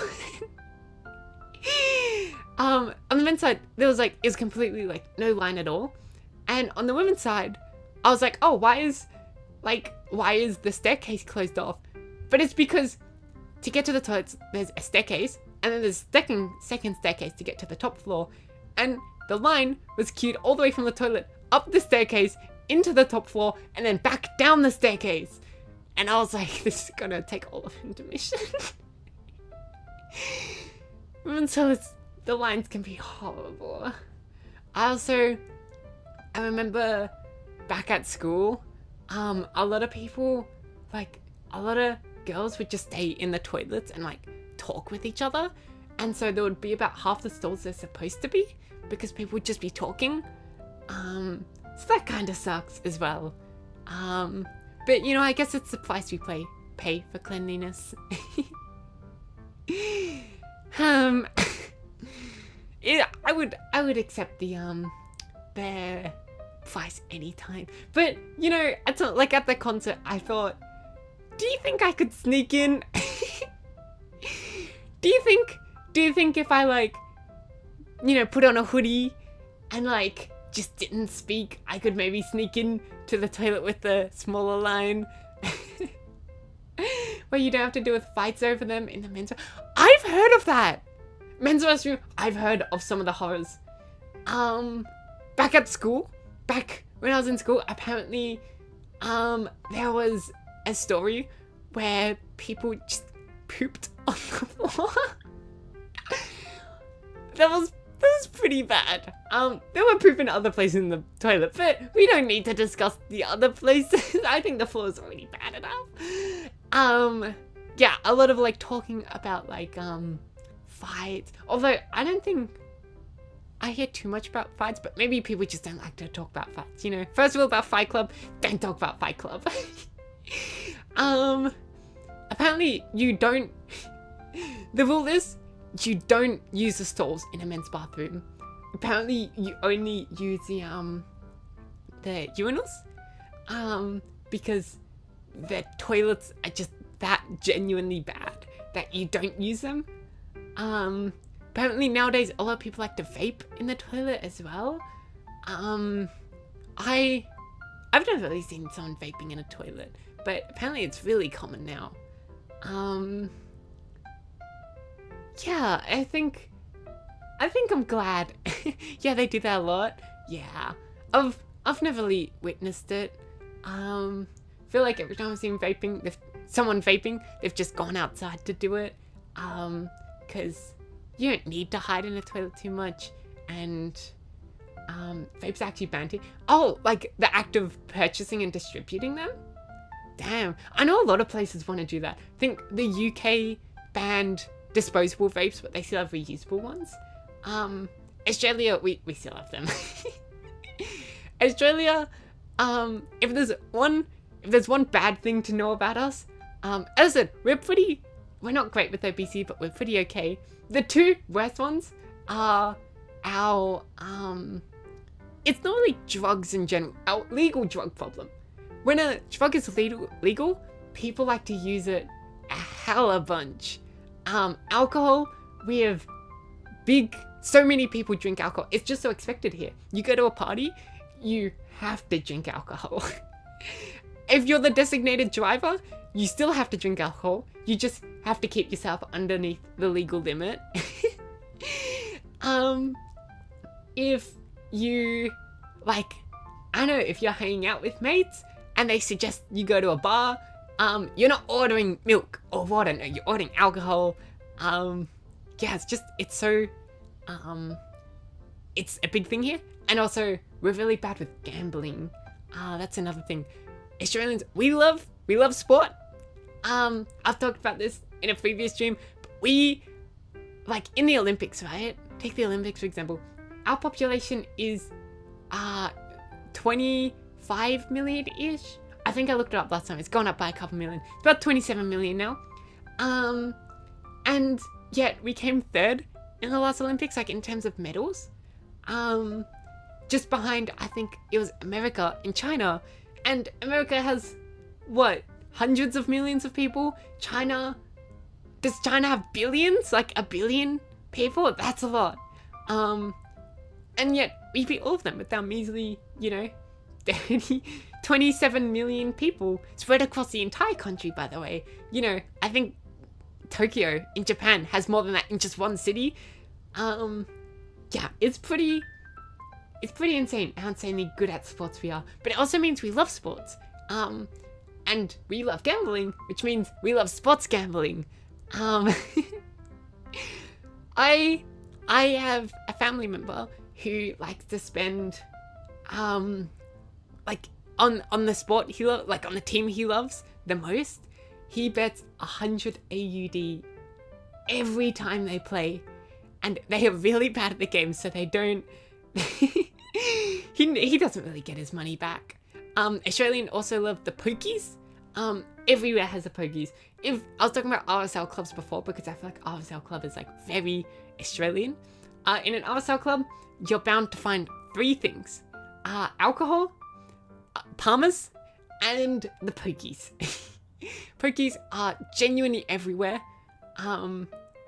They're probably just about as popular as gas stations are, which is insane. People don't really like regular casinos too much. The only casinos I can think of, like the Crown Hotel, which is in the city. And that's about it. But yeah, pokies, sports, betting, alcohol. Yeah, they're all really bad here.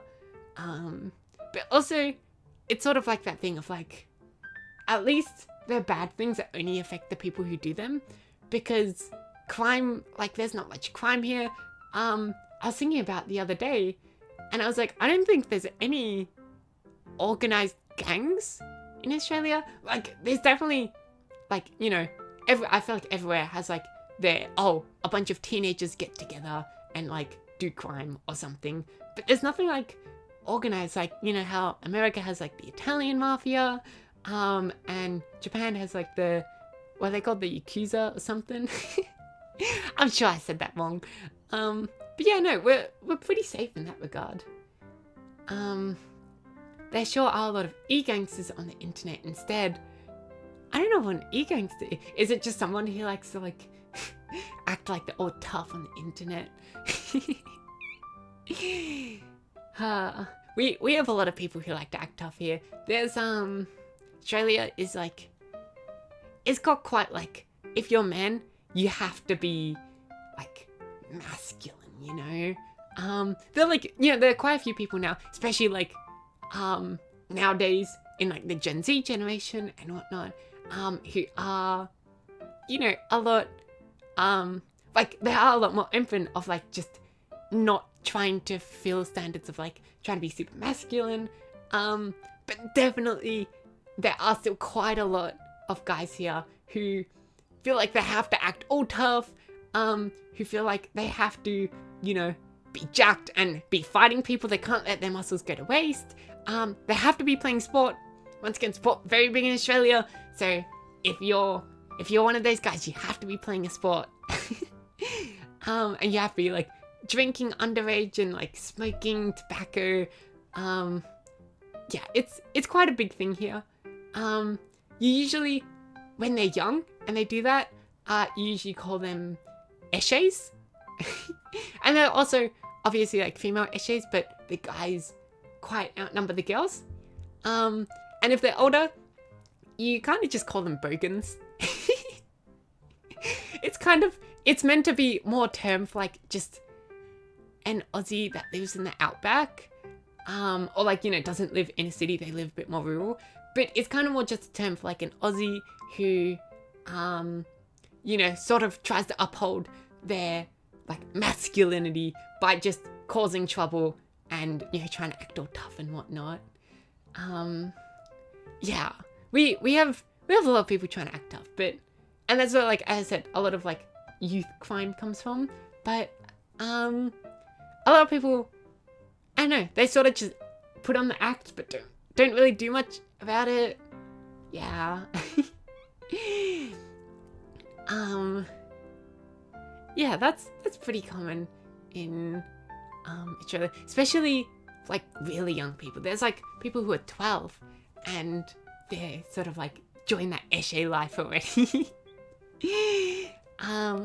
Yeah, but as I said, there's a lot of people who are really just like really nice.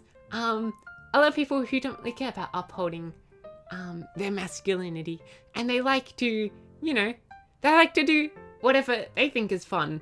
You know, they like to go out and watch like shows with friends, paint their nails, and, you know, not do sport.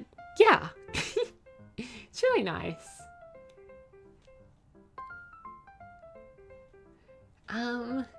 What else is there? What else is there about Australia? I feel like I've sort of listed a lot of things already. We've also got naturally the funny accent. Probably noticed.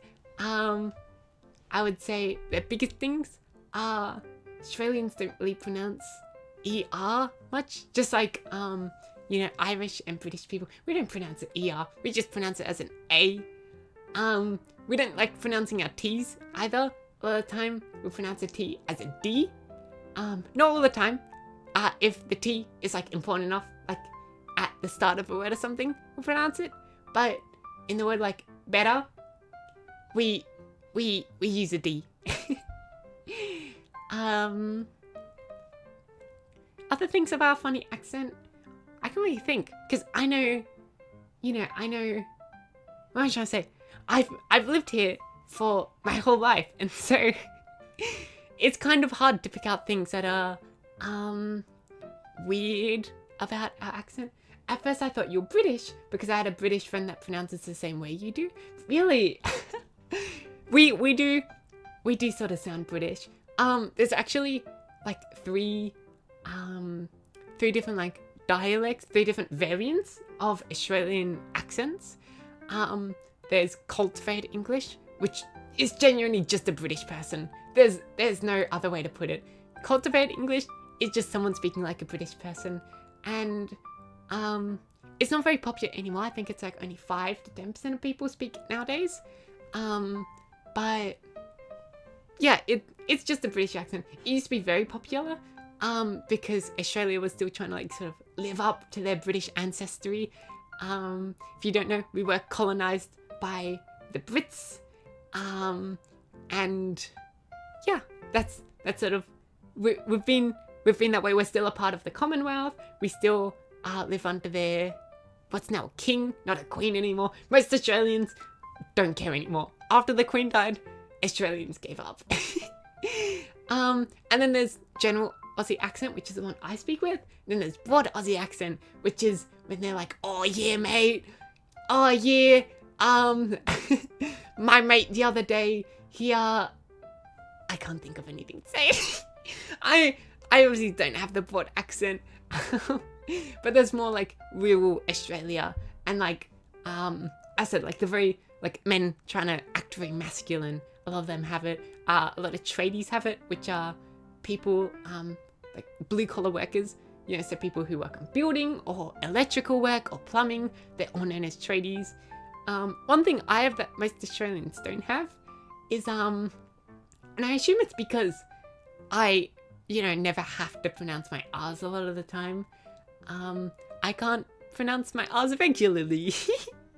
Most Australians can, like they'll still say A at the end of a word instead of ER, but they can still pronounce it as. I don't, and I figured out why, which is also quite common in Britain, because there's, I believe, there's 5 different ways to pronounce your R's.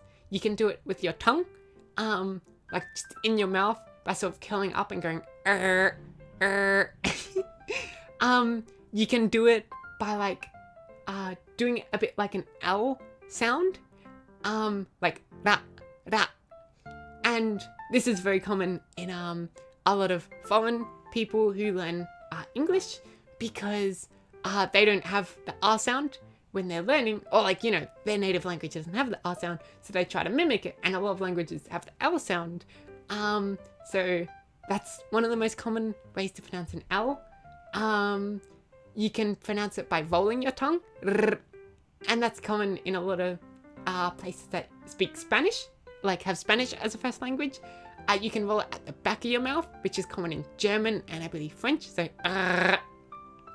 and you can do what I do, which I pronounce the R like you do a V noise, the letter V, or a bit like an F, and I go with the same mouth position as a V, but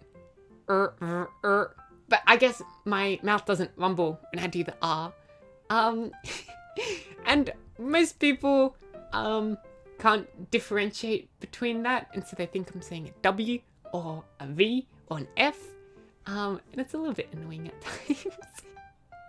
People think I've got a speech impediment, and I think it was considered a speech impediment. It's no longer considered one. But yeah, it's just because I never had to pronounce my R's that I just never learned. I never learned how to pronounce them. So that's probably why I also sound like really British. Maybe one of the biggest differences between us and British people are British tend to remove. We also remove a lot of like consonant sounds and like vowel sounds just here and there. But the British do it in different spots. So, you know, like the classic like we wouldn't say that. We would say bottle of water. But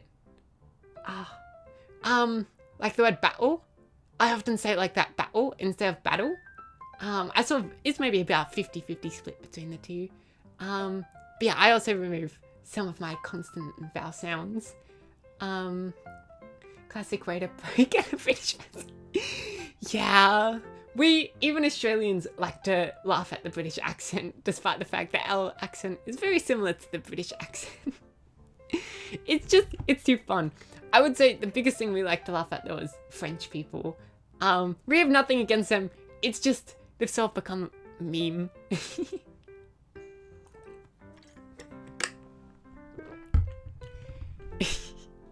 sorry, that was water. If you ever see me start biting, it's because I've got water in my mouth, and I don't know why my avatar does that, but it does.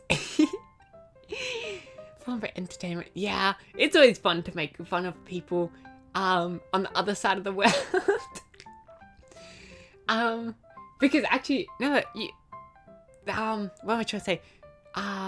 England is actually kind of the opposite side of the world to us, because to our west we have Asia. To northwest we have Asia, to our direct west we have Africa, and then to our east we have Latin America, and to our northeast we have North America. And so really, Europe is on the opposite side of the world to us. I can figure out by the snap of your water bottle. Yeah. I love water bottle because sometimes when I'm working, like I'll keep on my desk, and sometimes I'll accidentally knock it over, and it's very secure, so none of the water gets out. It's very convenient. It also has another latch on it. If you hear 2 snaps, that's because I accidentally put on the other latch. So let me do it right now. A little bit of ASMR. I know if both of them came through. I hope they do. I don't have a limiter on my audio or anything, so I think everything should be able to come through. But you know, my favorite water bottle. We've been going strong together for multiple years now. And I plan to keep going strong with that water bottle. That's the thing that actually surprised me about America, is the fact that a lot of people don't drink tap water. Here, it's very taboo to drink like plastic bottled water. Only if you're like out and you've run out of water from your water bottle and there's no refill stations, which there are usually a lot of refill stations. But like, I guess sometimes you might get one from a vending machine, or go into like, you know, a 7-Eleven and get one. But it just sort of seems absurd. Like, it's so expensive compared to regular tap water. And, you know, all you need to do is buy a water bottle once, and you have infinite water at practically no cost. Apparently, Australian tap water is also really good, which I can confirm, but only closer to the cities, and it's the same with New Zealand tap water, because you know, in the cities the tap water tastes really nice, but the more rural you get, the more it sort of just tastes like chemicals and metal. But no, it's practically, when I say it tastes really nice, I mean it's practically tasteless, which is perfect. Yeah, Australian water's known for being some of the best in the world. Straight from the kitchen. Yeah, straight. You can honestly get from anywhere. Sometimes I get from my kitchen. Sometimes if I'm lazy, because you probably notice, when I go to the bathroom, it takes me like very little time. That's because my bathroom is straight across from where, like, you know, where I stream and record. And so usually, sometimes I just go grab it from the bathroom sink, because it's all the same water. And yeah, some people, I do know, like very few people, and it seems sort of kind of weird, but I've been to a couple people's houses and they've had a filter on their tap water. And I've tried before. It is the exact same. But I know, whenever they told people about it, everyone was like, why would you do that? So it's sort of like weird here to have filtered water. Yeah. And it's sort of like, if it's the same water for like everything, which really surprises me. Because I don't know how they're using such nice water whenever I have a shower and I'm just like washing off the gunk from my body, or like if ever you're like needing to water your plants. Which granted, I've never seen, at least in my, you know, with my family, we've never really watered our plants. It rains pretty often here. And so it's like, you don't really need to water your plants, and nature just does it for you. Sometimes when there's a drought, droughts are very common here. You might need to water it manually, but that's super rare. Super rare. You don't really need to water them yourself. So that's also really nice. Speaking about plants, one of my goals actually to grow my own flower. I still haven't done that. I need to go out and buy a flower. But I don't know what flower I want. I could just go to Bunnings, which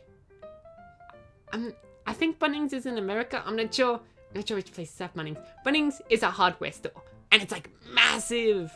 And they've also got a garden a lot of the time out back for plants. And so you can get flowers from there, but they're pretty basic plants. And so I don't really know what flower I want, but I have to try to keep it alive. You know, that's probably one of the hardest parts.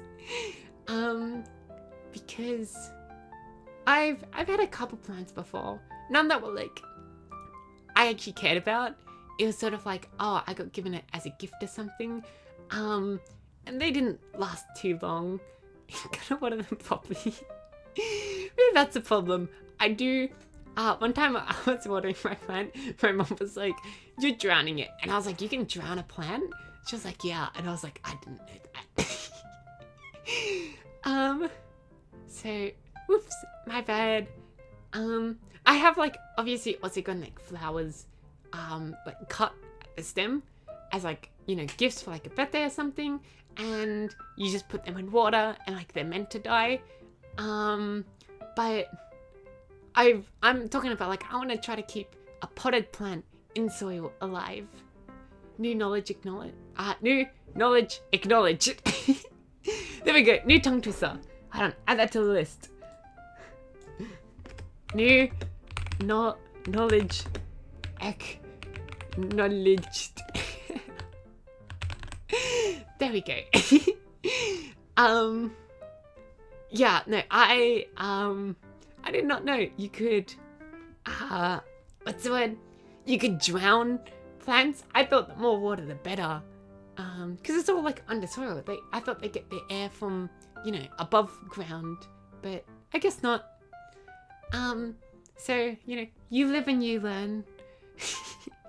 Yeah. Apparently, another tongue twister added to the dictionary. Exactly. The first new tongue twister on the Kaho channel. New knowledge acknowledged.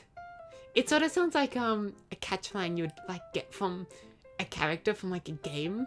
Like especially a gacha game when you like what's the word? When you use a character or like the character's special ability and they got like glasses, they're a bit of a nerdy character and they're like, new knowledge acknowledged. And then they do like their move. It really is from... Really? Wait, which game is it from? Can't believe it just sounds that gamey that it really is from a game. Damn. You know you've succeeded as a game developer when someone like just knows something after like seeing or hearing it once. Like I always try whenever I do character design, I want people to be able to tell what the character's like occupation and background is immediately, and it's very hard.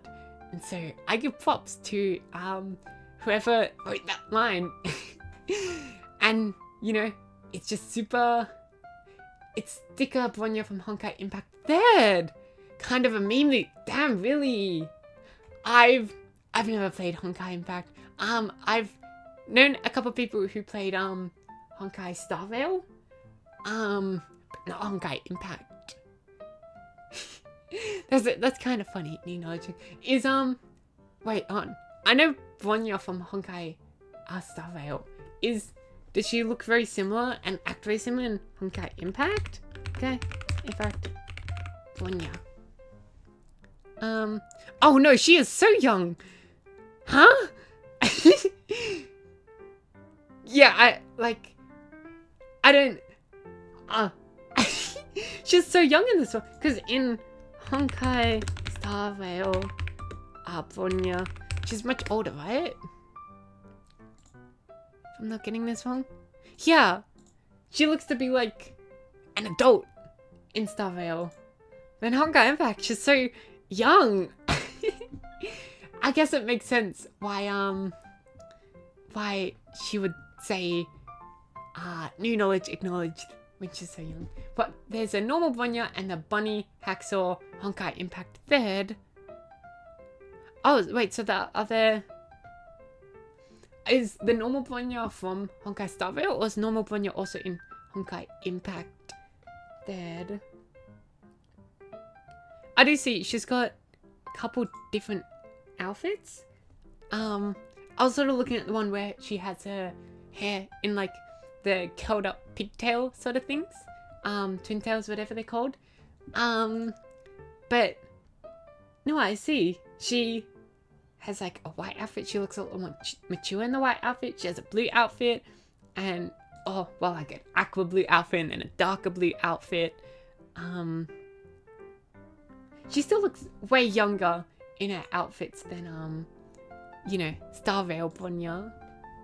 Silverwolf is Bunny Hacksaw, and for Rand, you could say she's the most normal out there.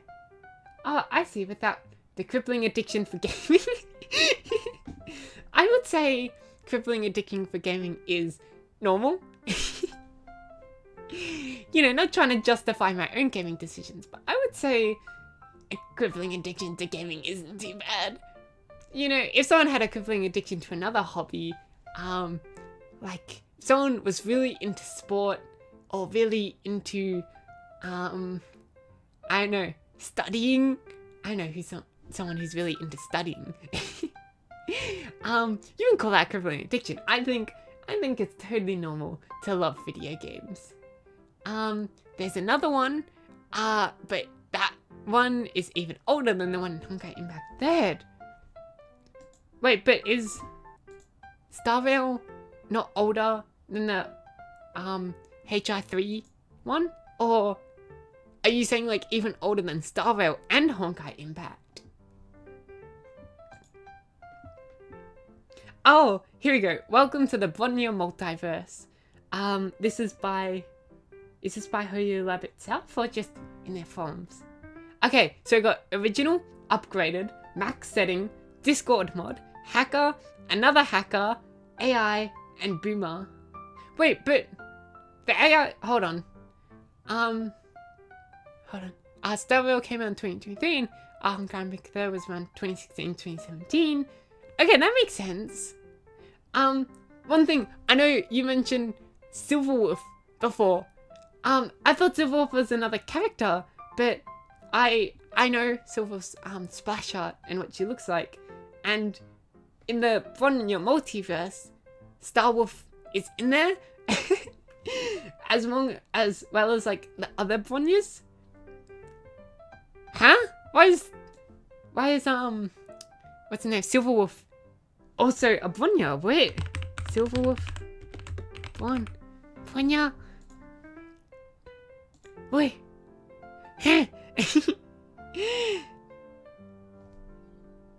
Oh, okay. I see. Reddit to the save again. Wait, are they? Hold on. Now, okay, let me read from multiple sources. Like a good researcher, you can never just take from one source. Okay, so, the Hoyo Lab, forums are saying it's kind of hard to understand the way this game's multiverse works. That makes sense. With so many games that work sort of in the same world, it makes sense. Although, to be fair, I'm pretty sure, because the biggest games would be Genshin Impact, Honkai Impact, Star Rail, and Zenless Zero. Is it fair to say that Genshin is a completely different world from both of them, and so is Zenless Zero a completely different world? Or are they still connected somehow?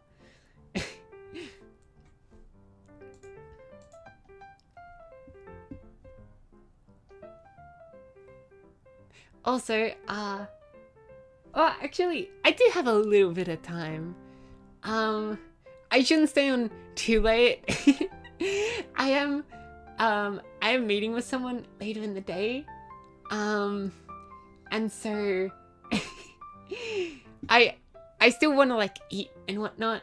So I might end stream sometime, soon, but not super soon. I still have a little bit of time. Honkai Impact 3rd and Star Rail shares the same universe. Not sure about Zenith Zone Zero. But yeah, Genshin is from an entirely different universe. Okay, that makes sense. Yeah. I know, they're super complicated. Because, as I said, I knew someone who played, Genshin as well. And one time they tried to explain, like, the world to me and the lore.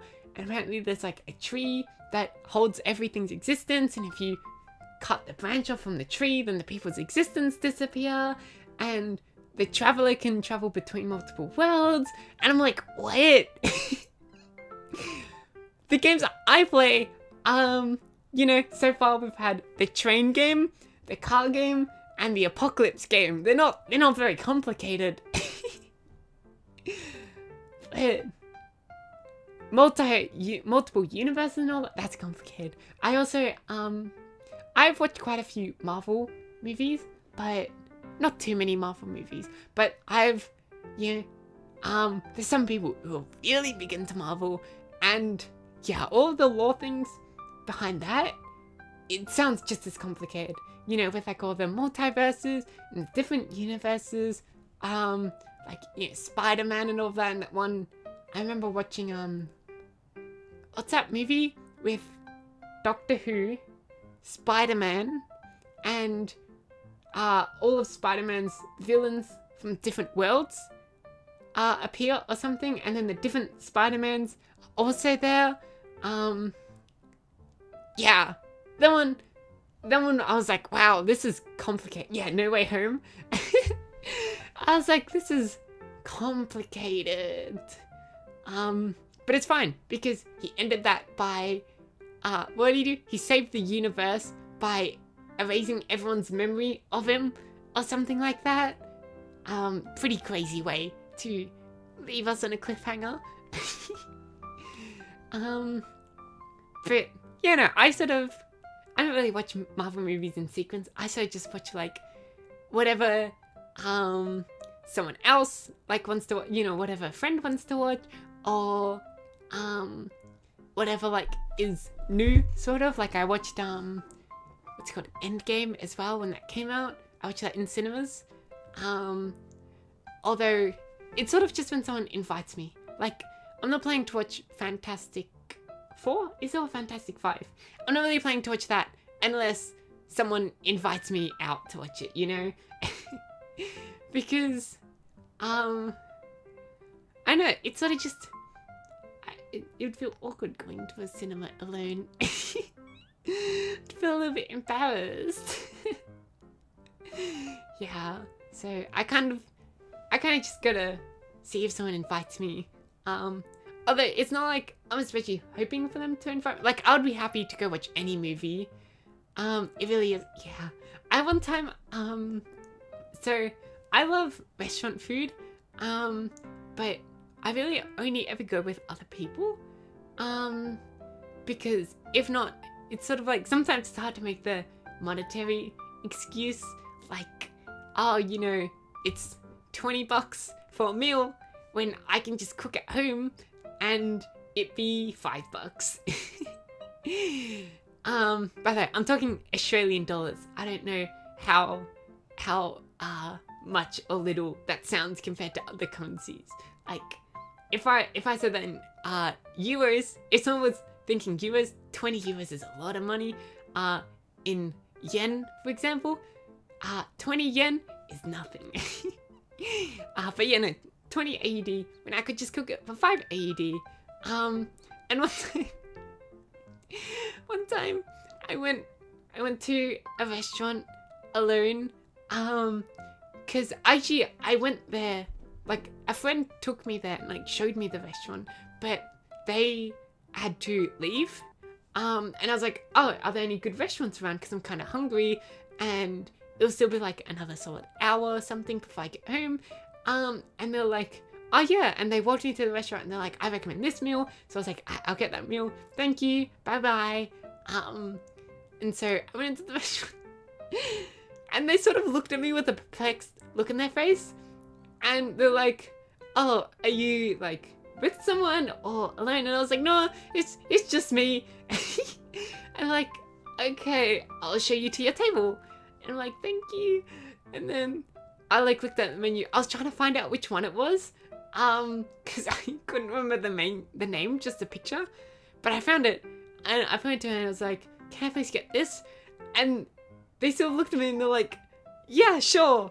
Like, I don't think they're too confused anymore because, like, I mean, going into a restaurant alone isn't too awkward. I think it was mostly just me making it awkward. But also, I was like, where they told me to sit was a pretty big, like, I think it could fit 4 people or something. It was like a booth. And so I was a bit like, you know, they must have been thinking, oh, where's your friends? Or like, you know, where's your date? Did your date abandon you? Anyways, I did that. And then, you know, like different restaurants have different ways of paying. Like some you pay, like you order at the counter and you pay up front. Others you order and then you pay afterwards. And others like use a QR code or something. And so I also had to like, once again, I'm sure it was like not awkward for them all, but super awkward for me.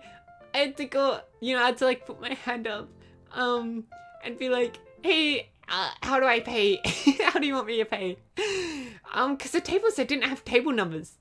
It was just tables. And so it's not like I could get out of my seat, go up to the front desk and be like, hey, by the way, I finished with my meal. I don't know what table I was. And so the like waiter or waitress, I can't remember who was serving me at the time, went up to the front desk with me. It was like, oh, table like 11 or something. Apparently the tables were numbered, but they didn't have the numbers on them. Or maybe I'm just really stupid and I couldn't see the number. They're like, table number, whatever. And I paid for my meal. I ended up paying in cash because, I don't know, I always feel super guilty paying with card for anything that's like, you know, under $50. Because I have heard that like the companies get like charged as, you know, surcharge and whatnot.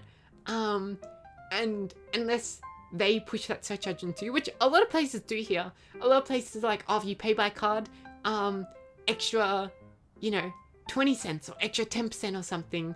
Or like maybe there's like a payment limit. Like sometimes it's like, oh, if your payment, you know, if you go to a convenience store, it's like if your payment is under $10, you know, you have to pay up. And you know, I'm like, I don't like the feeling of having to pay that much money, even if it is just a tiny amount of money. But then some places also just eat the cost themselves, and I'm like, I don't want them to do that. So I paid in cash. Also, you know, cash, it's starting to go a bit out of fashion nowadays, and so it's nice just to do something a little bit old-fashioned, pay in cash. I have a lot of cash. Although it is a bit weird because every time, you know, I'll run out of cash, because I'll use it all because I'm not really paying by card. And so I'll go to like the bank or an ATM, and I'll pull out cash, maybe like $50, because I don't like having too much cash on me just in case it gets stolen or something, or I lose it. So it'll maybe be like $50, but then it'll give me big notes. And so I'll end up paying for like something that's, you know, maybe $5 with a $50 note, and then they'll give me change in smaller notes or coins. Yeah. 1 second.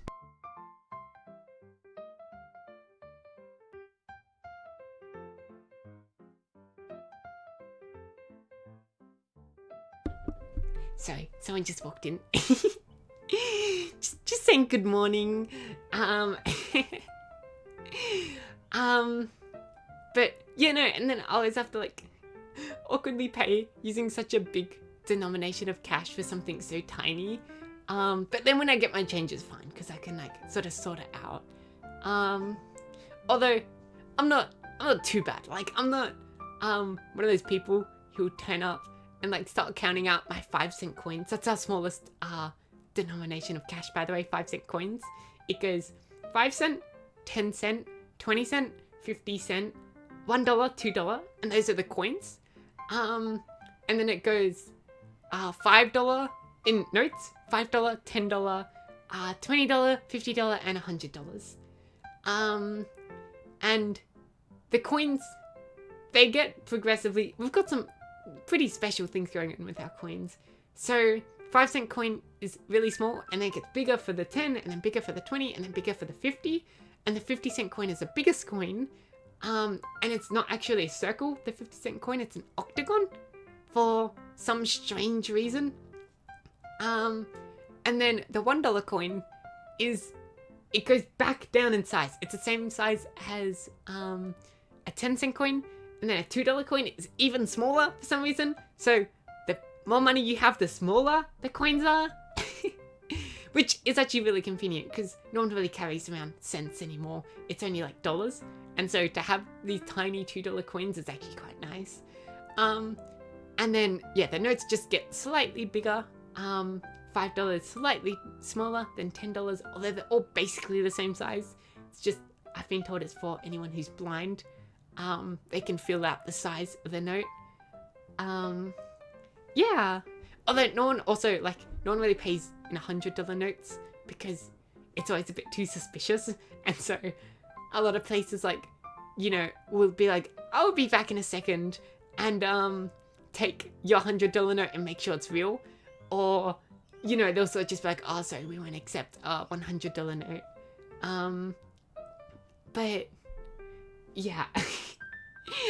Normally 50 is like the biggest note. Although, it's not impossible to find them. It's just really rare. If you're paying for something that's like $150 and you are paying in notes, but just said, at that point, I just pay in card.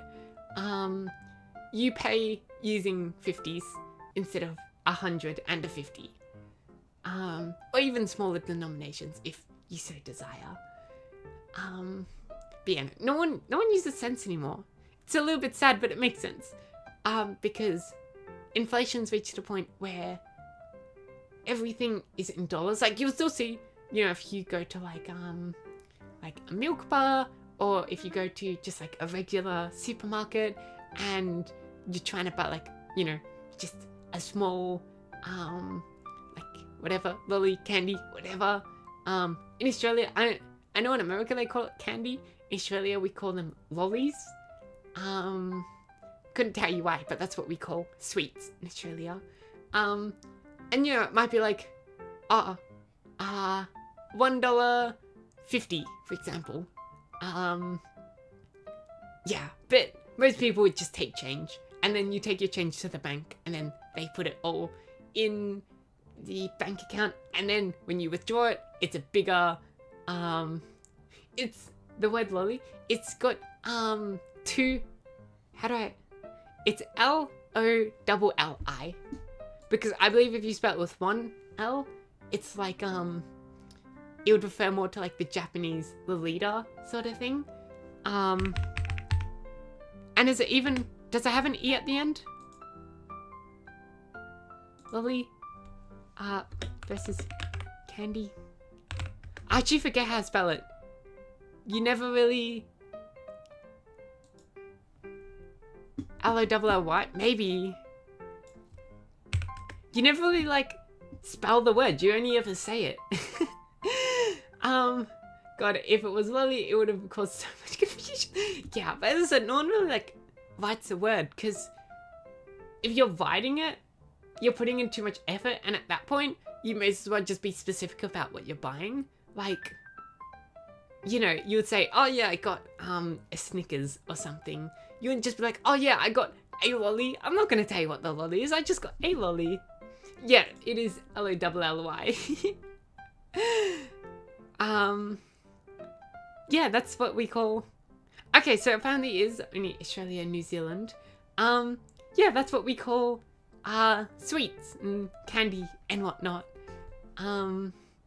Yeah, and yeah, sometimes they're pretty, like they're pretty cheap, you know. I guess not cheap for like their size, but cheap in the sense of like, it's hard to walk into any sort of store with a $5 note and get anything, and so lollies are like one of the things you can walk into a store and get, get something with a $5 note. Although, one thing, Australia is actually pretty cheap when it comes to food, because we grow a lot of our own food. We've got like a massive surplus in food, so vegetables are super cheap. Meat is also super cheap, because we've got like such a big agriculture industry, and yeah, like I've heard in like other places like, meat is a specialty. In Australia, meat is sort of just a commonplace thing. And what else is really cheap? Milk is really cheap. Eggs was really cheap. we all know about the whole egg crisis that it may be fixed, it may not be fixed, but it is still affecting prices is all I know. Yeah, and like basically everything is like, all the food is cheap in Australia. Restaurants are also pretty cheap, although I feel like you hear a lot about like food is, well, not cheap in America, but they say with the same price you get double the food, like double the portion. So maybe we haven't beat them, but we're still, we're still pretty cheap, I would argue. Yeah, that's a lot of thing that like when people come over here, they say, oh yeah, the food is so cheap over here. So that's really cool. I really like that. But I guess more manufactured goods, like I don't think lollies would be really cheaper because they sort of come from the same place, Can't really think of many other things for restaurants. Restaurants is one of those things though that Australians just have a tendency of only going to the big suppliers. We got Woolworths, the fresh food people. They're the same thing. Woolworths and the fresh food people are the same store. It's just I think they used to be called the fresh food people, and now that's just their slogan, and they're called Woolworths now. We have Coles, and we have IGA. I feel like those are the big three. But also a lot of people also really like going to Asian supermarkets. There are so many Asian supermarkets, and those ones are all like the family-owned ones. But sometimes it's a little bit difficult because a lot of them will be like, the food will come directly from, whichever country the Asian supermarket is from. And so everything will be written in their language, and sometimes they don't have translations. And so you kind of just are guessing what you're buying. And yeah, sometimes it's a little bit hard, but most of it is translated. You can usually find your way around it.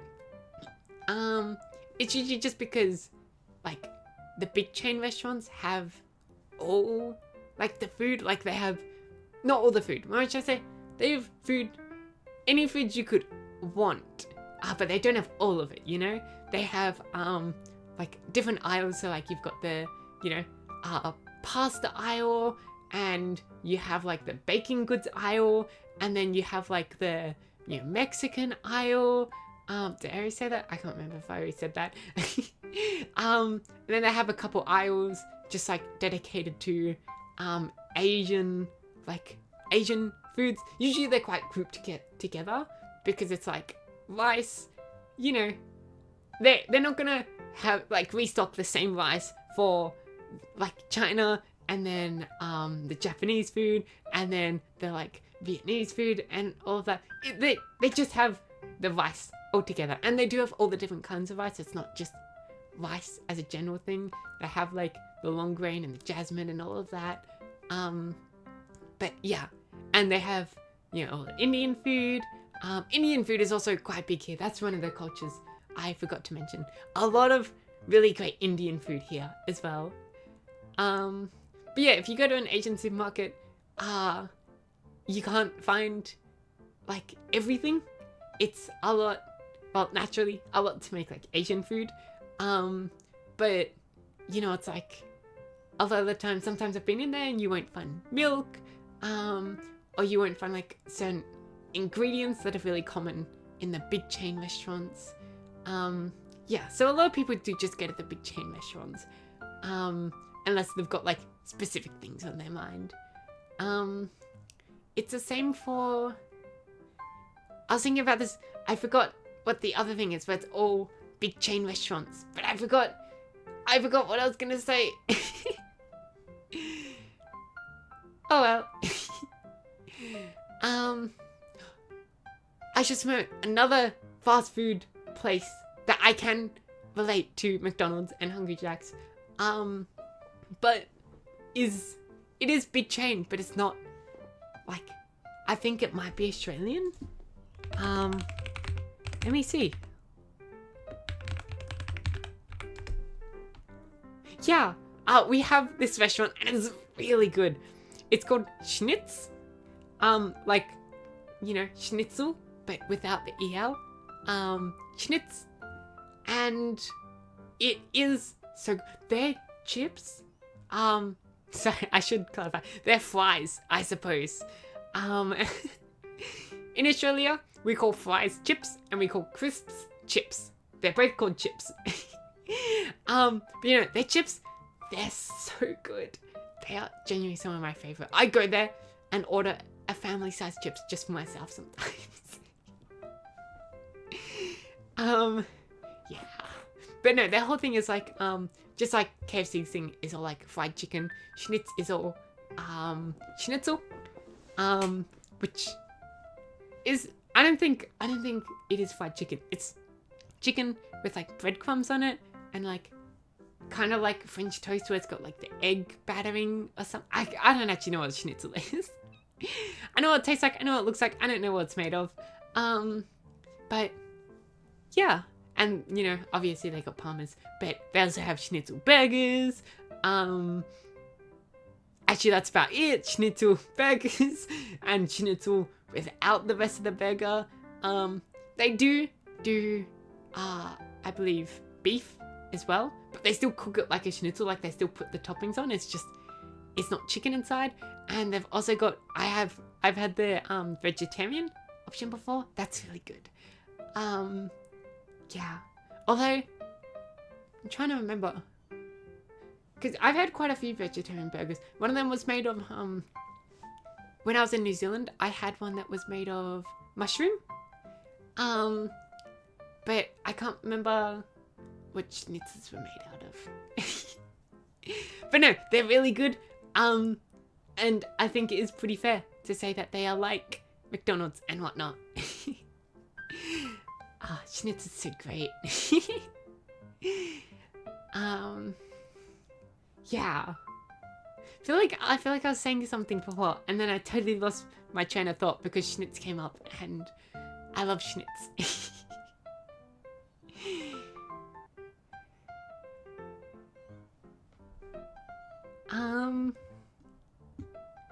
What time do I have to go? I really shouldn't say that much longer. I'll go in 5 minutes, okay? I really don't have much time. I will go at the, whatchamacallit? What was I trying to say? I have to be ready. That's what I'm trying to say. I have to be ready by the next hour. Well, hour for most places. I'm totally just ignoring anyone who lives in a plus half-hour time zone or a plus quarter-hour time zone. Those exist apparently. There's a couple plus quarter-hour time zones. But yeah, anyone who lives in a full-hour time zone, UTC plus minus something, I've got to go by the turn of the hour. So, and by go, I mean be out of my house. So, maybe, Maybe I shouldn't leave it so late because I still want to eat and get ready, get changed and all of that. Yeah.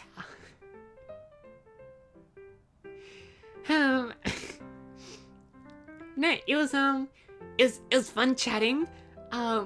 Super fun winning the game. winning, what's it called? 60 seconds. That was super fun. Anything else that was super fun? Well, that's really how I did today. I played the game, and then I chatted for a little bit, and both of them were super fun. Man, I had so much fun streaming. Who knew it could be this fun? And I do apologize for Timmy. I do feel like I did treat Mary Jane a little bit worse than Timmy, but Timmy is a good punching bag. I let him thirst one day, and then the next day I almost let him starve to death. So I do apologize to me, but I got my whole family out safe and alive. The military came to save us, surprisingly. We got to chat with a couple of Canadians who I guess we didn't like. Yeah. And then I won. I was actually so happy winning. Man, I felt like I was actually in the bunker with them, you know, going on their journeys, and you know, just as like worried as they were every time I sent someone on an expedition. But no, everything went well. Only Ted failed me in his expeditions. The kids survived all of theirs. I didn't send Delava on any expeditions because I just used her for all of their... Every time someone wanted to meet up with us, I thought it was better to send an adult than a kid, so I'd always keep Delava healthy so I could send her. Yeah, and I survived an apocalypse. Well, I guess apocalypse just for America. I don't think it meant... I think they mentioned Europe was safe at some point. So, oh well. I guess we didn't lose too much in the world. Yeah. Super fun. I got to do some tongue twisters, and we learned about whatchamacallit? Crash blossoms. We learned a couple of crash blossoms, and if I may, I'm gonna conquer my old enemy. Shall we? Oh, whoops. What is this? Oh, that's just copied from the website I took this from. Okay. This is gonna be my final thing. After this, I'm gonna say bye-bye. So, any parting words? Better say them now. And I'm gonna perfect it. First try. I'm not gonna fail once. Okay. Are you ready? Peter Piper picked a peck of pickled peppers, a peck of pickled peppers. Peter Piper picked a peck of pickled peppers. Where the peck of pickled peppers Peter Piper picked... No, I was so close! I was so close! Right up until the end. Oh. Okay then. Well, I'll see you another day or tomorrow. The next chat, I think I'm still scheduled for tomorrow, and the day after that, which is my Friday, everyone else's Thursday, and then my Saturday, taking a little break. I'm staying up late the night before, so I don't want to be super tired and then wake up and then be falling asleep on stream. So yeah, I'll see you. Oh, so I accidentally opened up 60 seconds again. I'll see you next time. Yahoo! I guess in this case, bye bye.